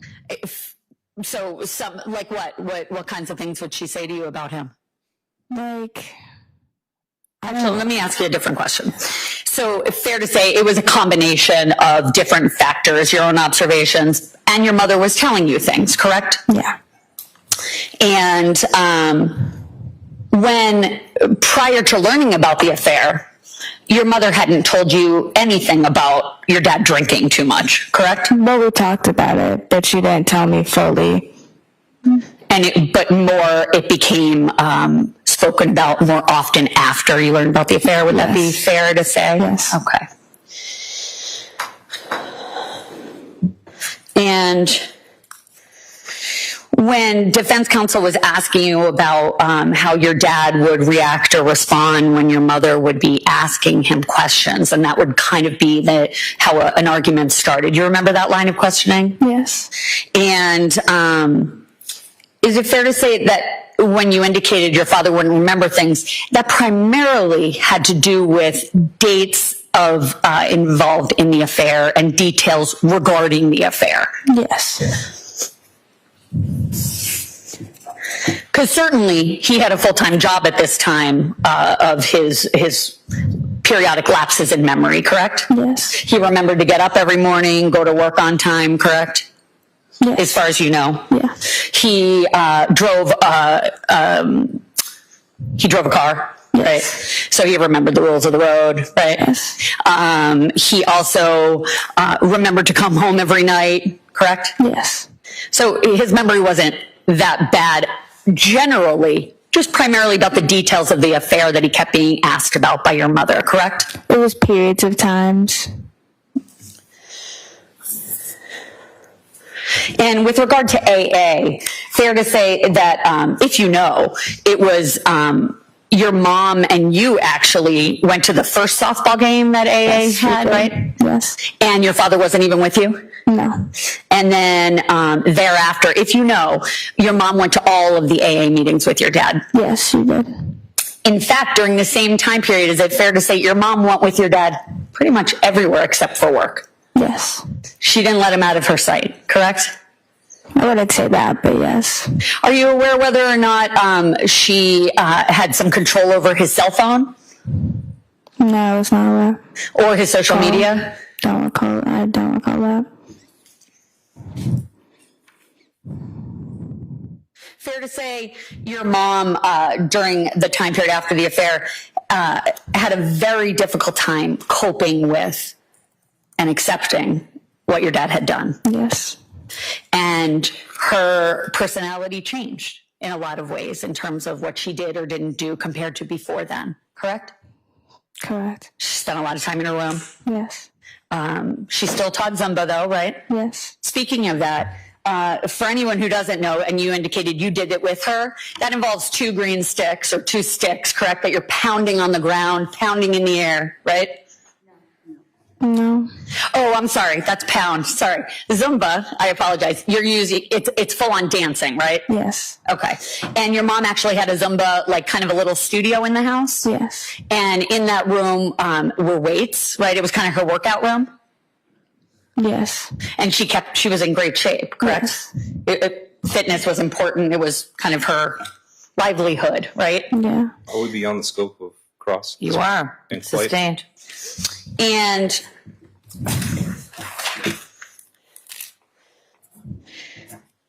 defense counsel asked you many questions about your dad's drinking. I just want to be sure I understand. After the affair, for the next 2.5 years up until his death, fair to say you never saw him drink again, correct? No.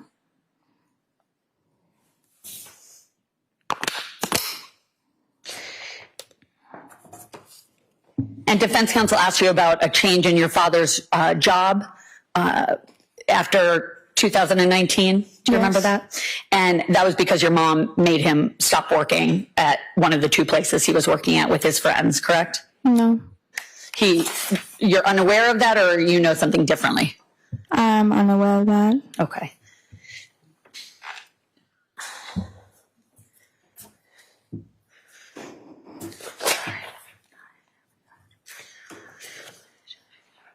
And defense counsel was asking you about your mother's panic attack immediately when she called your name on January 28th, 2021. And you were describing what it kind of looked like, her panic attack. You remember that line of questioning? Yes. And that she was difficult maybe to understand at times. Is that right? Yes. But you heard her clearly yell for you when you were upstairs, right? Yes. And then you heard her clearly say, call 911, correct? Yes. And then you also heard her clearly tell you to go upstairs and get her cell phone, right? Yes. None of that was unclear, right? No. Okay. And you described an incident involving Netflix and an upside down flag, and that making your father angry and upset. You remember that line of questioning? Yes, I do. Fair to say that was not anger at your mother, correct? It was anger at me. Right, because he felt you were disrespecting the flag, right? Yes. And he had served in the Army? Yes. Okay. You've never seen him be physically violent with anyone in your family, correct? No. And in terms of, do you know what the word instigated means? Or to instigate something? Yes. Who out of your parents would instigate most fights? My mom.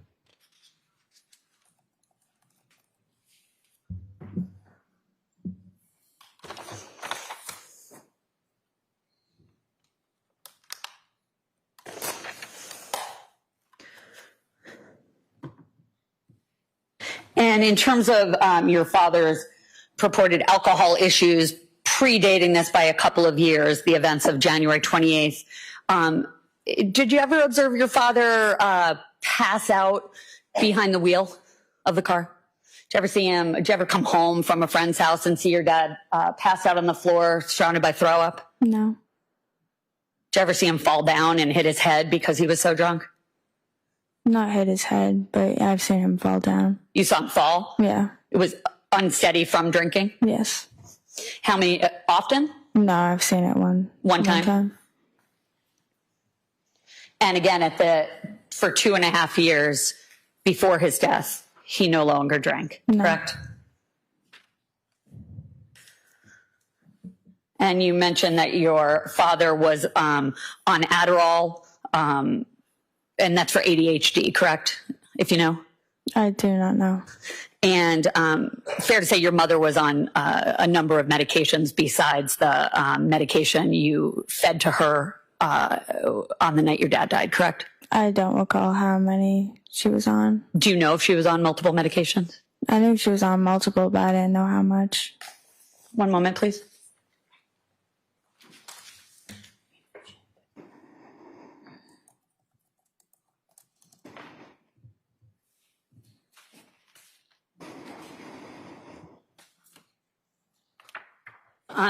One last question, I'm sorry. With regard to injuries and your ability to observe your mother on this particular night, once the police and first responders were there and you indicated your mom had an opportunity to calm down, is it fair to say that kind of calmed you down as well? Yes. And everything got a little bit calmer, right, in general? Yes. At that point, you had the ability to make observations of your mother, correct? Yes. You didn't see any injuries about her face or her body, correct? No, I did not. Nothing further. Recross. You said a moment ago that when your father was brought out to the ambulance, you went out the side door, didn't you? Yes. And you were out at the side door when the police arrived as well. Yes. And so when your mother took the medication right after you gave it to him, you went outside. Yes. So you weren't around to do like an inspection of your mother at that time, right? No, I was not. So some questions were asked a moment ago about whether you have any training in addiction when you were 14 years old. And you said you didn't, right? Yeah. But you did have concerns about your dad's drinking on your own and independent of your mother, right? Yes. You would notice how many cases of beer would be stacked up again and again over in that room where he would drink, right? Yes. And you actually said to him when you were a little kid, I'll give up candy if you give up drinking, right? Yes, I did. And it was a topic of conversation within the household and outside the household, his drinking. Yes. And again, he said he was an alcoholic, right? Yes, he did. He would go to AA meetings. And you said a moment ago that your mother would go to them with him, right? Yes. But your dad also did commitments, right? Yes. Where he would go to other meetings and he would talk about his experience with alcoholism. Yes. And that wasn't a speech that was written by your mother, right? Yes. It was written by your dad, right? Yes. And your mother wouldn't go to all those commitment meetings, right? Yes. And of course, your father also went to a men's group, which for AA, and your mother didn't go to that, right? Yes, correct. Right? And of course, he actually did, as the DA said, remain sober. Yes, he did. And he appeared to struggle with that for a period of time, right? Yes. And he still appeared sober. Yes. So if this was some sort of a con about him having an alcohol problem, it was quite a long con. He was doing all the steps too. Yeah, he was. You can have it. You said that after your father's affair, your mother was sad, right? Yes. And the DA the government just tried to suggest that she was in her room all the time, right? Yes. She was a Zumba instructor, correct? Yes. And in her room is where she did her Zumba classes, right? Yes. So she was running a business out of that room. Yes. So it wasn't all that strange that she was spending a lot of time in her room, right? No. This wasn't like someone who was so depressed they couldn't get out of bed and was wearing pajamas all the time, right? No. They were doing that aggressive cardio dancing, right? Yes. And she was running classes, right? Yes. And part of running classes is to make other people within the class feel motivated to do the class. Yes. And she was able to do all those things, right? Yes. Now, you mentioned during redirect that your father had a job the whole time and seemed to be able to go to work, right? Yes. He seemed to be able to drive his car at that time, right? And that seems somewhat inconsistent with his statements that he had broad-based amnesia for a period of several months. Yeah. And wasn't that what the DA just pointed out? Yes. A big topic of conversation that was what the arguments were about? Yes. Because on one hand, your father would say, I don't remember anything for 8 months in 2018. And then later he'd say, things that made it clear that he did have memories from 2018, correct? Yes. And this would just be a constant question of what is it? Is this a neurological issue, right? Or is this just some sort of a lie, right? Yeah. And it wasn't just your mother that was involved in this dialectic. It was the whole family, right? Yes, it was. Right. Now, you said on redirect that you never saw your father be violent with your mom, right? Correct. You never saw your mom be violent with your dad, did you? No, I did not. Right. That event with the bruise on his face, you weren't home when that happened. No. You came home and you saw it. Yes. And you didn't know if there was an argument before that. Maybe you heard about that from somebody, but you didn't know directly, right? Yes.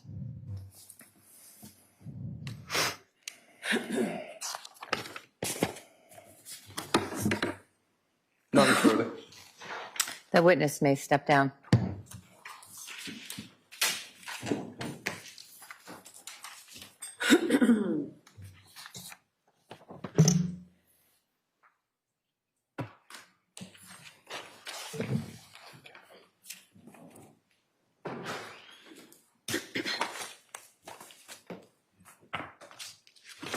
The Commonwealth may call its next witness.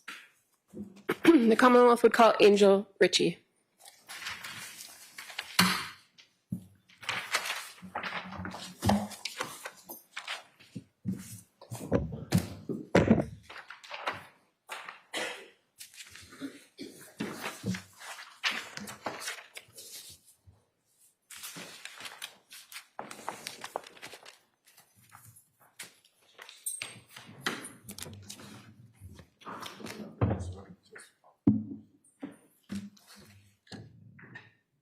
Yes, sir. Please, raise your hand. Good afternoon. You solemnly swear that the testimony and the evidence which you give to the court and the jury in the matter now comes from the Commonwealth and defendant's bar to the truth, the whole truth, and nothing but the truth, so help God? Yes. Thank you.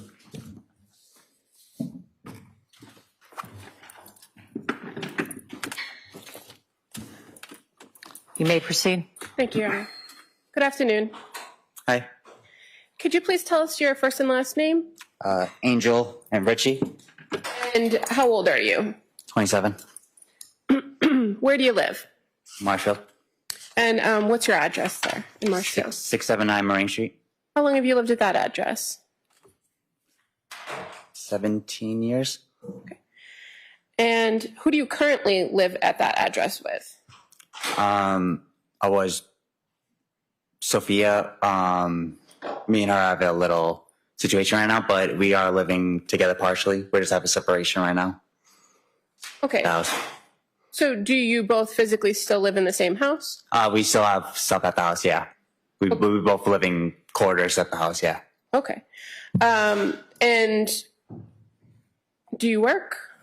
Currently, no. I got lost my job February of this year. Of this year? What Yeah. did you do before you lost your job? Custodian work. Where did you work as a custodian? Hingham, public schools. Do you need a specific school or? No. Okay. How long did you hold that job with the Hingham Public School? Like 3 years, something like that. Okay.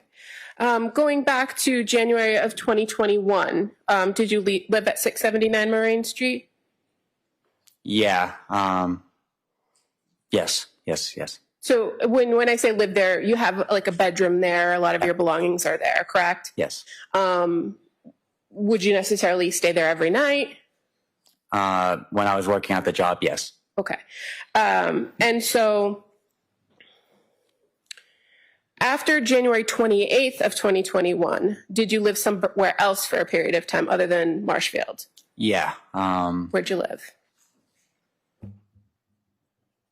I was back and forth between houses between my girlfriend and I, or during the time my ex-girlfriend.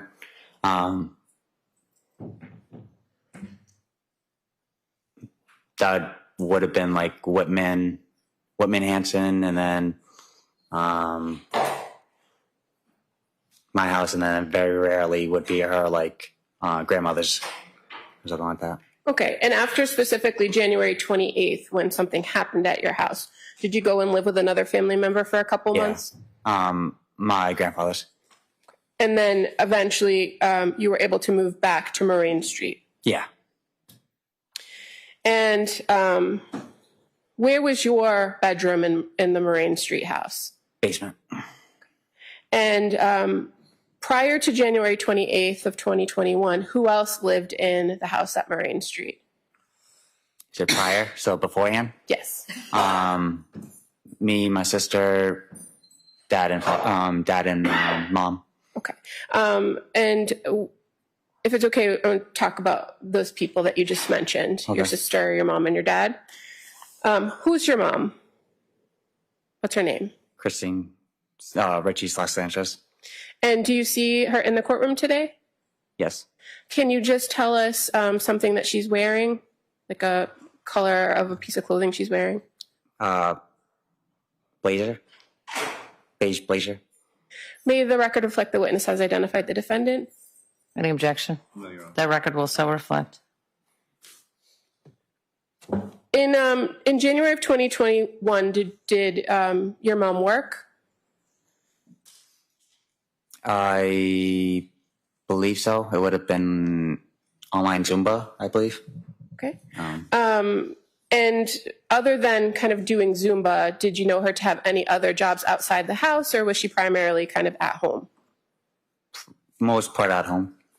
Did you know if she was engaged in any classes during that time period? School, I believe so. Yeah. Okay. And would that be college or high school? Yes. College. And do you know what she was studying at that time?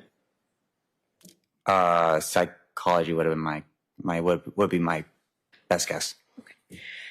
And you also mentioned that during that time period, your father was living in the home. Yeah. Who is your father? Michael Joseph Richie. And is that your biological father? No, When did you come to know Michael? my whole life. Your whole life? Yeah. And at some point, did he become your father legally? 2004. And so in 2004, did Michael legally adopt you? Yes. And is that when you took the Richie name? Yes. And so what did you call him? What did you call Michael? I've always called him Dad. Always Dad? Yeah. And did you know what Michael did for a living? Firefighter. And then part-time he had the fire sprinkler company stuff. So whatever that entitles. Okay. And did he work with a particular person that you and your family knew at the fire sprinkler company? One of them, Mark McDonald, would have been his higher up. Okay. Is that somebody that you knew as a family friend? Yeah, we would have referred him as uncle through my father, yeah. And your father passed away, correct? Yeah. And when was that he passed away? January either 27th or 28th, 21. Do you know how old he was when he passed away?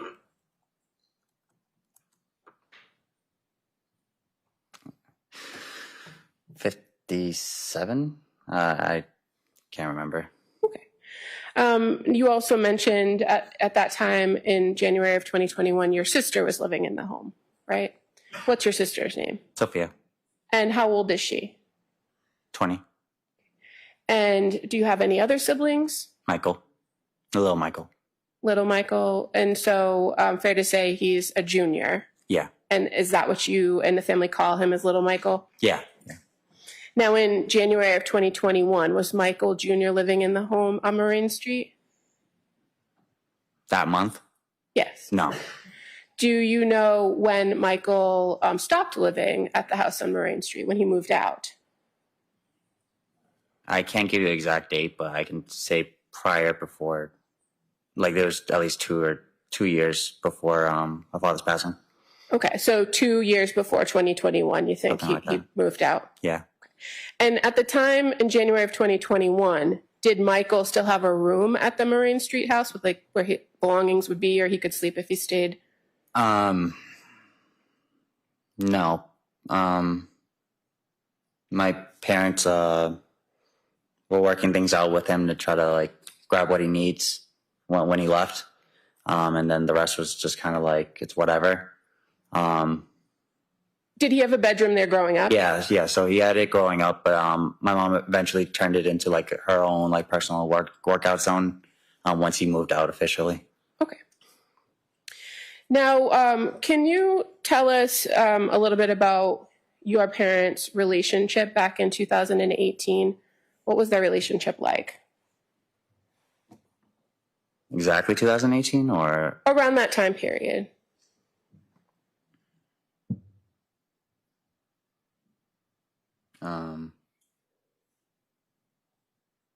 Well, maybe I can ask you a different question if that's... Yeah, I mean, okay. like I would need like a... Sure.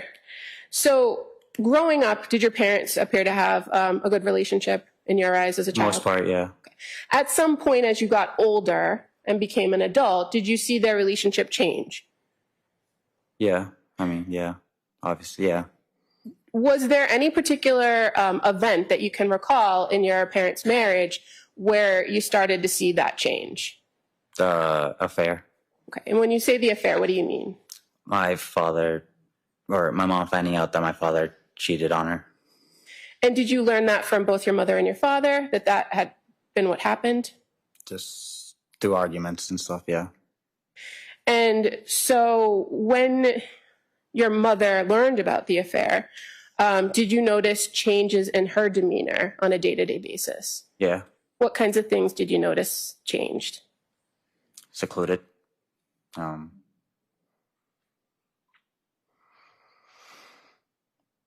Like angry, I guess, like just like at just the situation she was in, and confused too at the same time. Okay. So would you hear her yell a lot more than you had heard her yell in the past? Yeah, I mean those past 3 years to his final day was like abnormal as it could come, you know, like the fights were just ongoing, you know, so that wasn't normal having that many fights, and then on top of it that long of a period too of time fights are going on. That wasn't normal at all. Okay. And would you be around hearing and seeing these fights? Yeah, without even me like having a point. Like if I was in the basement, there was no getting away from it. So I was just, I could hear the muffles and stuff and loudness, and it's just, yeah. Okay. And would you hear both your mom and your dad's voices during those arguments? Yeah. Would there be any one voice that you'd hear more than the other in those arguments? Objection, Your Honor. He can answer it if he knows. I can't necessarily say because there'd be times where one would overtake the other, and so it's. Okay. Anything else that you observed about the changes in your mom's demeanor or how she would behave around the house after she learned of the affair?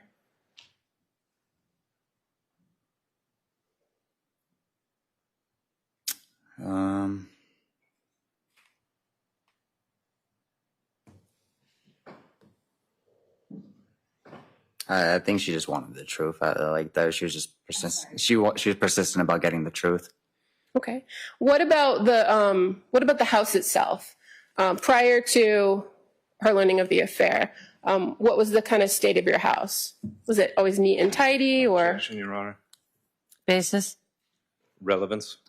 Overruled. So was the house kind of neat and tidy before?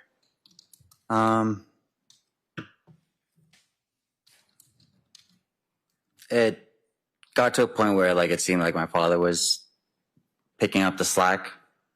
So would you see your dad kind of pick everything up? Right. Well, so she would do what she could, but then like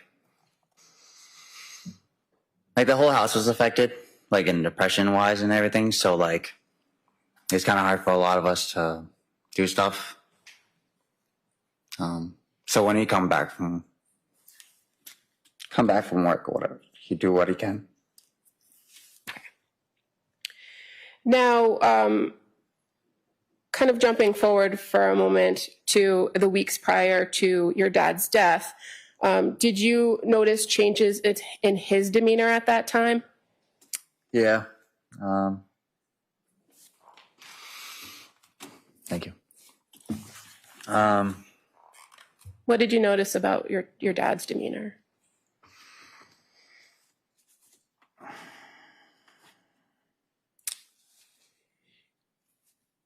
He was the same way, kind of too, but like he was isolated before all the arguments and stuff.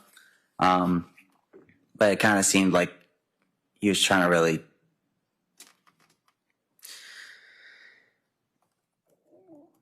either deal with what was going on or try to fix it. I saw like a lot of separation going on during the time, but then when they were together, it was either like very rarely it would have been like towards the end would have been the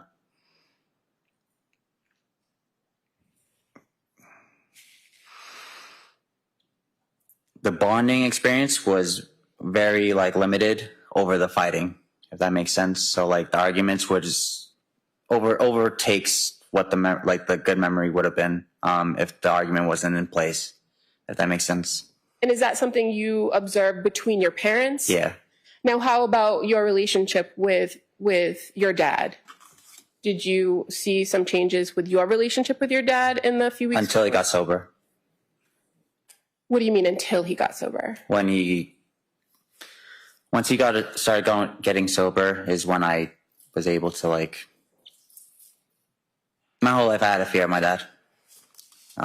So. And did that change when he got sober? Is that a yes? You just have to answer out loud. Yeah, sorry. That's okay. And so did you find yourself becoming closer with him at that time when he was sober? Yeah, we were talking more. Now, in the weeks prior to his death, did you still hear and see fighting in the household? Following up? Yeah, leading up. Yeah. And did you see kind of your father either after a fight happened or kind of in the midst of one, what he would do during those fights? Smoke. And where would he do that? Side door. So if there's only two doors we enter from the house, front door, side door. Okay, but would it be inside or outside the house? Outside. And so where would your mom be when he would be outside smoking a cigarette? If she wasn't out there with him,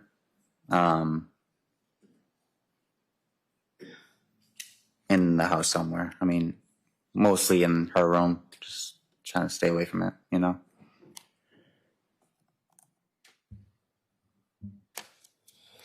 When you would hear, excuse me, the fighting between your mom and dad, could you hear what they were fighting about?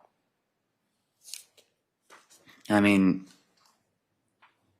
like when I would have to, like at just like a passing ear, and it'd just be like the same record, like same broken record type of situation. Just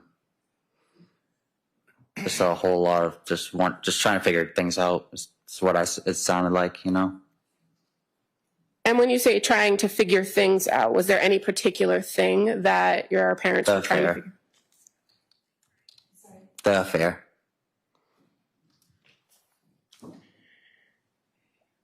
You mentioned your dad getting sober. Do you remember when that happened, that he stopped drinking? I know he had his 1 year chip, I believe. Possibly 2 years, I'm not sure. Okay. When he would drink, what would he drink? I mean, depends, but majority probably would be Bud Light. And what were your observations of him when he would be drinking?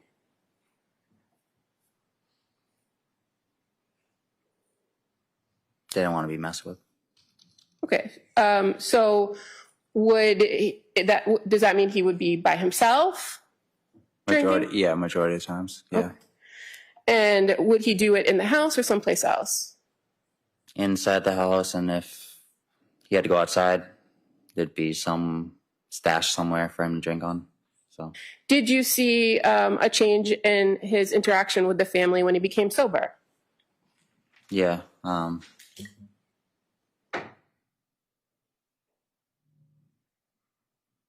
He was like a lot more open, it felt like, or seemed like. But like,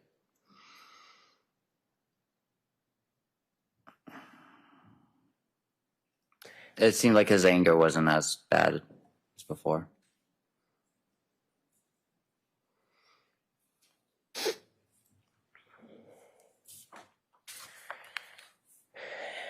At any point, Angel, did you see these arguments with your mom and dad, or hear the arguments with your mom and dad become more than just a verbal yelling back and forth? Like through any of them, or just like, what do you? Well, from the period of time from 2018, after your family learned about the affair, till up until the time of his death in January of 2021, did you ever see anything physical between the two of them? Restate my objection, Your Honor. I know your objection for the record. Can I still answer? Yeah, just a yes or no. Could you repeat the question? Between 2018, after the family was aware of the affair, up until January of 2021, when your father passed away, did you see any physical interactions between the two of them?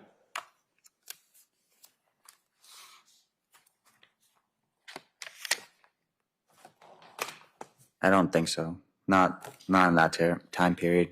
Maybe beforehand, but. If we may approach sidebar briefly. Yes.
So, jurors, from time to time, I will give you mid-trial instructions, and this is the first time that I'm doing that. Let's see if I can get rid of this. I'll wait and do that one. Later date. You are about to hear evidence concerning certain encounters that are alleged to have occurred involving the defendant. It may include involving the defendant in her home, and that this witness, I believe, observed before the incidents which are the subject of the allegations in this case. This evidence is introduced to show a nature of the relationship between the defendant and the complaining witness, not the complaining witness, but here the victim, and insofar as it might bear on the issue of possible motive and the defendant's intent in this case. Like all evidence, it's up to you to decide whether you believe it or you do not, and to decide what weight that evidence should be given. This evidence is not introduced to show that the defendant had a bad character or a propensity to commit crimes, violent acts. You may not consider the evidence for those purposes. The defendant is not charged with committing any crimes other than the charges contained in the 2 indictments that I told you about earlier in the day. You may not consider this conduct as a substitution for proof that the defendant committed the crimes charged, nor may you consider it as proof that the defendant has a criminal propensity or a bad character. You may consider such evidence solely on the limited issue of the defendant's state of mind, motive, and intent with respect to the indictments in this case. You may not consider this evidence for any other purpose. Specifically, you may not use it to conclude that if the defendant committed these other acts, that she was more likely to have committed the crimes charged in the indictment. You may proceed. Thank you. Angel, do you recall any particular incidents or arguments between your mom and dad where there was a concern about a weapon that was being used or that was furnished at some point? Towards each other? Or? Well, just in terms of an argument ensuing and a weapon or an instrument. There was, I mean, the quote that gets thrown around with me stopping my mother from poking herself with a knife. So if I can just kind of maybe ask you a little bit more about that incident, but so we're talking about the same incident. Do you know about when that incident happened that you observed your mom with a knife? Yeah. Do you want me to elaborate? Or If you can recall about when that occurred. I came home from work. I can't remember if I got called out early or if it was just right when I got out. My brother got in a fight with my parents, I guess. I came home early, or like I said, right on time or something. But came home, went upstairs. They're in their room. Things are broken. I asked what's going on. It was, once again, the affair was the situation of, well, what got brought up to me. And then I shared my 2 cents, like, excuse my... Can we be a little bit careful here? Yes. Can we have a new question? The question that the witness is now answering has not been answered. Why don't we go back to when? Well, I was leading up to the when. There's no question before you, sir, right now, Madam Prosecutor. Okay. When? Let me just ask a few more questions, okay, and maybe a little bit of a different way. As far as the time frame, what time of year this was, or in what year? Do you remember when that was? No. Okay. And you indicated that you came home and Michael was in the home. Which one? Michael Jr., I'm sorry. Little Michael. Wasn't at the home. No. Okay, so when you came home, he wasn't at the home? No. Who was at the home when you came home? My dad and father. Oh, dad and mom. Okay. And were they arguing at that time? It seemed like, I mean, things were broken, and I walk in the room and just like deer caught in headlights type of situation. But they were just face to face to each other, and then I walk in the room and eyes on me. And then I ask what happened. And you made observations of the room or the area or the house when you came home, right? Where you saw the broken mirror? Like, yeah. Okay. Until what happened next when you saw your parents in the room and kind of things broken? Conversation goes south. Who's having the conversation? You and your parents? Yeah, like all 3 of us. Okay. And so without saying what the conversation was, what happened next as far as what people did? So I noticed my mom got like kind of hysterical in a way. And I worried. And during the time too, she was going through her situation with I'm going to call it the affairist, or the person who he did the affair with. Okay. So my concern was stop her before she does something like that again, right? So she goes downstairs, like hysterical. I worry, follow her. Next thing I know, she grabs the kitchen knife next to the sink and Japanese like style, like about to plunge herself with it. And just sorry to stop you, but for purposes of the record, because you're gesturing, and we're recording and creating a record of everything. When you say Japanese style, and you kind of suicide. But as far as what you were gesturing she did, you had your hands together and you were gesturing towards your stomach. Did she have something in her hands at that time?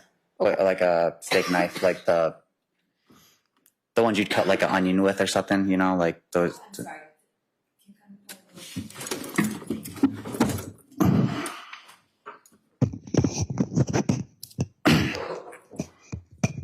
Good. Good. Yeah, Good? thank you. All right. Yeah, can I draw it out? Well, is it like a knife you cut a steak with, or a knife with a bigger blade? Bigger blade. Okay. Not a butcher knife, but big blade. Okay. And so when you saw her do this with the knife to herself, where was your dad? Pretty much following me. Like In the kitchen as well? After I called him in, yeah. And so what did you and your father do when you saw your mom make that gesture? I grabbed the knife, stopping her from hurting herself, and then I called my dad over to help me, screaming. Like, were the two of you able to get the knife away? yeah. And what was your mom's demeanor during that time period? How was she behaving? Frantic. And what was your dad's demeanor? What was he doing? Just trying to do what he did every day, just deal with it. I mean.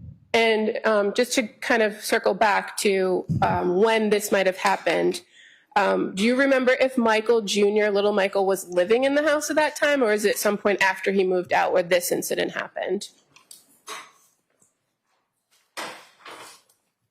I don't remember that. Do you remember, so you mentioned a girlfriend a little while ago, Yeah. or an ex-girlfriend. What's your ex-girlfriend's name? Katrina. And did Katrina live with your family for a period of time during the time period we're talking about? Yeah. Was Katrina living in the home at the time that this incident happened? That's the trouble I have remembering if we were at her house during the time or if we're at my house during the time. That's the only issue I have with all this going on. But would she often stay with you? She would, yeah. If we were going to go anywhere, it would have been either there at her house or my house. But yeah, she would. Okay. And now I'd just like to kind of go back to January 28th of 2021. Okay. Were you at home all day that day, or were you doing something else? Work. Do you remember what hours you were working around that time period? Through references, I believe it was 2 to 10 or 2:30 to 10. But, and fair to say, in your job as a custodian at that time period, sometimes your schedule varies. yes. So sometimes would you work the day shift? Yeah. More like a 9 to 5? Yeah. So depending on when Sophia was going through the DCF stage and stuff like that, I was trying to change my work schedule around. So the day before my father passed, I got the permanent position, taking the next retire custodian that was leaving the school. And then the day after he passes, and then. So when you took that more permanent position, Yep. What did your hours change? Yeah. What were your hours Beforehand or after? Around that time period, what were they? So that's like I was the sanitizing group after starting at first. It was during the COVID. So I think they would bring me in like super early in the morning, or at least after like the first period of class or whatever of their school schedule. And then that would go till like 2 or something. And then I got the chance to fill in one of the substitute custodians they had. And then that was the leading point to me getting the permanent. But that substitute hours was like till 5 or something like that. Okay. So on January 28th, 2021, the day that your dad passed, were you home when the incident occurred? No. Where were you? Work. And at some point while you were at work, did you get a call? Yes. Who called you? My mom. And what did she tell you when she called you?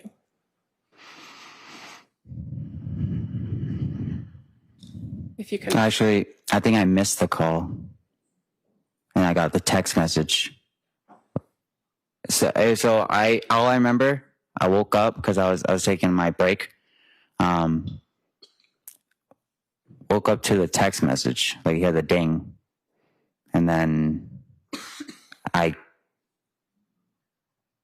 not sure if it was a missed call that was right before, or if I got called after, and then later on that night too, I also got a phone call at the police station, I think, or something like that.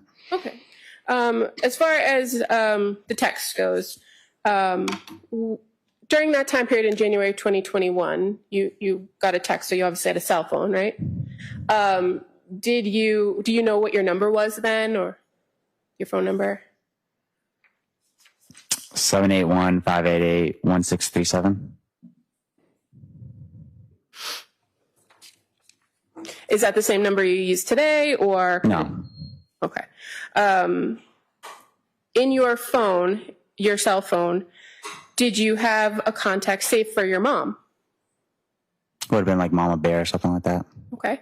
And so when you received that text on that day, were you able to confirm that it was from your mom based on the contact? Yeah, I mean, like she said, Dad's hurt, so. Okay. Now, as far as the text communication with your mom that particular night, was that the only text you got from her? No, I think there were a few more. And from the text message, what did you learn from your mom?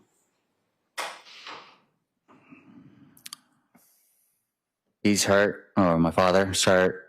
My sister's getting taken away somewhere, and I need to go there. Go where? The hospital. And so when you learned that you had to go to the hospital, what did you do? When I got to the hospital? Well, when you learned from the text that your dad was hurt, yeah. What did you do at work? Ran inside because I'm just like, what the hell? Like, I didn't know what the hell to do, to leave or just stay. So I talked to my supervisor, and so I got to go to the hospital. My father's in the hospital, and he just didn't even question it and just said go. And then I went into action to go see him. And so which hospital did you end up going to?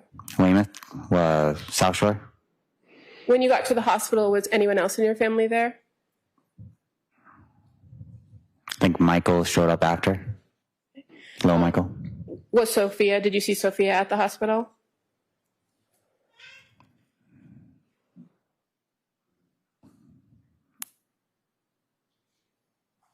I believe so. I saw Sophia when I believe we had family members around us too, and Michael was around there too when we had to break it down that our father passed away.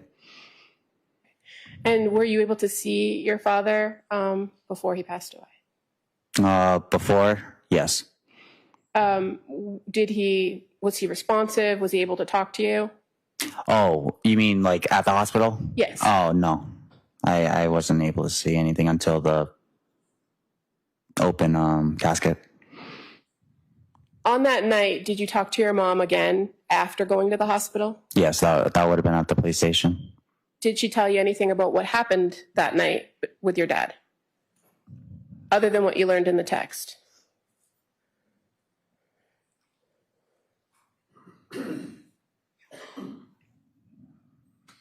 I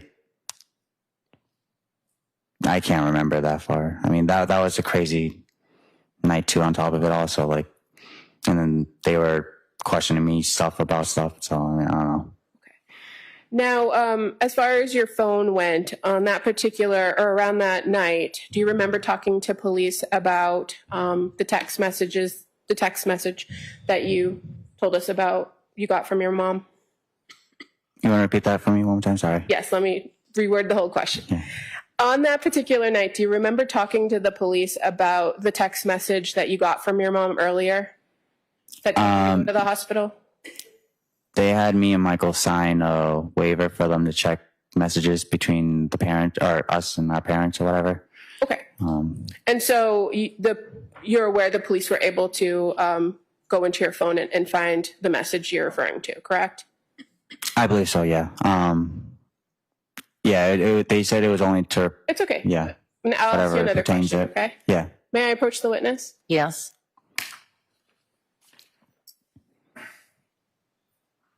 I'm just going to show you 2 pages, if you could just take a look at what's contained on those.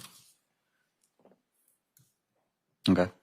Is that a fair and accurate representation of the text exchanges between you and your mom that night of January 28, 2021? Yes, that's it, so. 20. Yeah.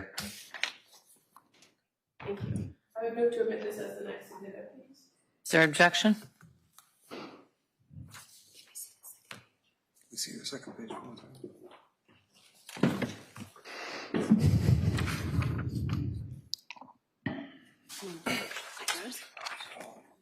You need this one too? Like these two. These last two. I'm guessing we have 4. Yes. The whole exchange.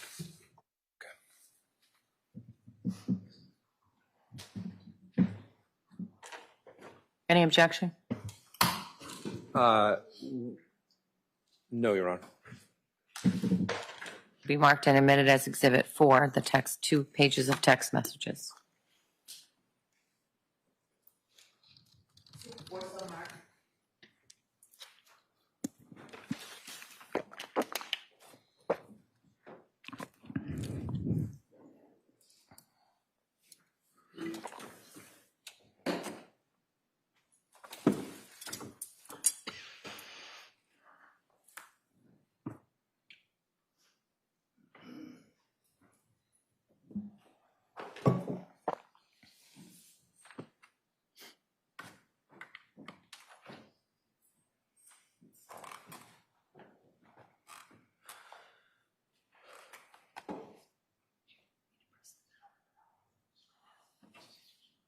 Counsel, I'll tell you that the last trial we had the same problem, so you may want to go to the Elmo. This is the Elmo. But if I approach the witness and Yes, you may. the message. I thought you were trying to do it from your computer, sorry. No. We didn't have that problem. We had another technology problem then. May I approach the witness again and ask him to just read the first message? You may. Thank you. Sorry, Angel. If you could just again look at Exhibit 4 and read the first blue bubble. This one? Yes. Okay. Angel, Dad's in the hospital at South Shore. Sophia's in the way there. I'm sorry, please go there. They won't tell if he's okay. He wasn't breathing. Thank you. And that's the message you remember getting from your mom when you were at work that night, right? Yeah. One moment, please.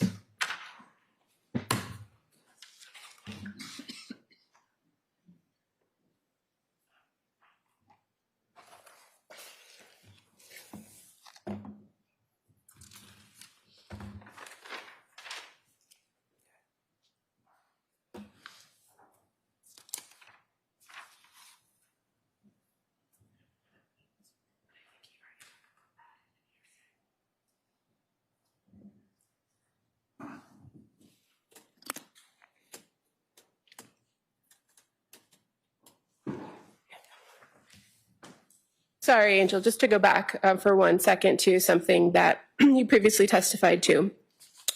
When we were talking about kind of changes in the house and keeping the house neat and tidy, I think you described that your dad picked up the slack. Yeah, when he would come home, yeah. So what do you mean when you say pick up the slack? What did you see him do? Straight to work, either cooking or cleaning something out. And was he kind of that primary person who made sure you guys all had a good meal?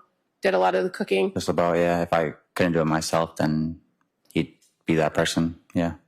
And did you always know him to kind of keep things neat and tidy himself? Yeah, I don't know if he got diagnosed by it, but like people would like say his actions were like OCD wise. You know what I mean?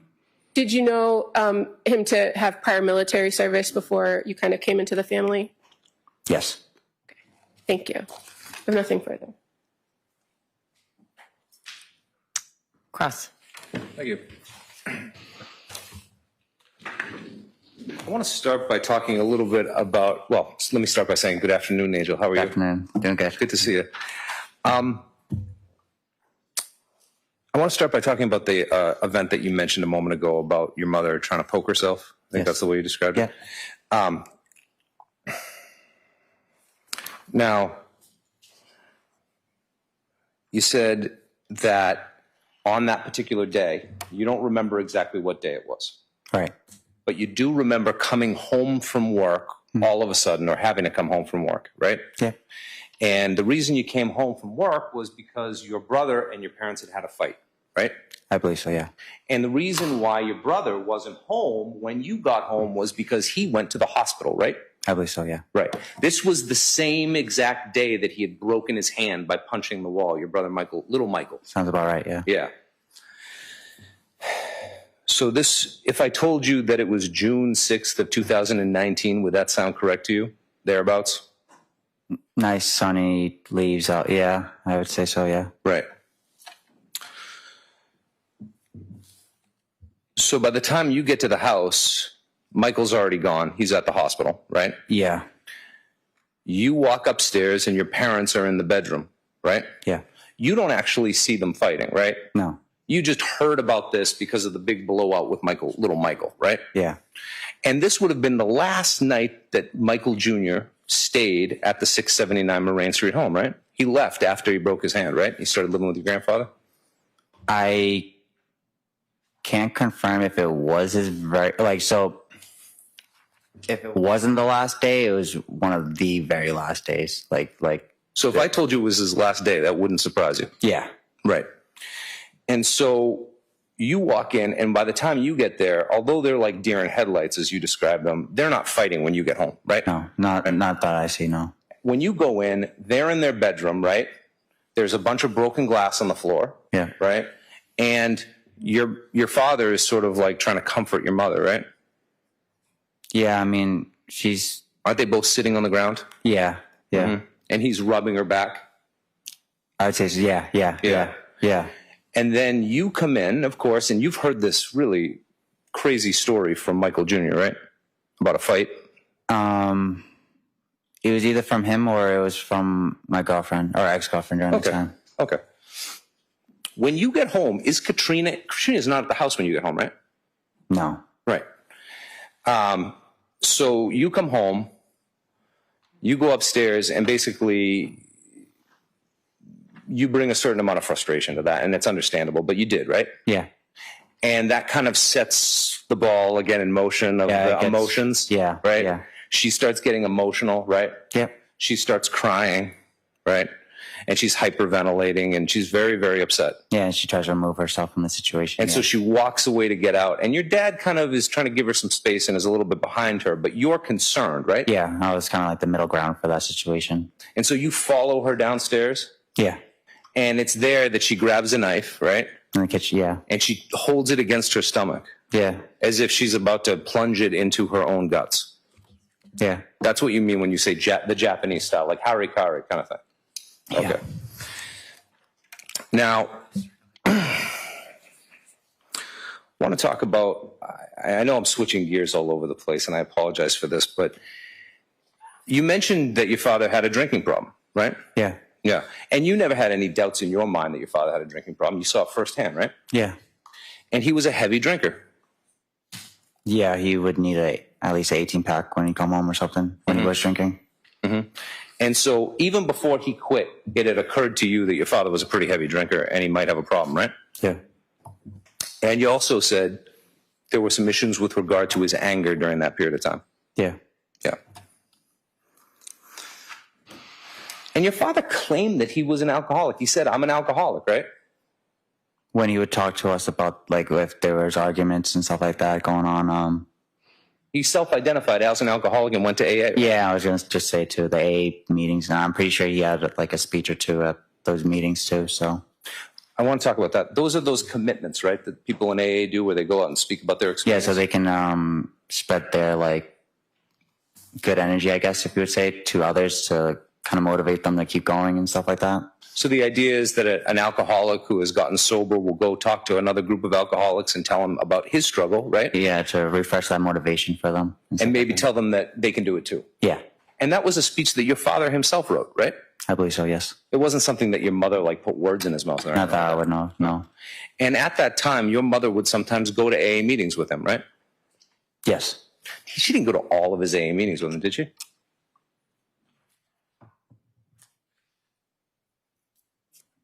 That could be a possibility. I'm not sure. Okay. But your father also did AA men's groups as well? Like separate from the AA group itself? Right. I wouldn't know about that. Okay. Your father did sober softball? Yes. And he participated in it? Yes. And he never suggested to you or to anybody that you ever saw that he wasn't happy about doing it? No, I mean, no, because their AA buddies would have been that softball group too, you know? So, I mean. Yeah.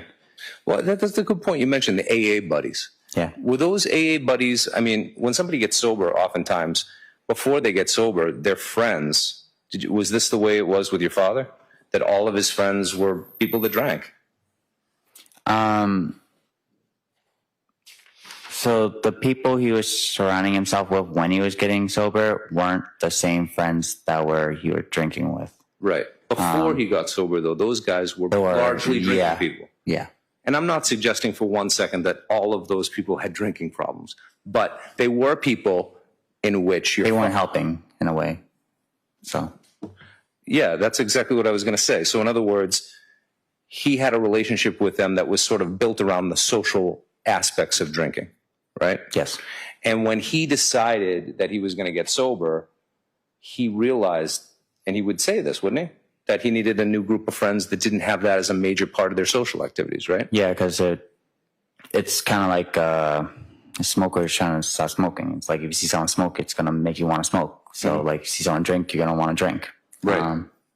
And I think he would try to do like the water thing, but like I don't know if I think that was just too much pressure to even try to do. Yeah. Be around all that, you know? Yeah, absolutely.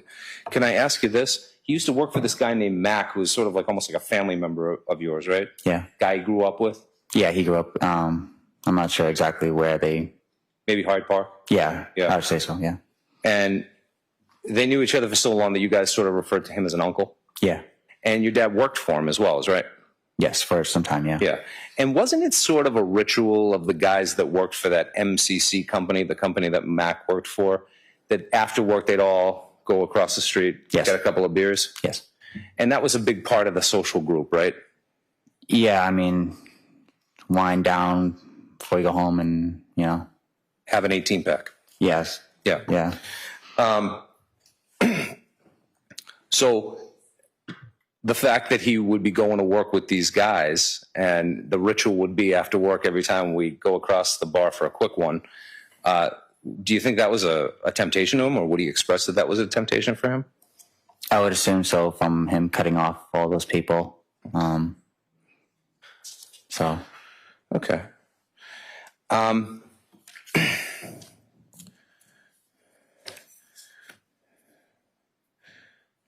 You described the neat and tidy bit that the house wasn't as neat and tidy after 2018. Is that what you said, or did I misunderstand you? At some point, it got chaotic. Mm-hmm. There was some ordinance, but then there was just like we started taking more stuff than we should have. You know what I mean? Like objects like chairs and stuff like that, just big objects that just took up space, and then that stuff would get piled on with all the stuff that we'd bring into the house, you know, so. Oh, in other words, just in general. Like hoarding, in a way. You guys would accumulate things. Yeah. Somehow, and not throw away the old things? And they would accumulate? Yes. I see. And was that attributable to your mother, or was that just generally true of the family? I'd say like the whole family in a way. Okay. We were all kind of like the same, but I don't know, like, I would say the whole family. Thank you. Very much. So, also, as you mentioned a moment ago, your brother had left the house in June of 2019. Yes. Or, yeah, before that, but around there. Yeah. And when he left, he didn't take all of his belongings with him. He moved out and he took some belongings, but he left a lot of his belongings there, right? He took the belongings that he saw fit and then said in shorter words that he doesn't need the rest. Right. But for a while, wasn't that a real question? And wasn't your family sort of holding on to his old property for him to come pick up? Yeah. Yeah. And that stuff from his room that had been moved out when your mother made it into a Zumba room, that was all downstairs in that living room area, wasn't it? For him to grab, if he ever did. And then eventually just went his way and then just didn't. And some of those items still remained in that living room. They just never in the same box. Yeah. Right. Exactly. And so also your girlfriend Katrina, who would sometimes stay there, she wouldn't always be at your house. She would be kind of in and out, depending on what was going on in your relationship. I would say so, yeah. Yeah. Yeah. And so when she would leave, also her stuff would get put in that living room area, wouldn't it? For her to pick up.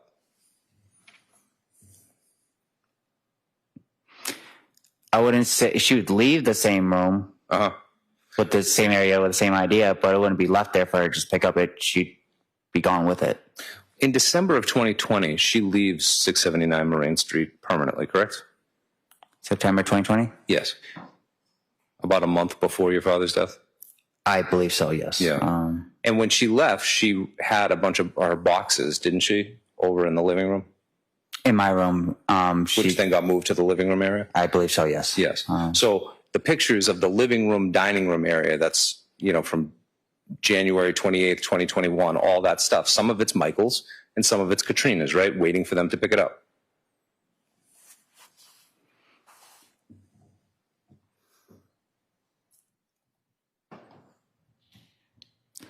So the only problem I have is that I don't remember boxes being there for Katrina because a lot of the stuff was mixed in with mine in my room still. So I don't know if that's even true or not, but Michael's sake, those boxes were always there for him to grab and he just never did.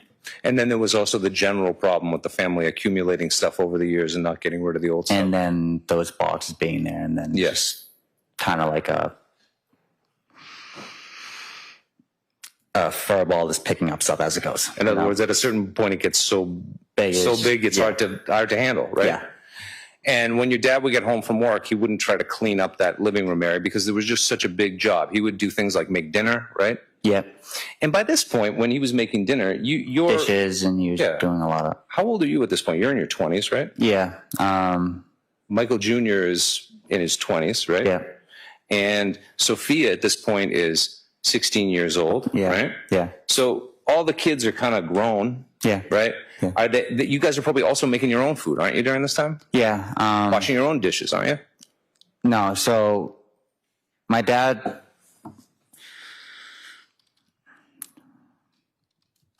My dad liked cooking, so that was his thing. I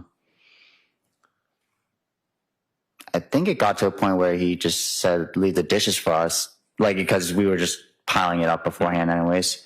So your dad would tell you, "You guys, you kids, don't worry about doing the dishes. I'll do it." Well, it was after frustration too, and then he kind of, I think he found a love for it for some reason. I don't know, but.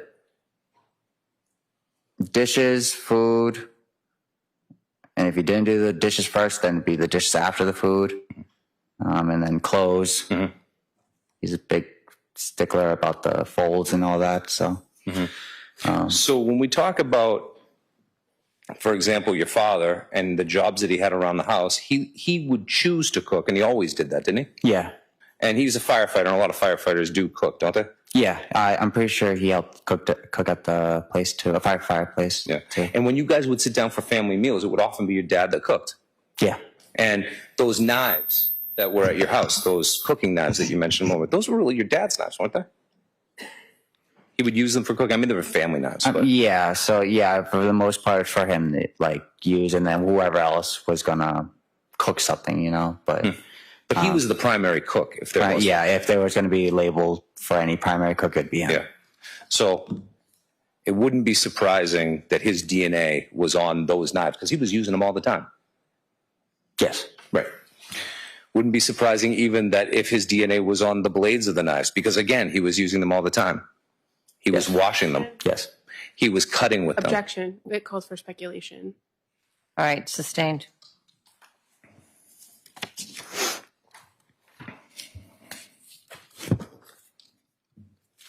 You mentioned during direct examination that one of the big things that they were fighting about was the attempt to get at the truth. And I just want to explore that with the following question. When your dad first disclosed that he had had an affair and that he had a problem of alcohol, was that about at the same time? Could you repeat that one more time? Did your father disclose his issue with alcohol to you and the affair at about the same time?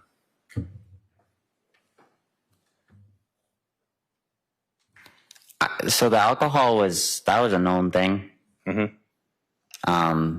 The affair was kind of just mixed into it when he just broke it down. Like, I have a problem now, like this, and then I did this because of that problem.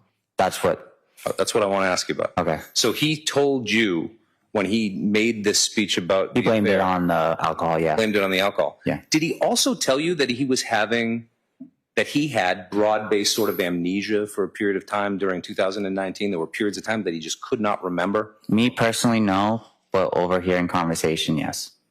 This was something that the whole family knew that he was claiming, right? Objection. Sustained.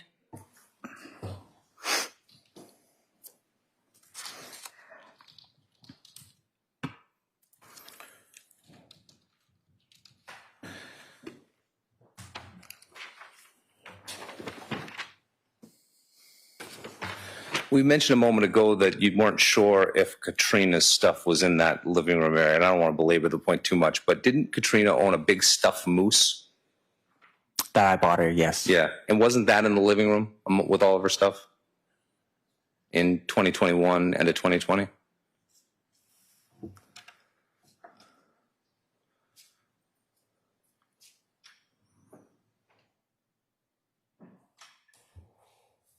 That would have been in my room still, I'm pretty sure. Okay. If anything, it would have got brought up to where the sectional is. Mm-hmm. And then way past everyone is when I decided to put out like the family table that's right there. But the sectional is in one room, right? It's like one it's right wall. right next to, so there's the flooring's different. There's wood floor and there's tile floor. On the sectional, it's the tile floor. Mm-hmm. That's where I believe the moose would have been. Okay, so there's, just so I'm clear, there's one big room. It has a dining room and a living room. Yeah. It's one room. The only distinction between the two rooms is that they have different flooring. So you walk from one floor to the next. It's essentially one room. Yeah. Yeah. All right.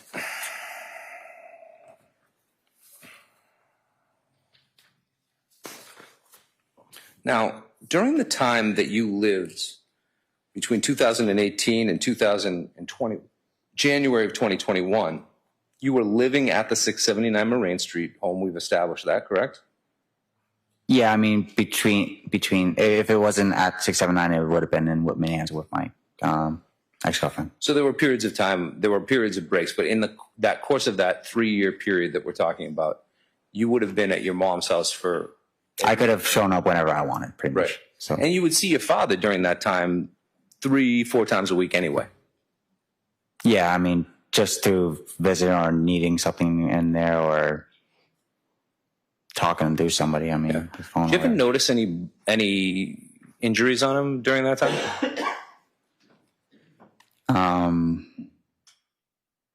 There was always hand markings and cuts and stuff, but that was from pipe cutting and stuff like that, and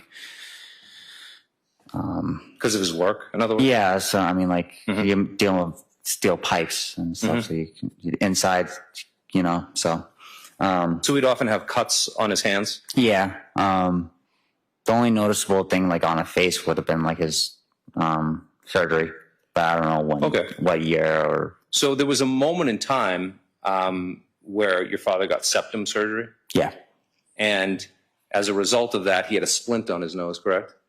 Yes. And he had some sort of retainer inside? Something holding it in. He wasn't able to sneeze or do certain things. And he had some black eyes, didn't he? At that time, just close to the nose? That could be a possibility. I'm not sure. And does it refresh your recollection at all if I told you it was in January of 2020 that he got that surgery? Does that sound right to you? About a year before his passing? The year before his passing? About a full year before his passing. Yeah, I mean, there had to have been some time because I don't remember like him being anywhere close to having that thing near his nose towards his end of his life. So. Yeah. So that only event, that's the only bruising or marks that you ever saw on his face? Yeah. All right. Yeah. Thank you. Now, your mother was a Zumba instructor as her primary work, correct? Yes. Right. She did that essentially full time, right? Yeah. That was like Die Hard Zumba. Yeah.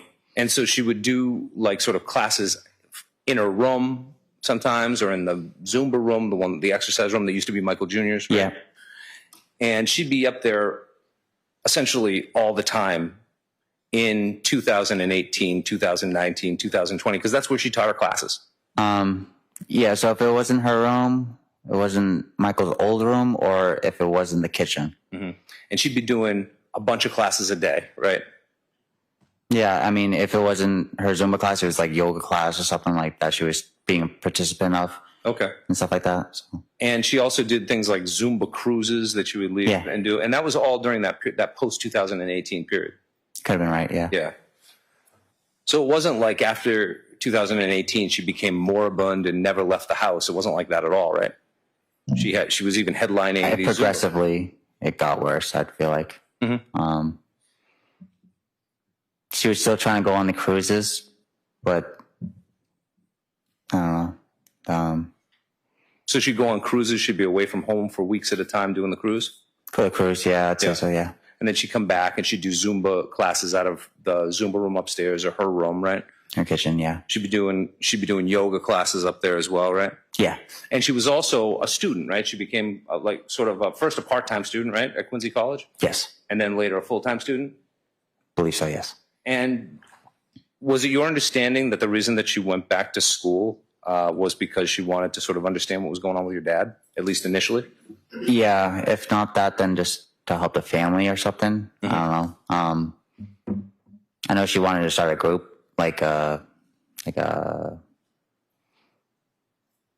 I'm not sure exact name for it, but just something along those lines of what she was studying for. So like a business type of thing. Did you ever get the impression that your mother had any doubts about your father's alcoholism? Did you ever have any of that sense? Objection. Sustained. Your mother, though, seemed to be supporting your father? Yes, for his recovery, yes. For his recovery, and in his counseling, correct? Yes. And in his therapy? Yeah, I mean, like if he would miss it, that'd be another argument, you know? And they would go to couples therapy together, right? Yeah. Right. And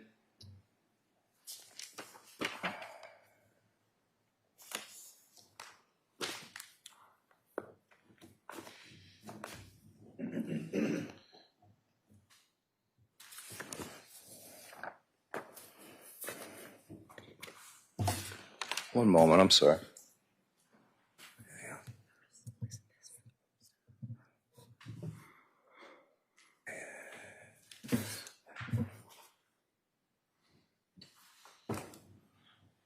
You're aware that even a year before the affair, your mother had severe joint issues, didn't she? And she would wear arthritis. And she would wear prostheses on her arms sometimes, on left her hands. arm, yeah. Uh-huh. And just so we're clear, the period of time, at least from during the period of time when the house was, as you say, was the progressive period of time where she was spending more time in the house. Yeah. That was during COVID, right? It was from like March 2020 till essentially just on the eve of your father's death, right? Yeah. And you had to leave home to go to work, right? Because you were a custodian, you had to take care of the school. Yep. And your dad had to go to work because he was a necessary employee. He was a firefighter, right? Yeah. But basically all of America was at home during that time for most Pretty of the much time, if you right? weren't essential worker, yeah. Yeah. And again, your mother was running her businesses out of her house. Yep. Yeah, because the Zumba people who can't go out, do Zumba in those gyms and stuff like that. What are you going to do? Sit around? No, then do it on Zoom or something, you know? Got it. Thank you. Nothing further. No problem. Redirect.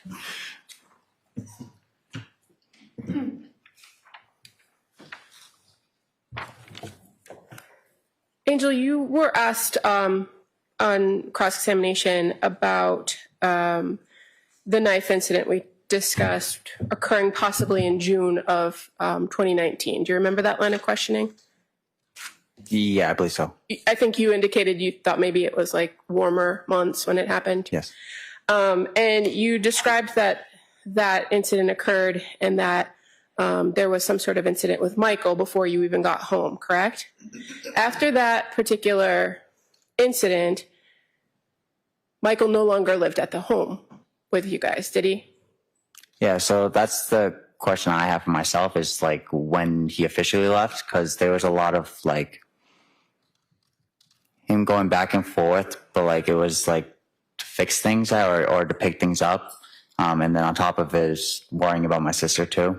Okay. And during the time between 2019 and 2020, you communicated a lot with your girlfriend at the time, Katrina. Yeah, I mean. And you guys texted a lot. Yeah. So when you weren't together, you were constantly texting. Yeah. May I approach the witness? Yes. Katrina, that's him.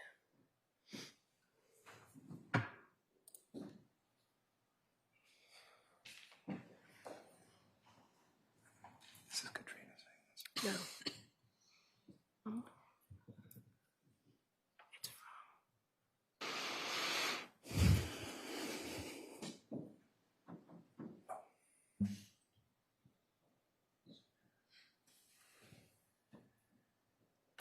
And it says, is my mom. Yeah.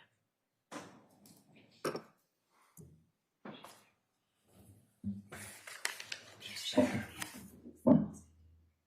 plan to approach him just to refresh his memory of the date and time. I think we need to let's approach it.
Jurors, we're going to suspend the testimony today. It's just a little after 4 o'clock, and it's been a full day for all of you. I will remind you now of the rules that you must abide by. Don't do any research about this case. Don't speak to anyone about the case, and continue to have open minds as you listen to the evidence in the case. We'll see you back here ready to begin your day at 9 a.m. tomorrow. Good night. Court, rise to the jurors, just place the notebooks in the chair. Exit out of the jury box this way.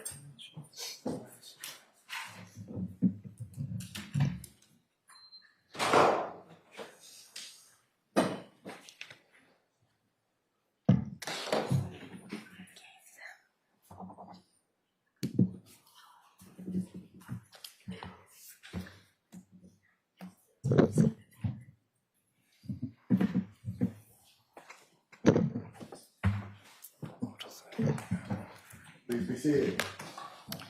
All right.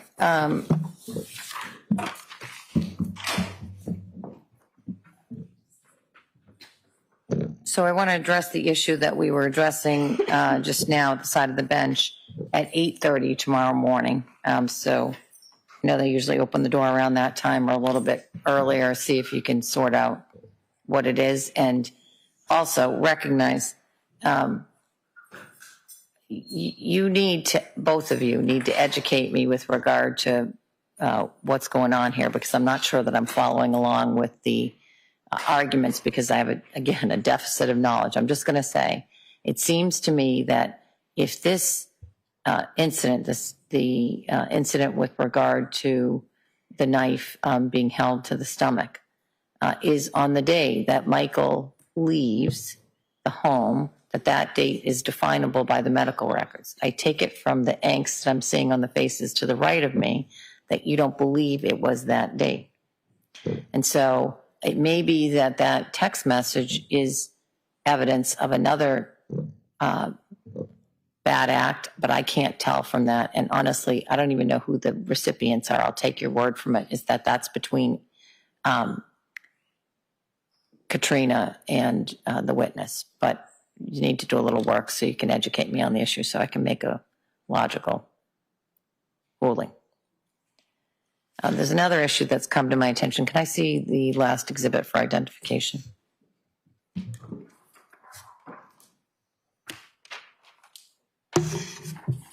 I marked for identification a note from one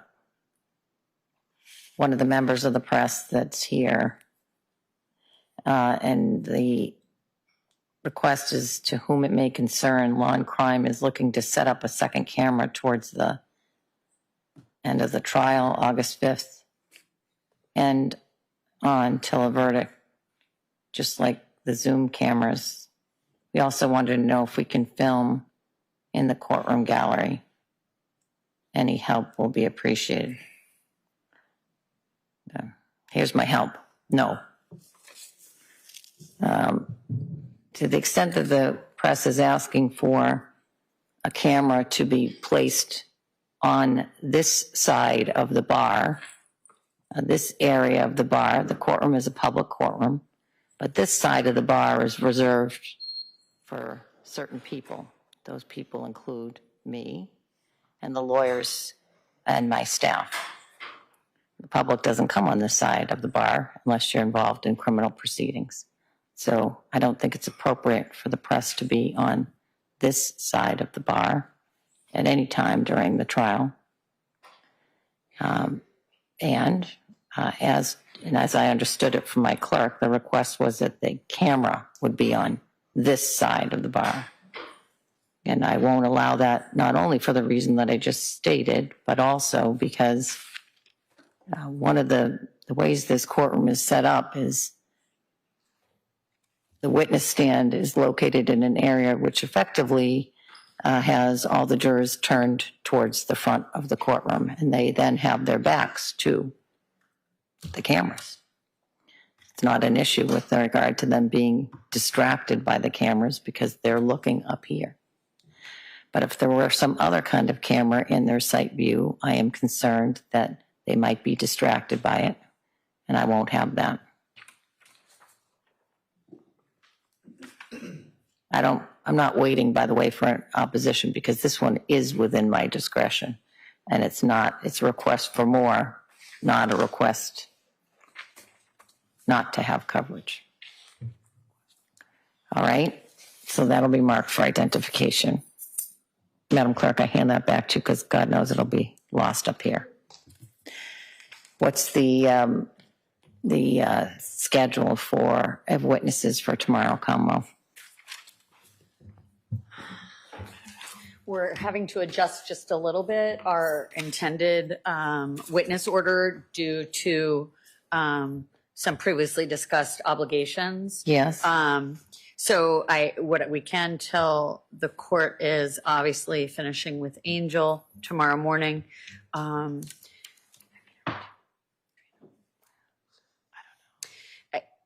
We need to actually just discuss amongst ourselves. I'm happy to, with your honor's permission, to let the clerk and obviously defense counsel know. We're just running into, we might need to just switch things up just a little bit due to the witnesses we've divided up and prior obligations of some people with appointments. Right. So I know you'll be talking tonight to each other. It is helpful for the court to also know. I'm going to ask you it every night of both counsels, so just get used to the question. Absolutely. We will be fully transparent. As soon as we know anything, we'll share both with defense counsel and the court. All right. I don't have any other items that I need to raise with you, but I'm happy to answer whatever questions you have of me. Perhaps tomorrow morning and prior to Katrina Freeman testifying, I just feel as though we might need to revisit just the court's order as it relates to issues my brother brought up as to calling it Mother's Day, for example, and the kids being present. I just wanted to raise that because that was something that was in my mind a little bit unfinished. So It is unfinished, and that's part of the reason why I wanted to know who's coming next. Thank you. Anything else? Nothing from the Commonwealth. We may need to do a little bit of discussion about Robert Higgins if he's going to be testifying tomorrow, just with regard to clarifying some things on the sort of a similar vein as Katrina Freeman. Just figuring out what prior acts he would be testifying to and what they are exactly. All right, put that out there. see if you can work it out. If you can't, I'll listen to you. Thank you. Anything else? No, Your Honor. Have a good night. All rise.